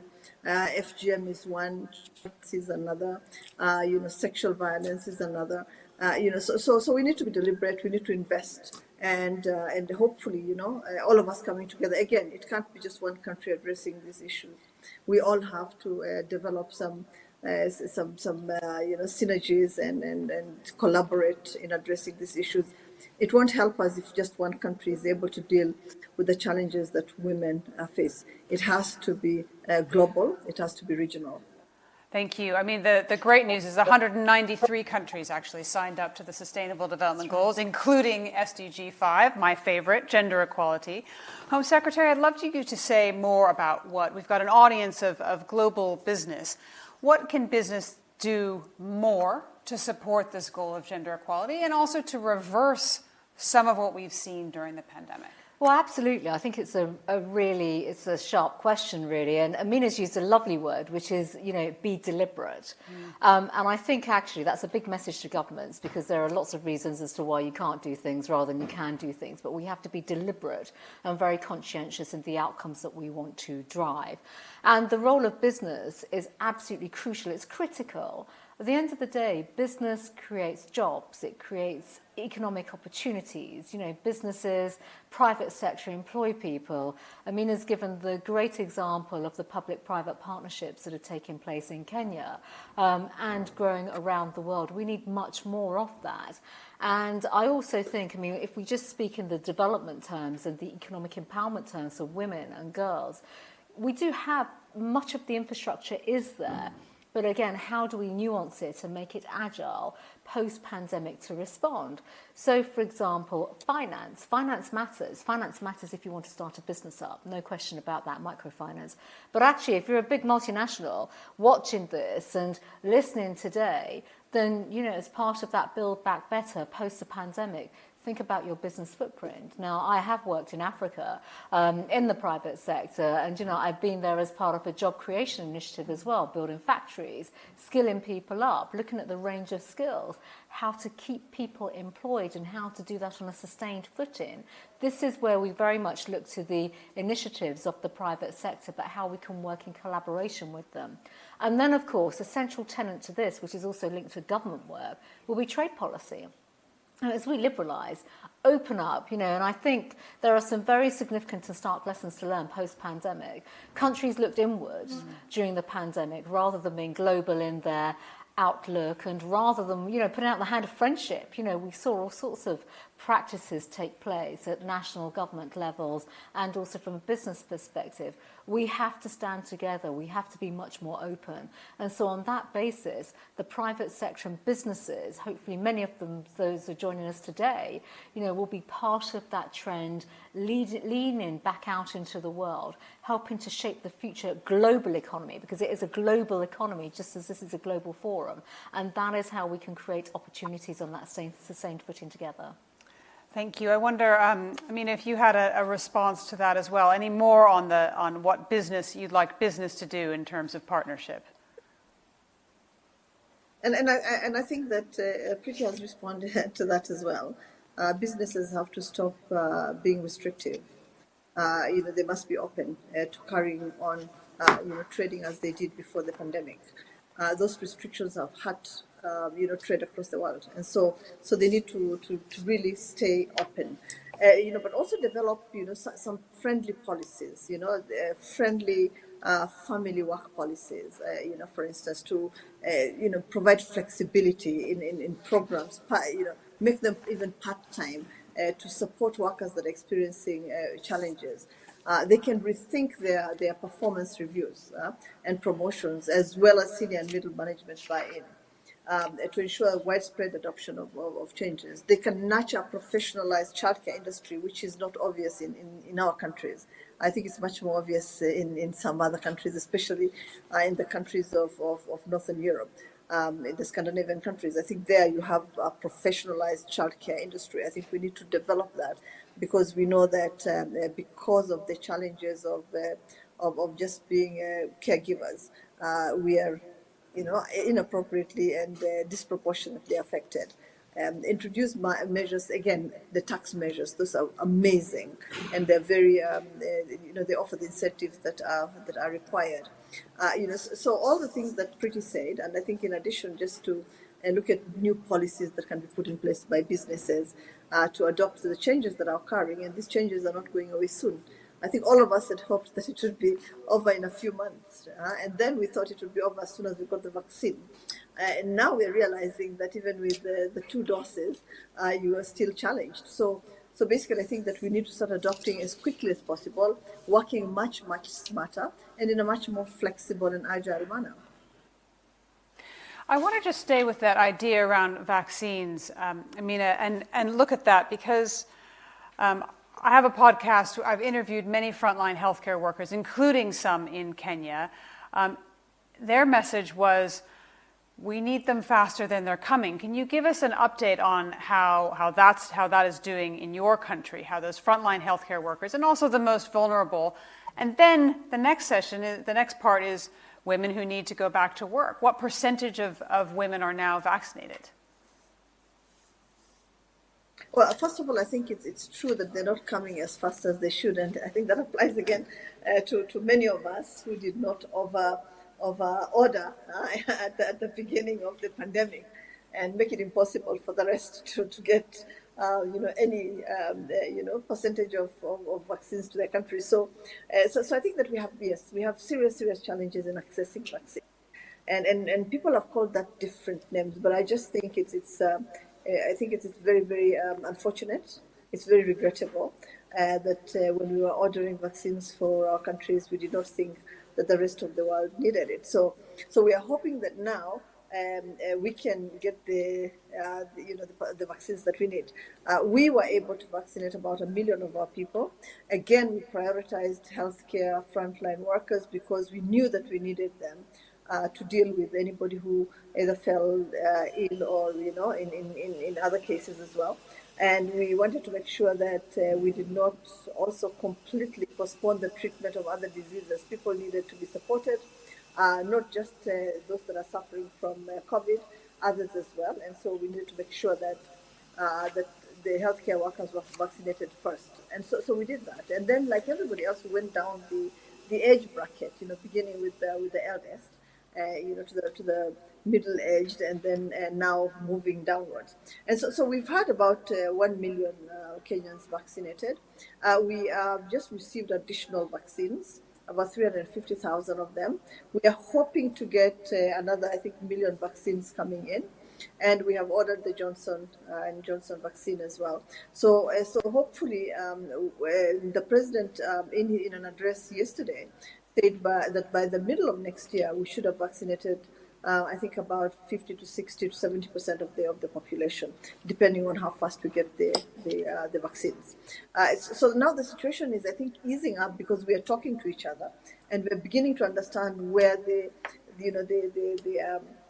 pinches, the shoe pinches hardest, and to understand also that we are in this together. It doesn't matter whether your country is completely vaccinated, as long as your neighbor is not fully vaccinated, then your risk levels remain the same. I mean, they're not reduced, considerably. So it's important that all of us are vaccinated to a level where we then have herd immunity in all our countries, so that we can continue with businesses, our children can go back to school, we can go back to some level of normalcy. Because we can't continue having these lockdowns. Yeah, I mean, we open up for a few weeks and then again we go into lockdown. We open up for a few days, go back into lockdown. I don't think we can sustain this for too long. I think we can do this in the short term, maybe even in the medium term, but we cannot continue. It's just not sustainable in the long term. And so vaccines are the answers. I mean, at least that's according to every scientist and every doctor that I've talked to. And so we need to get these vaccines manufactured and delivered to those that need them. I wonder if you think, Home Secretary, that enough is being done on this vaccine inequality issue. So, I mean, this is just, I think, probably the hardest moment for the world, actually, when we look at the impact of the pandemic.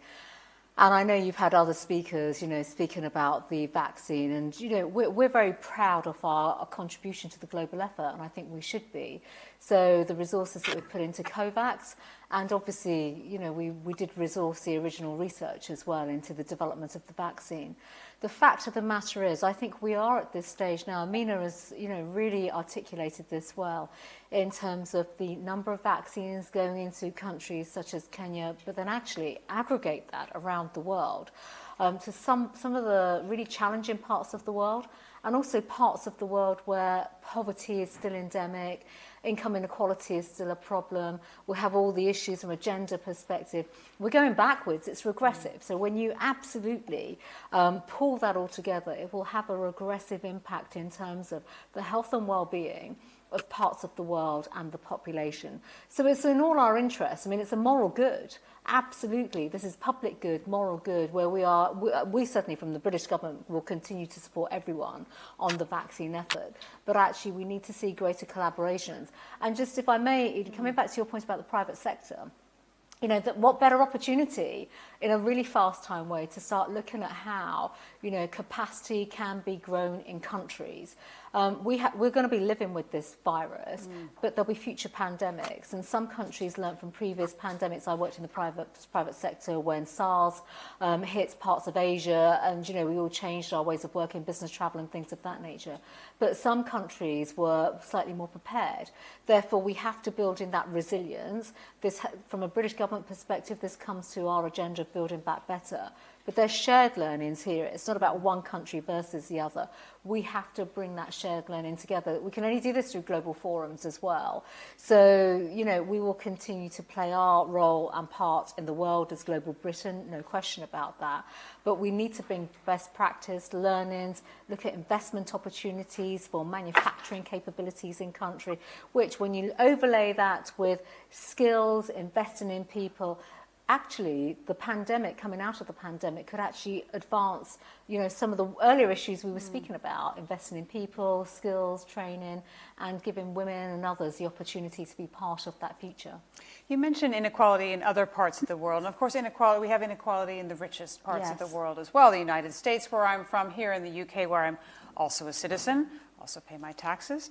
I wonder if you can talk a little bit about how immigrant women were affected during the pandemic and whether we saw inequality increase there as well, and what measures were being taken now to protect them. Yeah, so I think, again, we always learn from, obviously, experiences that come forward. If we just think back to where we were a year ago with the pandemic, We were. Amina said, you know, lockdowns, we were having localized lockdowns, parts of the United Kingdom, certain local authority areas where we had actually immigrant communities, people from immigrant communities were being, you know, affected by the pandemic. That was before the vaccine. And of course, we have always focused on making sure that those that need the vaccine, you know, everyone needs a vaccine, but with the cohorts that first came together last year, late last year and then early on this year, that they were being vaccinated to protect themselves, but also people within the community. There's been a lot of work across this government, and there's work still taking place to make sure where we've had vaccine hesitancy amongst certain communities, that we continue to press the case for the vaccine. And again, then apply that internationally, you know, the work that we've done here across other countries as well, where there might be reservations and hesitancy, that we say to everybody, you know, take the vaccine, it will save your life, but save the lives of so many others. But you've also asked about you know, overall poverty, equality issues.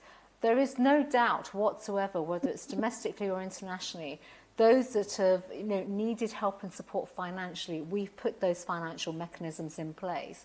So making sure we have a welfare system, universal credit, making sure access to that system has absolutely been resourced and supported, so that people that can't work are being supported. And of course, that was one of the first interventions this government put in place last year with our economic support package, and that came together as soon as we started to lock down the country. So that was March the 23rd last year, and we have sustained that.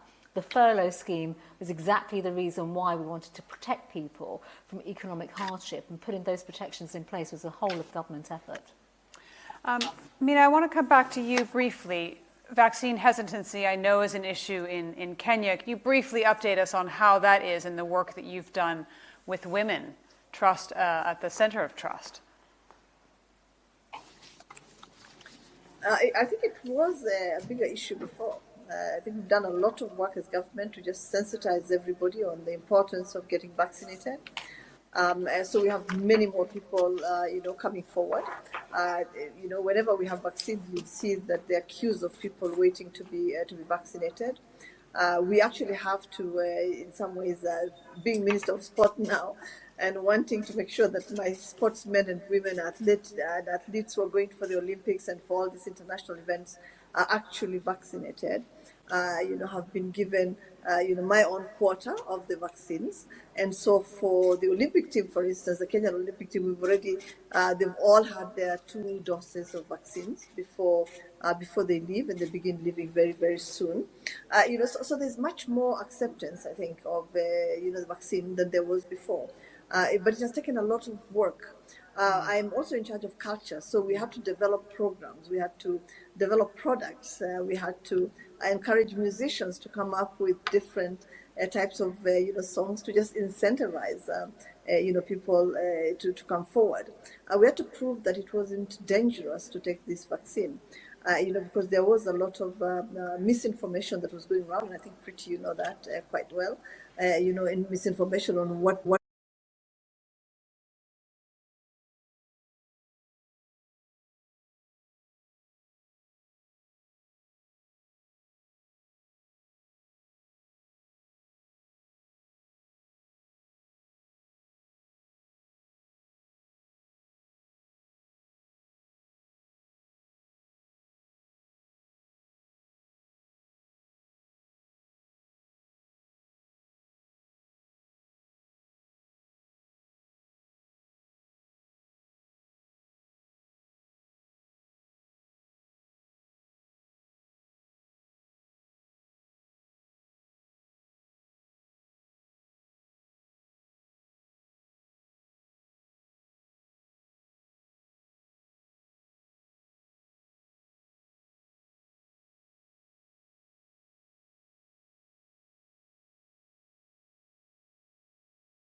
this in so many ways.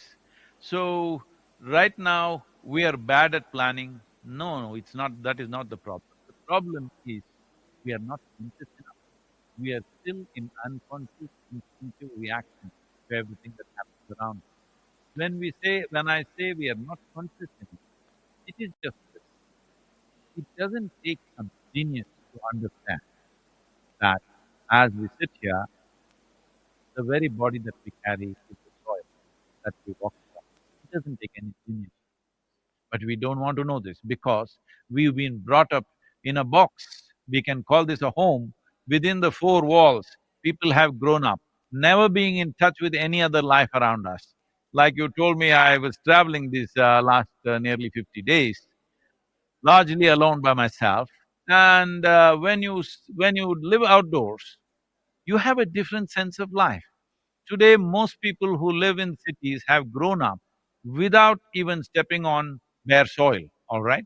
They're just in a box, completely uninvolved with life around them. They think food comes from a supermarket. They think milk comes from supermarket, vegetables come from supermarket.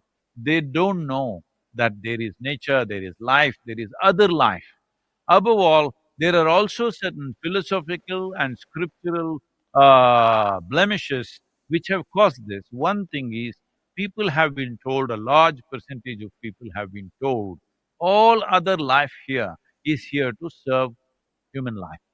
No, no. If you go and tell a donkey that you are here to serve me, he will kick you in the face, believe me. You can't even tell an ant, you are here to serve me. None of them are here to serve us. They have a life of their own, a full-fledged life of their own. But in the way they live, they serve us. Similarly, we have to bring this in the way we live. We must serve every other life. We should not have another separate service department. The way we live should be service to every other life. This has to come into us. This is how we have lived. For example, India as a culture has always had this. First thing is to treat every aspect of life as an ingredient of life. The water that we drink, the food that we eat, the soil that we walk upon. Before a farmer steps into his land, every day he bows down to his soil because he sees soil as God, because without that he knows that there will be no food for him and his family. So, this is important. Right now, all the ingredients of life, we are beginning to treat them as commodities that we can buy and sell. This has to go. We have to bring more involvement from the time the child enters kindergarten, or they should not enter kindergarten. If you ask me, at 4 years of age, why are you locking them up and teaching them nonsense that they will not use in their life? It is important that they need to grow up being exposed to nature and being involved with every other life on the planet. There must be some sense of involvement. Without this involvement, we are behaving like we came from elsewhere. We have grown out of this planet. This whole idea that this whole idea of looking up to everything, all solutions are up there in heaven, this must go. We must understand all solutions for human experiences within us. All solutions for the life around us is in this planet, nowhere else. We need to look at it this way. Only then there will be genuine sustainability. You may disagree with me on this, and that's absolutely fine, because the picture you paint there of, children at a very young age being sort of entered into the system that is run by business, it's run by, success. Success is measured in exam results and commercial achievements and, professional achievements. It takes a brave person to step away from that and say, you know what, that's not what I want to be involved in. That is not how I will qualify my life. How do you do that when we are surrounded, and I'm not blaming just business here, but business that quantifies resources as commodities, as you've described, or us, and we value our success in terms of how much we earn and what we can buy and what assets we can acquire. How do you step away from that? See, you must understand this, it's not today. Even if you look back a century or 2 centuries ago, we have not only sold water and air and food to each other, It's inevitable, transactions need to happen in the society. You have one thing, I have another thing. From a simple barter system to a complex market system, I have nothing against that. But we have even sold human beings in the marketplace, in the open market. We have sold human beings as we sell sacks of grain. We have done that in the past and we are still doing it. People are telling me they're selling over 1.4 million children below 15 years of age on the online. This is incredible, using technology to sell our children. So we need to understand this. Once we come to accept these things as normal, that we can sell our children for some dirty business, that means we've hit the bottom of what a human being can be. So it's time we extricate ourselves from that. So in many ways, the schools and the education systems are only designed to make human beings into cogs in the economic machine that we have created. We don't want it to fail even if it is causing a disaster on this planet. This is not about dismantling the economic structure. We can do very, very well by doing things in a sustainable way. When I say sustainable way, I am not talking about crimping the marketplace, I am not talking about crimping the industry, but as human beings, maybe if without policy, without instruction, most people will not be conscious enough to change. For example, in India, in a country like India, at the level of economic status that it is in, 40% of the people discard their smartphone within 1 year of usage. I think we need to make a law that if you buy a smartphone, at least minimum 3 years you must use it. And where if your smartphone breaks down or any damn phone breaks down, you must surrender your phone to the manufacturer before you buy the new phone. Yeah. Now, in each house, we don't know how many phones are sitting unused.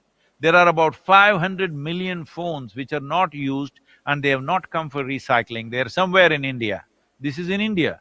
I can imagine what should be the situation in United States and the western part of the world. It must be much, much higher. So if you buy a car, you must at least use it for 5 years or 100,000 kilometers, whichever is sooner. Something like this. We are going on expanding manufacturing. Expanding to where? You have only one planet.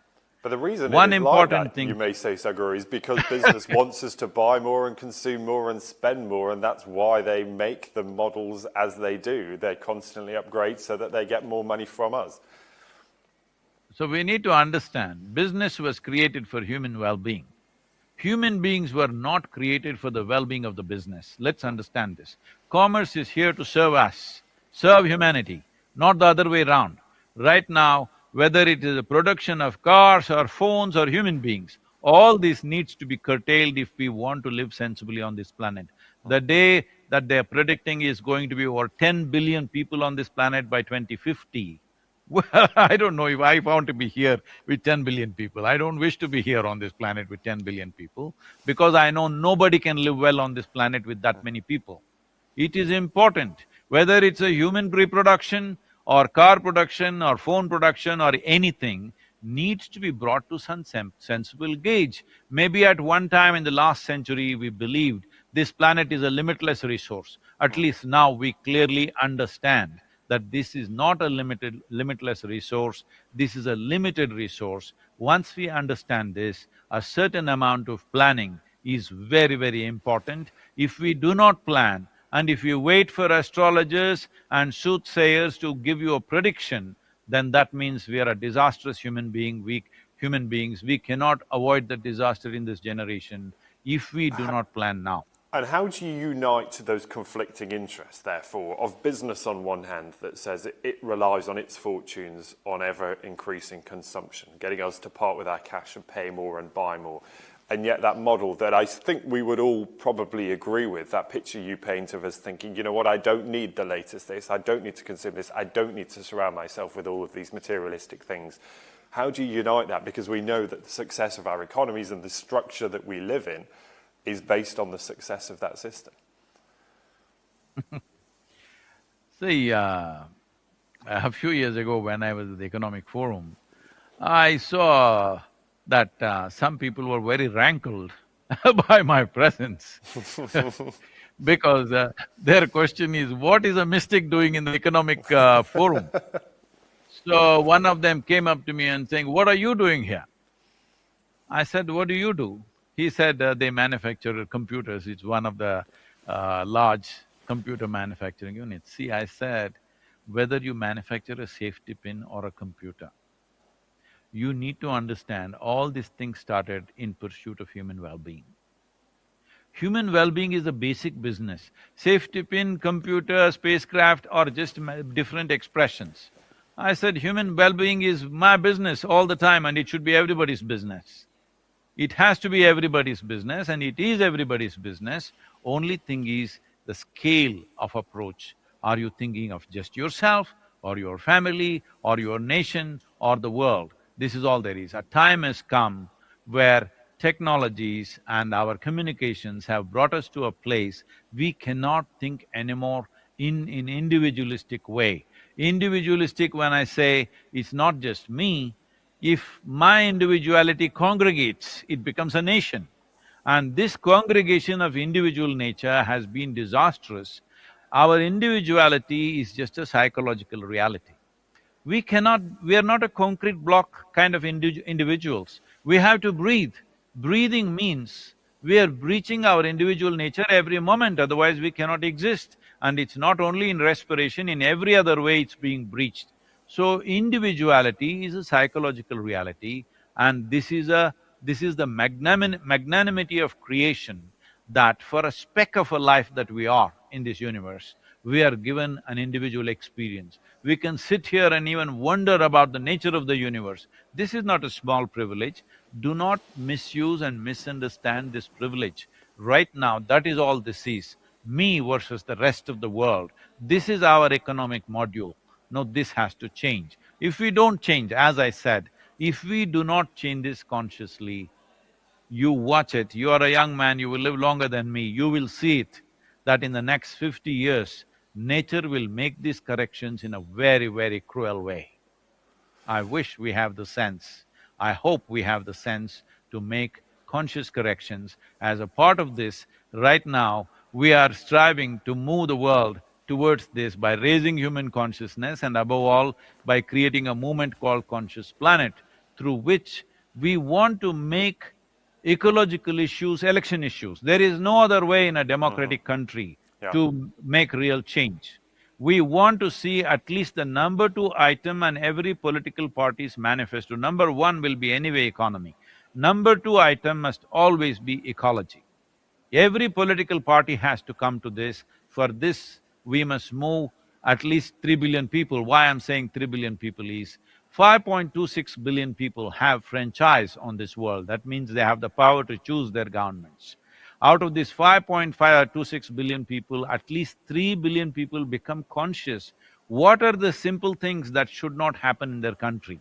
And what are the things that must happen in their country in terms of soil, in terms of water, in terms of air, in terms of general ecological condition in their country? If they become aware, only then democratically elected governments will invest their government machinery and resources in this, because right now, all democratic governments are limited in term, either 4 or 5 or 6 years at the maximum. So most of them are only looking at how they can do something within their term. This is an aspect of life. If you invest today, it will reap benefits in 15 to 20 years' time. Nobody wants to do it because most political leaders come to power when they're over 60 years of age, generally, at least till now. Things are changing a little bit, and nobody wants to invest in something that'll bear fruit after 20 years. Unless people, 60% of the electorate clearly makes a statement, this is what we are trying to do through this Conscious Planet movement, to get them to say this and not to misunderstand civic issues as ecological issues. This is very important. I'm aware that our time is tight, Sadhguru, so I want to ask you a final question, and you'll have to forgive me because I know you probably can't boil this down to a few bullet points for us, but I was looking at your latest book. It's called Karma, isn't it? A Yogi's Guide to Crafting Your Destiny. What are those tips? How do we craft our destiny? And how do we do those things that you say we need to do right now if we're able to avert a crisis that is coming down the line? See, this one simple understanding. This one simple understanding, if we can spread to the entire world. Last 30 years, this effort is on. Today, we are touching a little over 2 billion people, that's what they're telling me on the social media. The number looks nice, 2 billion is a big number, but the population is 7.6 billion. So we need to enhance that. The simple thing is this, if everybody understands, human experience happens from within, not from outside conditions. You can live in a palace and still be miserable. You can live on the street and still be exuberantly joyful, because human experience happens from within us. What happens from within us must happen the way we want.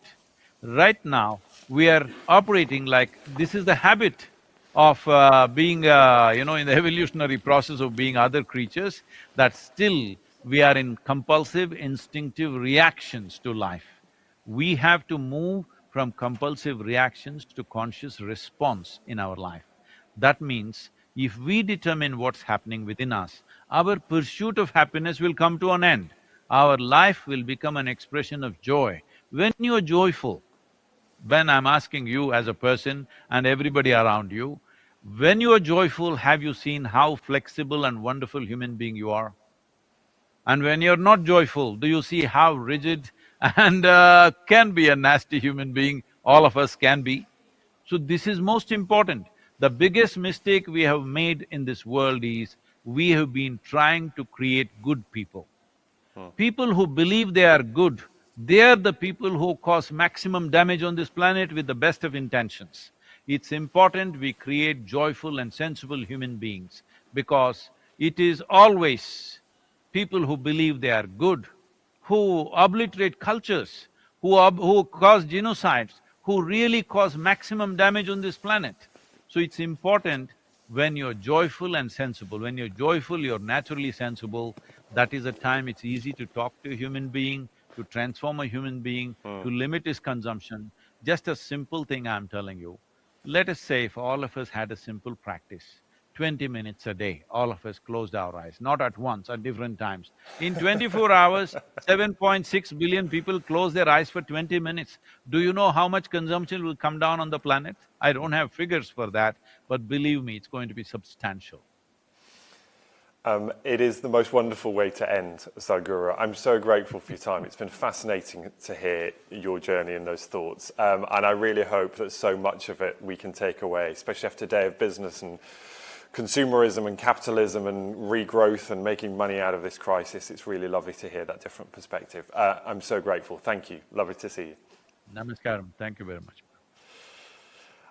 Now, I'm delighted to say Edie is back alongside me, and Edie, quite a day. We've got through quite a lot. So by my reckoning, look, we've talked about ending the pandemic. We've talked about turning crisis into opportunity. My goodness, we've talked about global health, climate change, leadership, economic recovery, ESG, trade and tourism. Did I miss anything? Joy. Yeah. We also talked about joy. Very true. I think that's so wonderful, though, isn't it? Because it's just sort of the antithesis of everything we've heard today about we all worry about how we will emerge from this crisis, what will come next, predicting the future.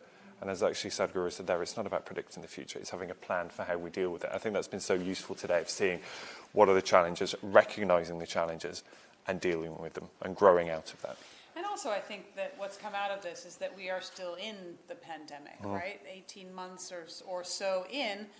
And actually to see those stories of how people have been able to thrive, how we heard from the Minister, Piyush Goyal, about how actually in the last few months, even during a lockdown, the amount of goods going on Indian railroads has never been so much. So not that I want to reverse Sadhguru's message around consumerism, but interesting. So anyway, thank you so much for tuning in today. It has been day one of our India Global Forum. Can't believe that we'll be back here, in fact, tomorrow for more. Yeah, a reminder, of course, stay in touch with the team. There is so much content that is now online. So India Global Forum website is the detail for interviews, how to get in touch with the team, and any of the sessions from today. There are clips and highlights that are posted there. Do stay in touch with us, of course, on social media. IGF Updates is the Twitter handle. Again, lots of content has been posted on there. Give that a follow and stay in touch. There is so much for you already on there. I should also say at this point, I want to thank all of the speakers who have been with us over the past, 12 hours or so. As we promised you, 200 speakers, participants from 70 different countries. So thank you to our speakers for their expertise and their insight. And a quick mention, of course, you've seen the sponsors on the screen. Without them, none of this would be possible. So our huge thanks to Tata Group, to Adani and to Infosys for their support in taking this global conversation truly global. So many people in so many different countries are able to take part. Yes, and I think we've had in the hundreds of thousands of people watching, and we're really, really grateful for them. Grateful to our friends here at the Taj Hotel in London for their help, for their hospitality, for their cakes. I've eaten, I think, about 4. And also to our media partners in Republic TV, the Daily Hunt in India, and the College Times in the Middle East, helping make sure that India Global Forum is seen and read by millions. Yeah, as Edie says, we will be back tomorrow for day 2. Another packed agenda, so many great speakers, so many debates that will be held tomorrow. And there are a few surprises on the way too. So make sure you're back here tomorrow for day 2. Yes. And next up, we've got Suhani Donkey Modi, who will host a presentation of special awards. But for now, it's a goodbye from Ben and me. We will see you all tomorrow. We will. Don't go anywhere. India Global Forum will be back just after this short break.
Namaskar. Namo Namaha. Good evening and welcome to this session on Indology, hosted as a part of the India Global Week. This has been a year with a difference. Owing to the global pandemic, we've been required to be socially distant. But this has also given rise to new possibilities, with distances getting closer with the digital medium. It is a sheer honor that we have in our midst, present with us here today, renowned Indologist Professor Werner Menski, and the Director of the Nehru Centre London, Shri Amish Tripathi ji. As a part of this Indology session, we are delighted to be hosting the Indology Award ceremony to confer the Distinguished Indologist Award 2018 conferred by the ICCR, the Indian Council for Cultural Relations. The ICCR was founded in 1950 by Maulana Abdul Kalam Azad, one of the foremost leaders of the Indian freedom struggle. He was also independent India's first education minister. Its objectives are to actively participate in the formulation and implementation of policies and programs pertaining to India's external cultural relations, to foster and strengthen cultural relations and mutual understanding between India and other countries, to promote cultural exchanges with other countries and people, and to develop relations with nations. We are pleased to invite virtually the Honorable President of the ICCR, Dr. Vinay Sahasrabuddhe. Dr. Vinay Sahasrabuddhe is a nationalist social worker at heart, a researcher cum student of political science, a trainer in democracy by profession, and a parliamentarian by elevation. Dr. Sahasrabuddhe was appointed President of the ICCR in January 2018. As a Member of Parliament, Rajya Sabha, he represents the state of Maharashtra and is also the Chairman of the Parliamentary Standing Committee on Education, Women, Children, Youth and Sports. I now request Dr. Sahasrabuddhe to please deliver the keynote address. Namaste.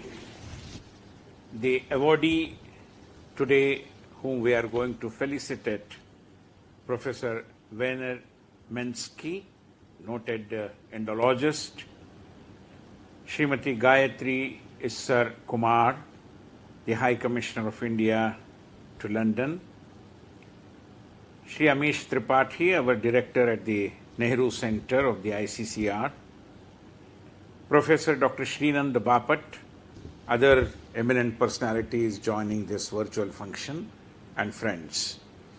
I am extremely happy to be associated with the presentation ceremony of the Distinguished Indologist Award for the year 2018 by the Indian Council for Cultural Relations, or the ICCR, due to the unavoidable challenges posed by the COVID-19 pandemic and the subsequent travel restrictions. It has become kind of mandatory for all of us to join this kind of a function virtually. This award is prestigious in itself, and it reflects upon the multidimensional philosophical and Indological aspects of Indian civilization. It is a well-received recognition of the contributions by the eminent Indologist scholars around the globe in the field of Indian art, culture, literature, civilization, and customs. We are happy to present this award for the year 2018 to Professor Werner Menski, an emeritus professor of School of Law and member of the Center for Jaina Studies, School of Oriental and African Studies at the University of London. I would like to congratulate Professor Menski for his resounding efforts in the dissemination and promotion of Indology.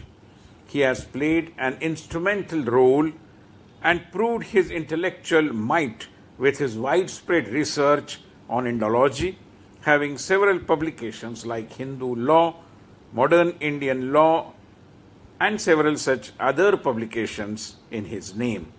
As a scholar of Hindu law, his holistic approach towards Indology in the postmodern conditions, I must mention here, has garnered appreciation and by renowned institutions. Indology as a discipline is as old as the history of India itself. Quest to know about one of the most ancient civilizations is, I think, as old as the civilization itself.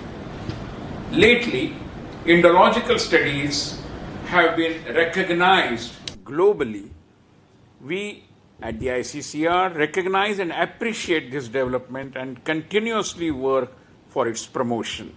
ICCR has conceptualized a plan to promote Indological study, and I'm proud to share this with our esteemed audience participating in this award function today.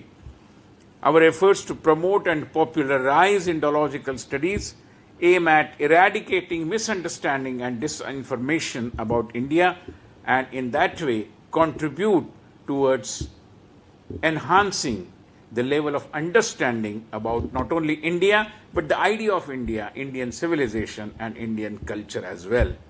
At the same time, we are also all for contemporary Indology, because Indology need not mean only about talking about the ancient India, but we also have to talk about and spread awareness about all that is happening in modern India, in contemporary India, and therefore the idea of new Indology, I believe, is here to emerge. Indologists over generations have strived to delve deeper into India's rich history and civilization and promote Indological studies across the globe. Professor Mensky's contribution in the study and promotion of Indology is an important step in this direction. I take this opportunity to commend Professor Mensky and also wish him every success in his future projects in research in Indology. I am confident that his endeavors will lead to greater interest in not only study and research of classical Indology, but also study of, as I said, contemporary Indology or new Indology or maybe even modern Indology. With these words, I once again extend my hearty congratulations to Professor Werner Mensky and wish him many more years of pursuit of understanding the Indian civilization. I would also like to extend my best wishes to all the panelists for their participation in the panel discussion organized alongside this award ceremony. Last but not the least, let me also extend my heartfelt greetings and also express my deep sense of gratitude towards the panel of esteemed Indologists who were a member of the jury when we decided about this award. Thank you very much. Thank you, Dr. Vinay Sahasrabudhe, for such positive and inspiring remarks. We'd now like to proceed to the next award ceremony. Before we proceed to the award ceremony, I'd like to introduce the award. The ICCR has instituted several awards which are conferred upon the foreign nationals for their contributions in different fields under its mandate of promoting India's cultural relations with other countries through various instrumentalities involving people-to-people contact. One such award includes the annual ICCR Distinguished Indologist Award. This was instituted in 2015 during the first World Indology Conference hosted by the then President of India, bringing prominent Indologists from world over to a single platform with Indian scholars to deliberate upon the scope of promoting Indian studies abroad. I now request Shri Amish Tripathi ji, Director of the Nehru Centre, London, to please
Thank you, Amishji. Thank you.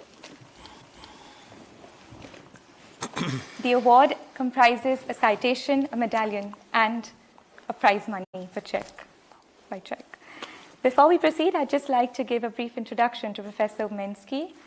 Dr. Vinay Sahasrabudhe has also given great feedback and a lot of information about Professor Mensky. Professor Mensky is Professor Emeritus of South Asian Laws at SOAS, University of London since 2014. He took an MA with distinction in Indology, Geography, and English from the University of Kiel in Germany in 1977 and became a lecturer in Sanskrit and Hindi. Recruited as a successor of Professor J.D.M. Derritt to teach Hindu marriage law at SOAS, he completed a PhD in Hindu law titled Role and Ritual in the Hindu Marriage from SOAS at the University of London in 1984. He developed an extensive teaching program at SOAS on Hindu law, Hinduism, South Asian laws and cultures, also in diaspora, and has written academic articles, mainly on South Asian laws, comparative law, and ethnic minority legal issues. His academic work combines in a unique manner Indological skills with legal expertise, arguing throughout for the continued relevance and transformative potential of Indic cultures, also in law-related discourses at the global level.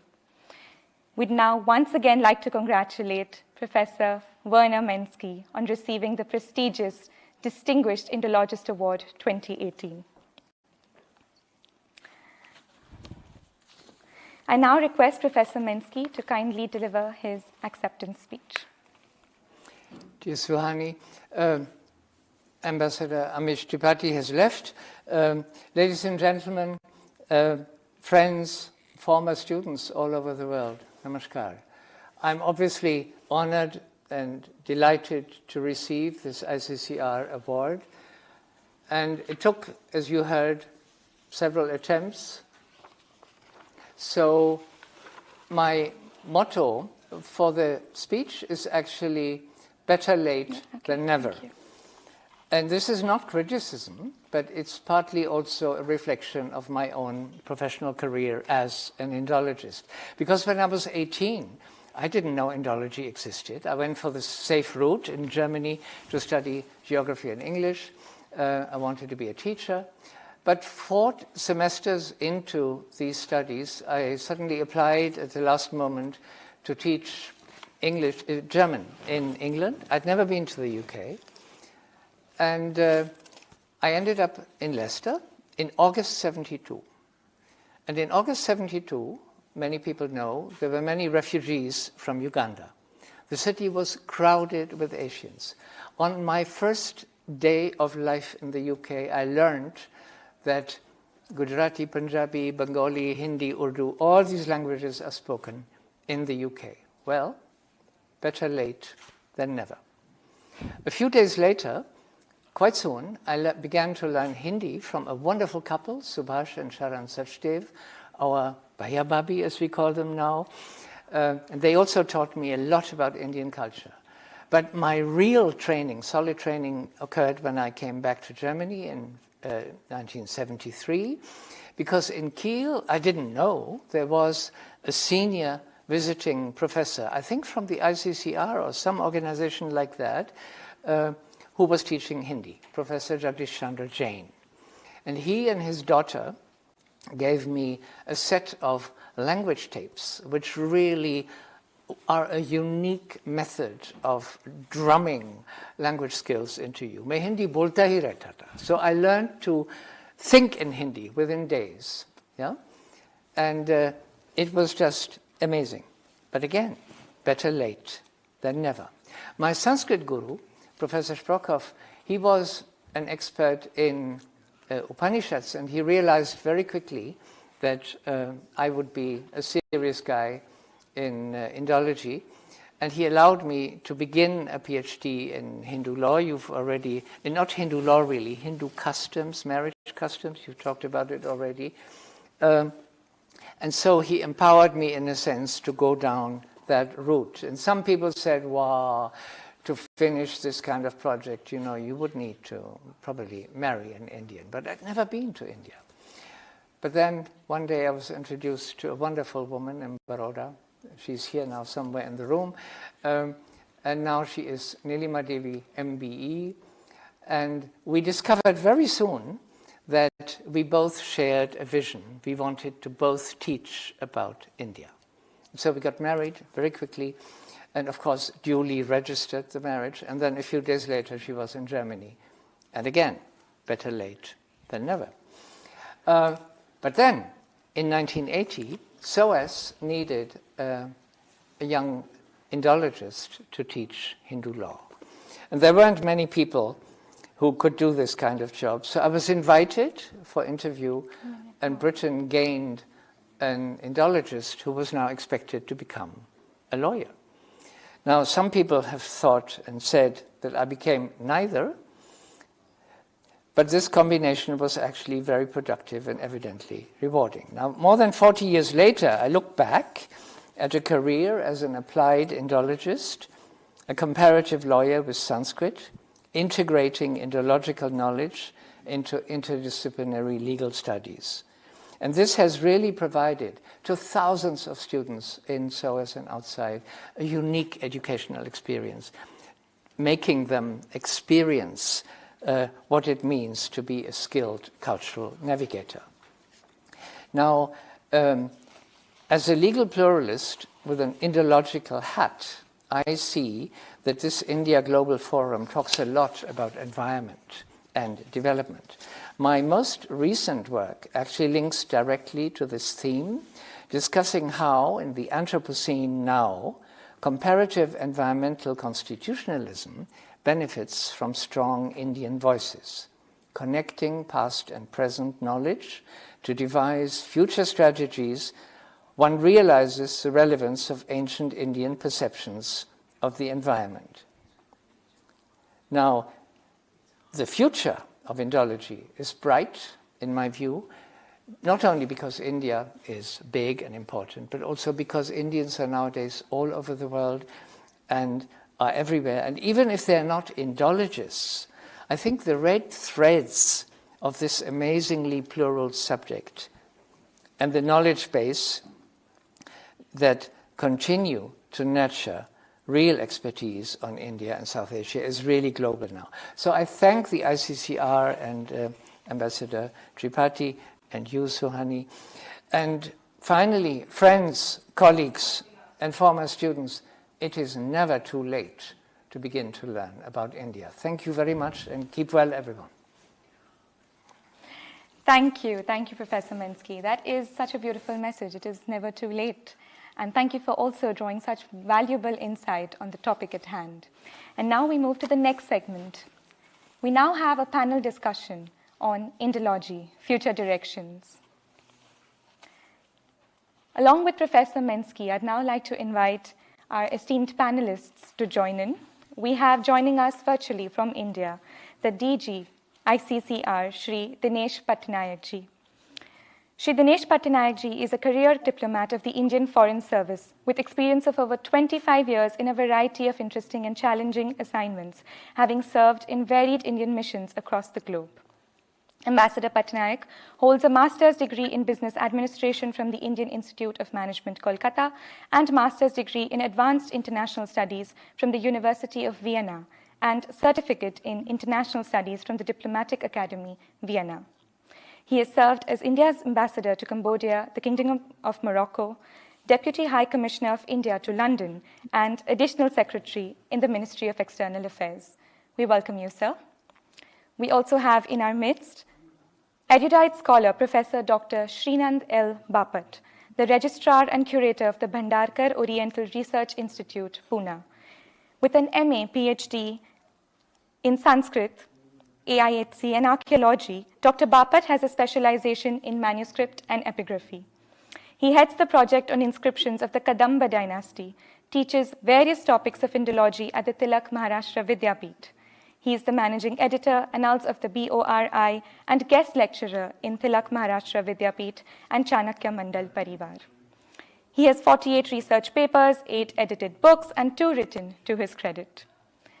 Welcome, Dr. Bapat.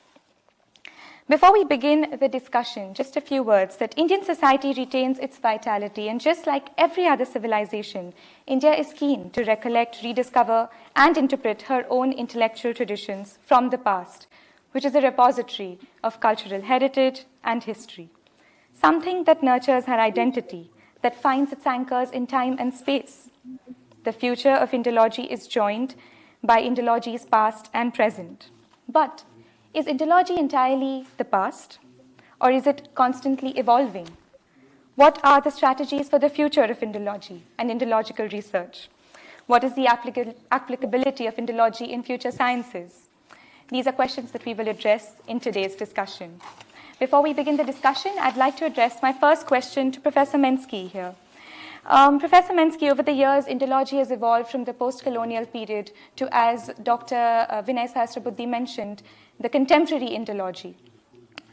What, according to you, explains Indology best, and what, according to you, comes under the spectrum of Indology? If you want me to sum it up in one sentence, to me, Indology is a seriously plurality of pluralities. It is immensely complex and diverse. There's so many Indologies. I discussed this topic with Professor Eleanor Nesbitt from Warwick University, who couldn't join us here, unfortunately. And we found that we wanted to convey that Indology looks like a treasure-filled palace with many rooms. Yeah? It deals with all domains of life. This palace is an Indian structure, but its ownership is also global because it involves so many others within India and also outside India. Now, current discussions about Swadeshi Indology reflect India's continuing nervousness about being dictated to by others. But hang on, colonial times are over. We are now post-colonial. So I think India ought to be a little more self-confident about this. And at the same time, virtually claiming ownership of Indology is a little difficult because it puts off foreign scholars, because we also want to share in this knowledge and we want to take part in this. And there's a long history of Indology, of Western Indology, which is very closely integrated with Indian types of Indology. Now, the real challenge still today is to figure out what these ancient texts actually mean, what they meant in their time, how they were understood later, and then maybe what sense we make of them today, because our views today, our drishtikon, as we say in Hindi, is very different from what it was before, quite clearly. Yeah, this is a huge challenge. And also, these ancient texts are guidelines. They are not the law.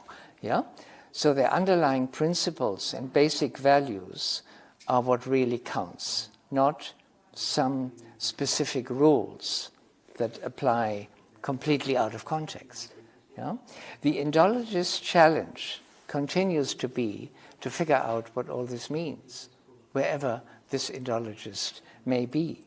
Despite hundreds of years of scholarship, we know only so much, and we still discover a lot of different nuances of understanding.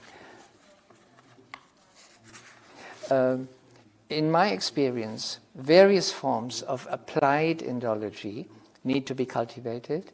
In doing so, I strayed far from the classical model of Indology, but that precisely illustrates how important it is to do that, to connect Indology into all sorts of other disciplines, to make it relevant for a global audience.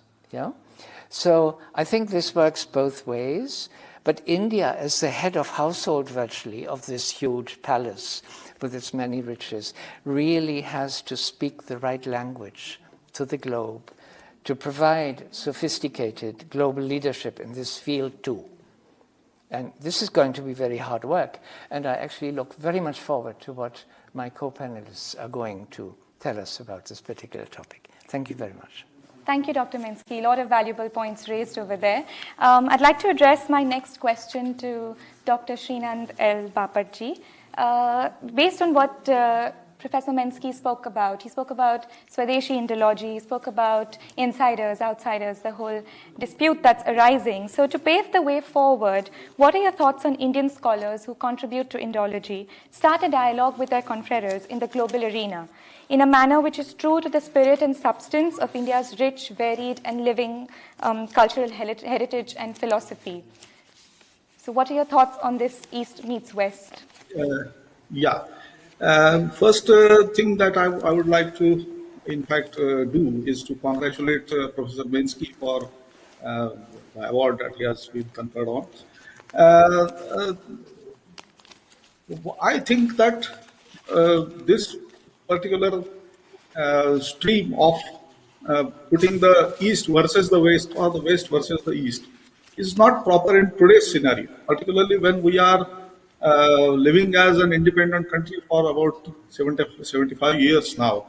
So I think much has been done in Indological fields by, of course, the Westerners did a lot in the 19th century, particularly even earlier than that, and also in the 20th century. But the Indians have also added substantially to it. And so putting this as East against West is not, I think, proper in today's scenario.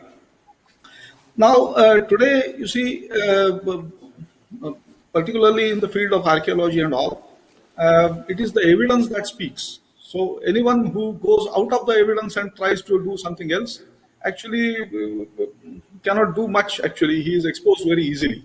So actually sticking to the evidence and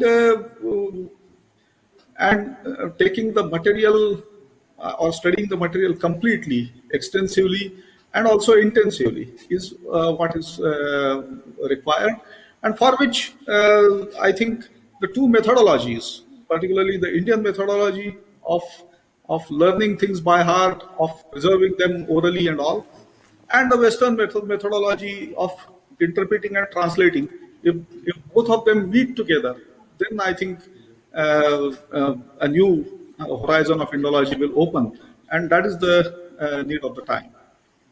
So that's what I would like to say. No, very well summarized, sir. This is exactly what you said about finding a balance and creating this dialogue and finding a meeting ground between both will actually establish the balance. And speaking of balance now, I'd just like to address my next question to Ambassador Patnaik-ji. The point of stagnation, especially for textual resources, comes when they are not put into application or when they're not put into practice. As an Indian classical dancer, I can say that the Natya Shastra and all such texts on Indian dance have been put into application by a lot of performing academicians like Dr. Padma Subramaniam, Dr. Sandhya Purecha, where they really work towards putting these texts into contemporary light, and that's how they've survived the test of time. So how would you suggest that we bridge this gap such that Indological research is made relevant and has contemporary value, and also relating it to what Professor Minsky said about applied Indology? No, thank you very much, and I wanted to start by congratulating Professor Minsky for the award. We gave it to him for 2018. We would have given the award in the last 2 years, but because of the pandemic, we've all been caught and we have to do it online. But like he said, better late than never. At least we have been able to give him the award, even though slightly late. But I would also want to support what Professor Minsky said. Indology is like a huge chamber with many rooms, filled with treasures, which you have to find out. It's also like the blind man and the elephant. I mean, everybody is searching for what it means. What does India mean? Even today, we still don't know what does India mean. Because for me, Indology is the study of India. Whether it is classical Indology, modern Indology, talk about any Indology, it's a study of India. And everybody will study it from their own perspective. Whether you have a Westerner studying it, or an Indian studying it, or an Easterner studying it, everybody studies from their own perspective. And each one is correct in its own way. So there is no single way of studying India. And for me, the richness is in the fact that all of us can study India. Now, what is important is that we study India. And like Professor Minsky said, if Indians do not get the right words, then it will turn away a lot of foreigners. I don't think so it is going to turn away anybody, whether you say the right or not. Everybody says what they have to say. Anybody who's interested in India will study India. If you're not interested in India, India doesn't matter, you will not study. I mean, how many people study Somalia or how many people study Bolivia? I mean, just to make a point, the point is you study a country because it interests you. You study a country because it is a treasure house of knowledge. You study a country because it has languages and culture and heritage which you think is fascinating and interesting. You study a country because there is something in it which you want to learn. So as long as we focus on the fact that academicians and professors from all over the world are going to study these texts, study what was in the past, because you cannot have a study of the present without having a study of the past. You study the past, you study the present, you link it up. And then here I come to your question. All the texts remain the same. The texts are not going to change. The Natya Sastra is not going to change because you're studying it now. It's an interpretation which changes. Because we are studying it from a perspective of today's time. Absolutely.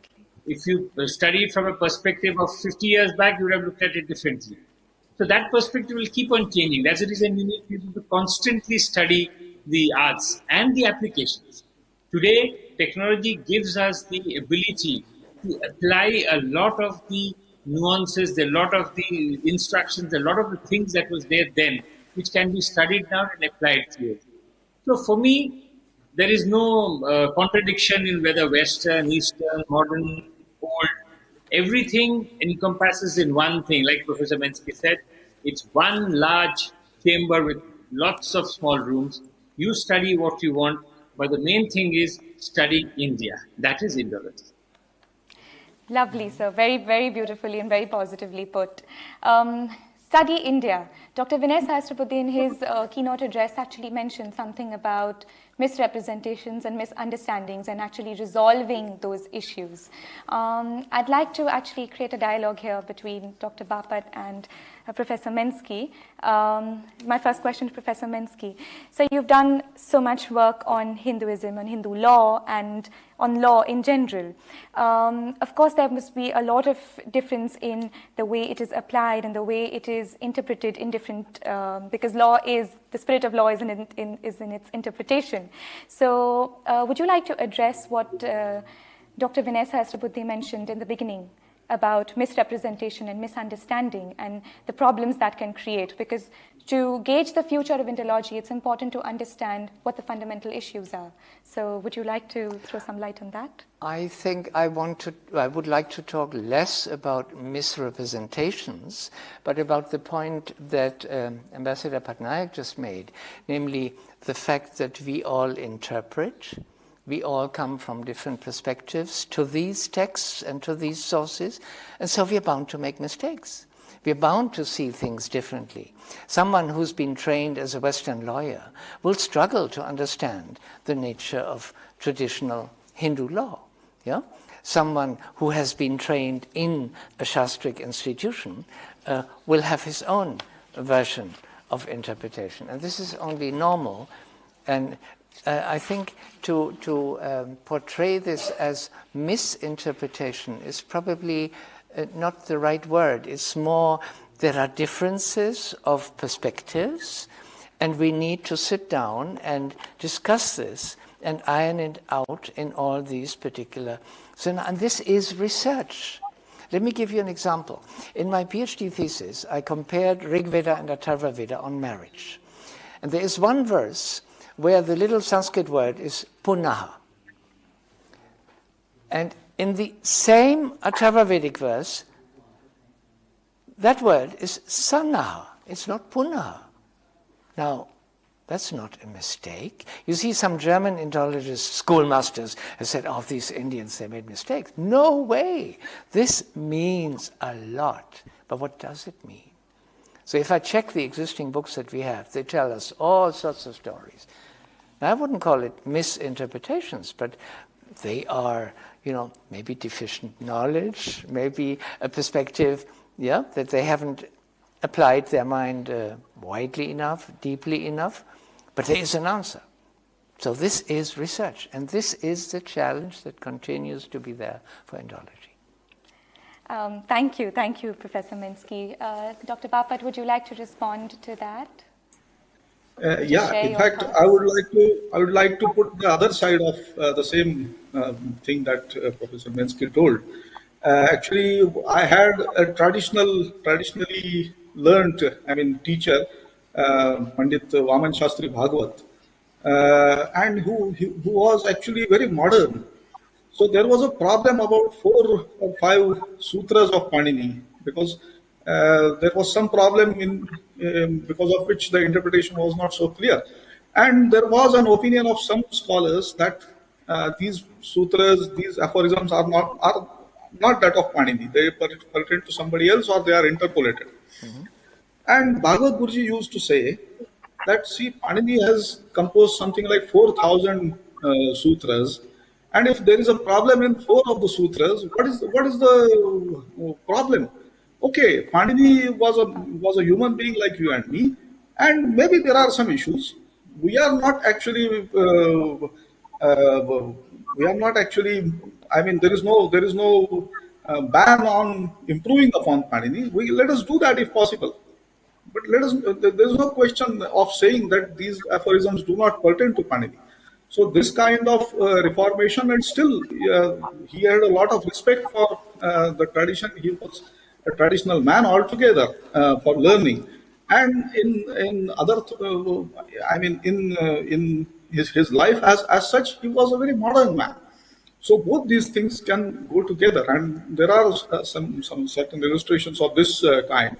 And now, actually, we are at the Bhandarkar Institute having a project. It is a branch of the project that has been undertaken by SOAS on Jaina prosopography. So that is that's a project of finding out the historical personalities and the details of those historical personalities. And as such, it looks like a textual project or making an index or kind of encyclopedia of personalities. But in a way, it is a history of India altogether and history of Indology altogether. So I think there are immense possibilities of doing things. And I very much agree with Professor Mensky. That's it.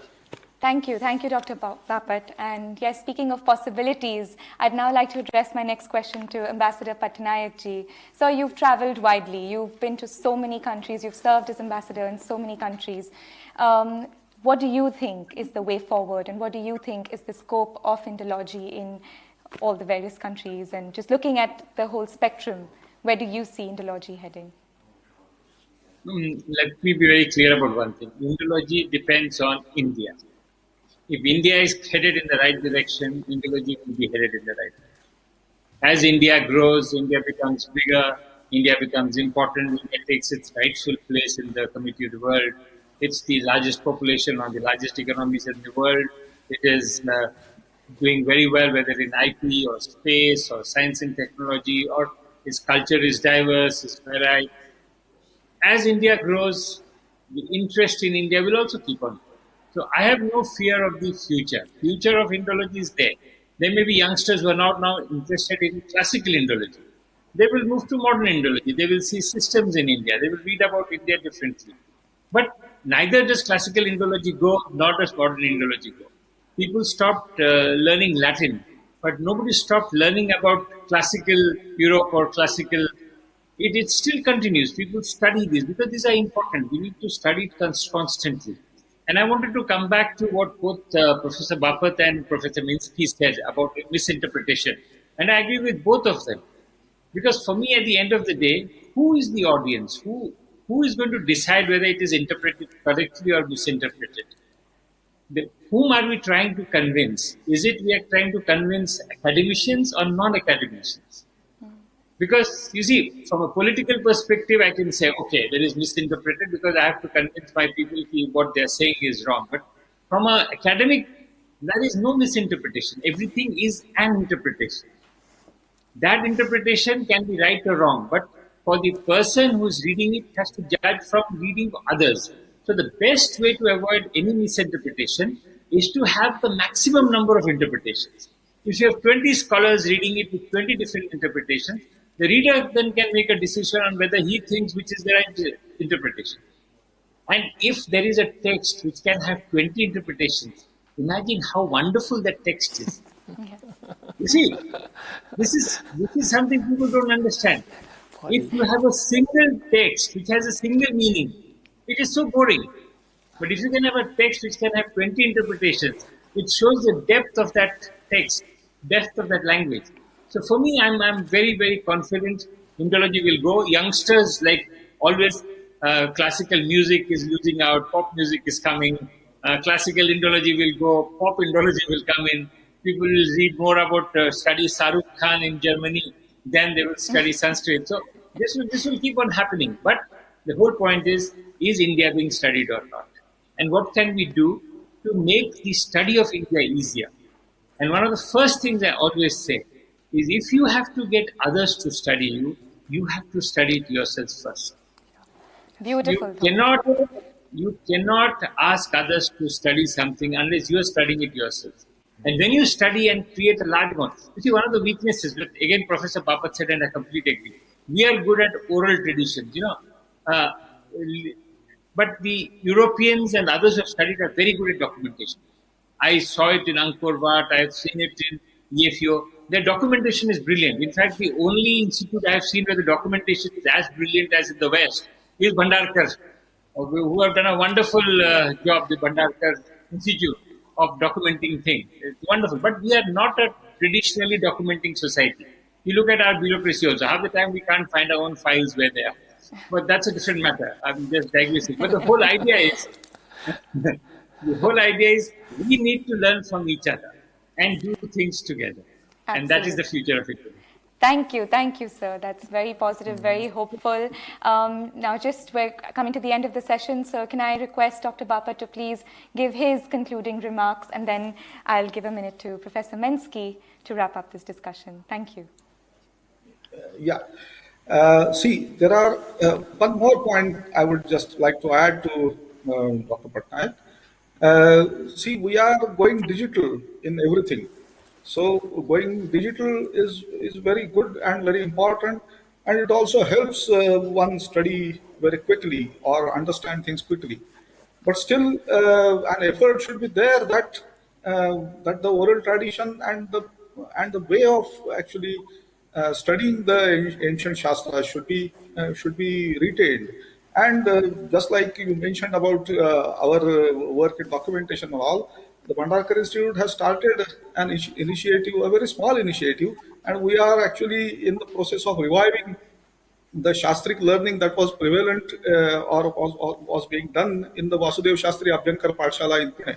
And maybe that will be another branch of our activity henceforth. So we shall be going into the traditional Shastras as well as the modern interpretation, translation, and also digitization of things, and maybe we'll put these things together, and maybe the results will be before the people in the next 10 years. So that's it, and let's look forward to doing something good in that field. Fabulous, fabulous. So this is actually a very good amalgamation of the past, the present, and the future that you're doing at the Bhandarkar Oriental Research Institute. And yes, so Professor Mensky, any concluding remarks? Well, very briefly, I think our discussion here has shown the richness of the field. So it's exactly confirming what we were saying here about Indology being a marvelous palace with many rooms and many riches. And there is obviously always the scope for disagreements and different perspectives. But Ambassador Patnaik, in particular, you spoke about the many possibilities of meanings of any particular element that we are studying. This is so very obvious and familiar and so important. Just imagine Dharma. How do we translate Dharma? How many things can this one single word mean? Yeah, so Sanskrit is polyphonic in so many ways. It's a beautiful language. And these ancients, they knew their language. We struggle to understand it now. Absolutely. That's the problem we have. That's it, yes. Yeah? Thank you, Professor Mensky. And thank you once again to Dr. Bapat, to the DG ICCR, Ambassador Patnaik ji. Thank you so much for raising this discussion. We are also honored to be here with you. Thank you very much. Thank you. Namo Namaha. I'd now like to invite the Director of the Nehru Centre, London, Shri Amish Tripathi ji, to please deliver the vote of thanks. Thank you. I'm back like a bad penny. First, of course, I would like to thank the President ICCR, Vinay Sahasrabudhe ji, for his wonderful words of wisdom at the beginning of this program, setting the agenda. I of course like to honor and thank Professor Minsky once again. Thank you so much, sir, for gracing this platform, gracing this occasion, and thank you even more for the wonderful work that you've done for the culture of Mother India. All of us Indians are deeply grateful to you and will always be. Thank you so much, sir. I would like to thank Ambassador Dinesh Patnaik ji, the Director General of ICCR, for participating in this panel discussion and giving us his words of wisdom. I would like to thank Professor Shinanand Bapat ji from Bhandarkar Institute. Thank you, sir. And Bhandarkar Institute has been a wonderful repository of our sacred heritage. Delighted to have someone from that platform gracing this stage. I would like to thank Indian Global Forum for providing us this stage indeed, and allowing us to present this very important award to Professor Minsky. Thank you so much for and all of you, the audience, for joining us on this very, very important occasion and giving us your time and your blessings. Thank you. Thank you, Amish ji. It's mandatory to state that Amish ji is a diplomat, author, and columnist himself. He's been listed among the 50 most powerful Indians by India Today magazine in 2019 and ranked among the Forbes India top 100 most influential celebrities in India. Amish ji has written 7 books till date, which have sold over 5 million copies. So we're honored to have you here, and thank you, sir. Now, I request Amish ji and Professor Minsky to kindly take your seats. We're now moving to the next segment, the cultural program. Thank you. Nrityam Samskriti Samvardhanam. Dance preserves culture, and therefore it is befitting that we have this beautiful cultural program to honor Professor Minsky and in honor of this evening.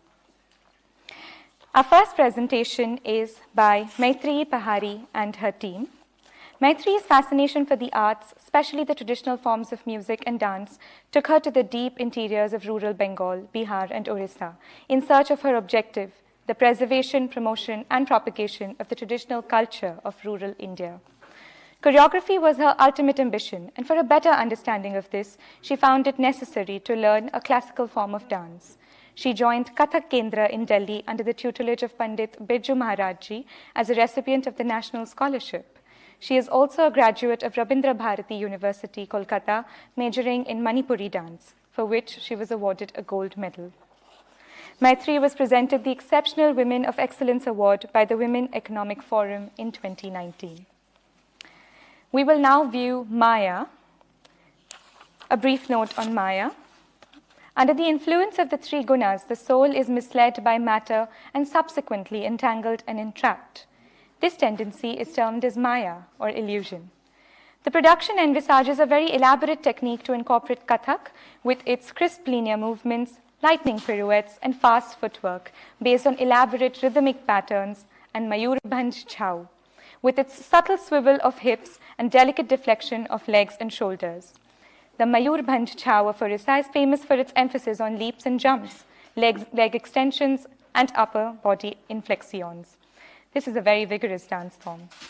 Choreography by Maitreyi Pahari, music Sharat Chandra Srivastav, lights Gautam Bhattacharya, and dancers Shailaja Nalvade, Shilpa Verma, Meera Rawat, Anusua Mazumdar, Surashri Bhattacharya, Ritushri Chaudhary, Payal Malik, Rajesh Sai Babu, Rakesh Sai Babu, Nikhil Lal, Amit Haldar, and Sunil Mehra.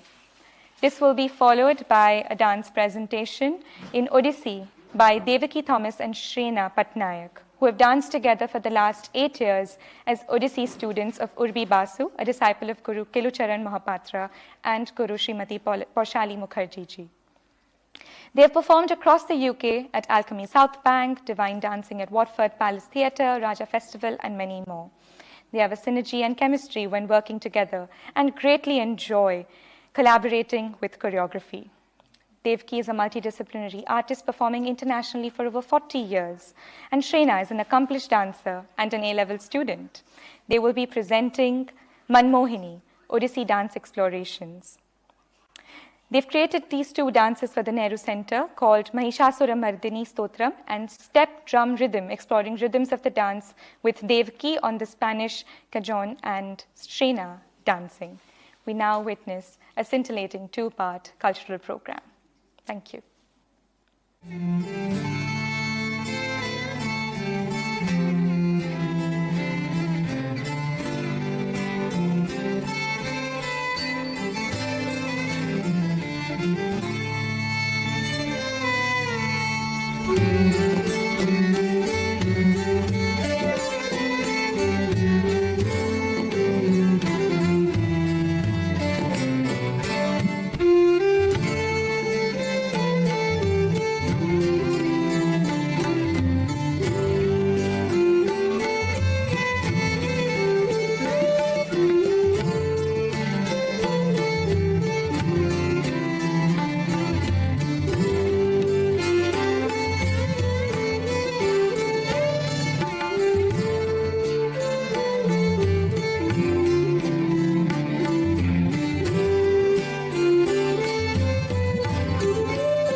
Vraj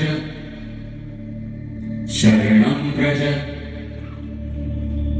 सर्वधर्मान् परित्यज्य मामेकं शरणं व्रज शरणं व्रज अहं त्वा सर्वपापेभ्यो मोक्षयिष्यामि मा शुचः।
my name is Shrina Patnaik, and I've been dancing for around 6 to 8 years or so.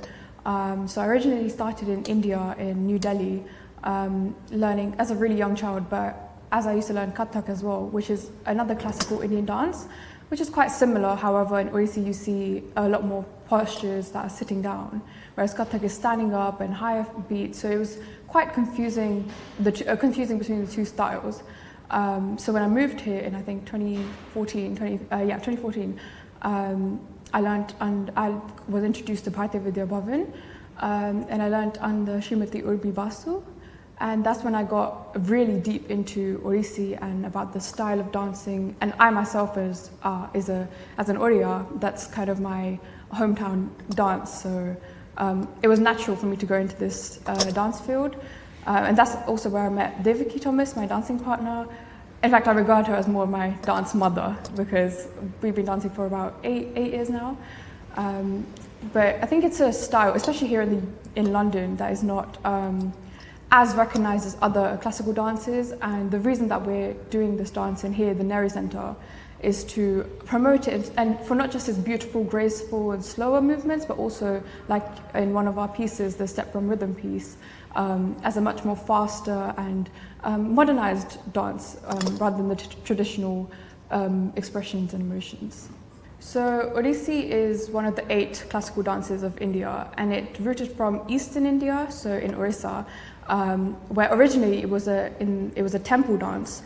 And due to like gender bias, it was mainly performed by boys dressed up as girls, known as gotipurs, and it was more acrobatic than as you see in our performances. And they did a lot of stunts, and you know how you have in cheerleading, you have the pyramid, kind of a classical version of that. And the dance was mainly performed as a devotion to Lord Jagannath, which is who people in Orissa pray to, and is one of the deities in Hindu cultures. However, as time has grown, it's kind of become a form of entertainment and also devotion, and also just for personal peace and mental stability. And especially, it's grown a lot over the recent years out to London, USA, even France. So it's quite surprising how a small temple dance now is kind of performed worldwide in a much more higher up platform, such as the Michael Jackson video, where you could see Odissi being performed in the background. But yeah. So the first dance is Mahishasura Stotram, or Aigiri Nandini, which is actually a South Asian song as a bhajan, which is a devotee song, and it's a fusion between the South Asian music and the East Indian dance form, and it's all revolved around the concept of killing the demon Mahishasura, and how Durga is taking up different forms to kill, seducing sometimes, taking the form of a snake, and how the environment around is reacting to her rage from this demon. And the whole dance is just, it's from a viewpoint of the demon, it's from the viewpoint of the goddess, and even from a viewpoint of the devotee. And as this song has been getting more popular over the last, I think, couple of years, it's kind of become more from a bhajan to a dance form where the dancer actually becomes the goddess. And that's what we try to portray in our dance. My name is Devaki Thomas, and I have been dancing this style of dance for a long time. I first started when I was 5 years old in Seattle, Washington, in America. And then I couldn't find a teacher after I left Seattle. It's a very unusual style of dance. I couldn't find another teacher until I came to London in my 30s. And so I've been now studying for, I would say, about 8 or 9 years, somewhere around there, 9-10 years, somewhere like that. Yeah, so Shrina and I were in the same dance school. So I think we met 10 years ago at the Bhavan, which is in West Kensington. It's considered the UK's largest centre for Indian classical art studies. And we learned under the same teacher. So Urbi Basu was our teacher. So we really connected in the dance. We connected with our teacher's style of teaching. And we connected to each other because I guess we maybe were coming at dance from the same, we had the same kind of love and passion for dance.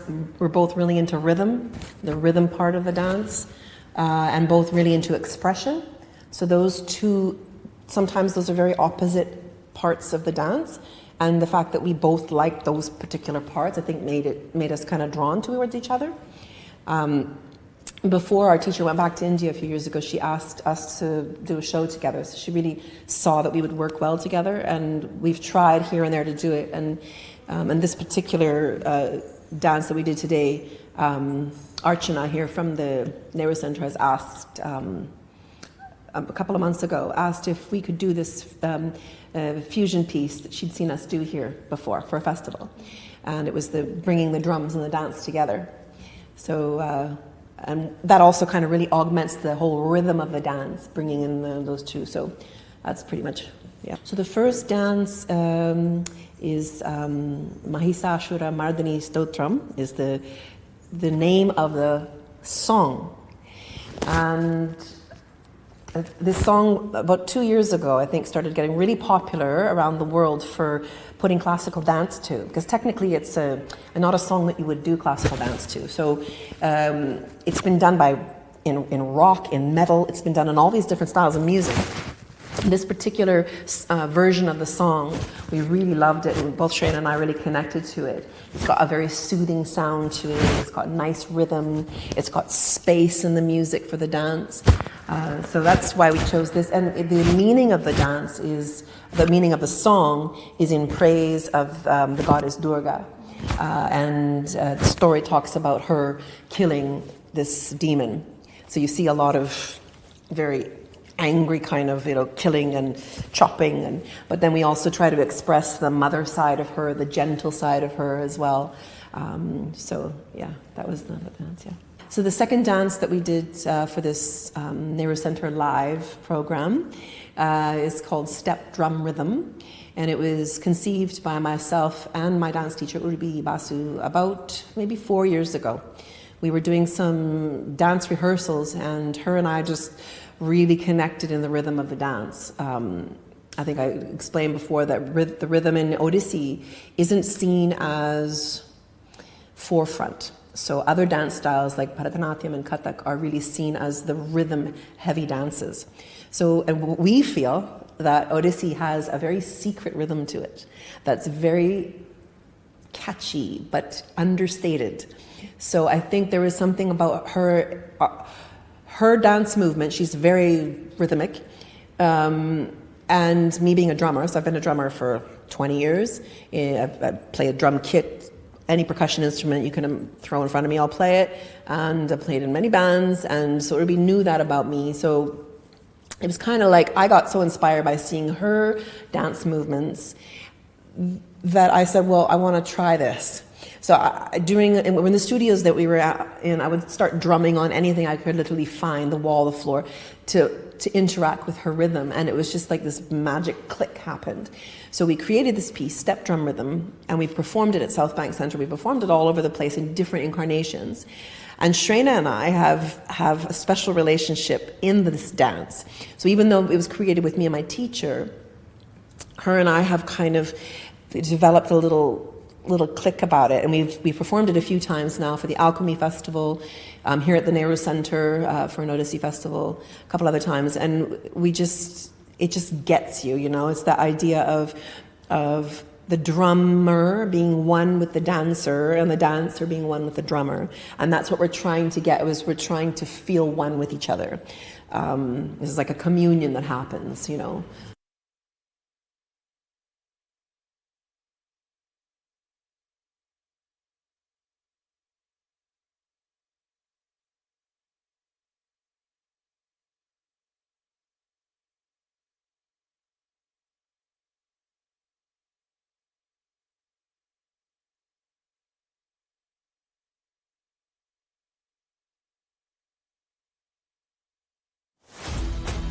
At India Inc., we focus on bringing the opportunities that India presents to an international audience. We engage global leaders, produce incisive content, and convene the most impactful events.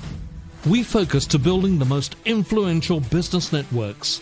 We produce daily insights through our multiple digital brands.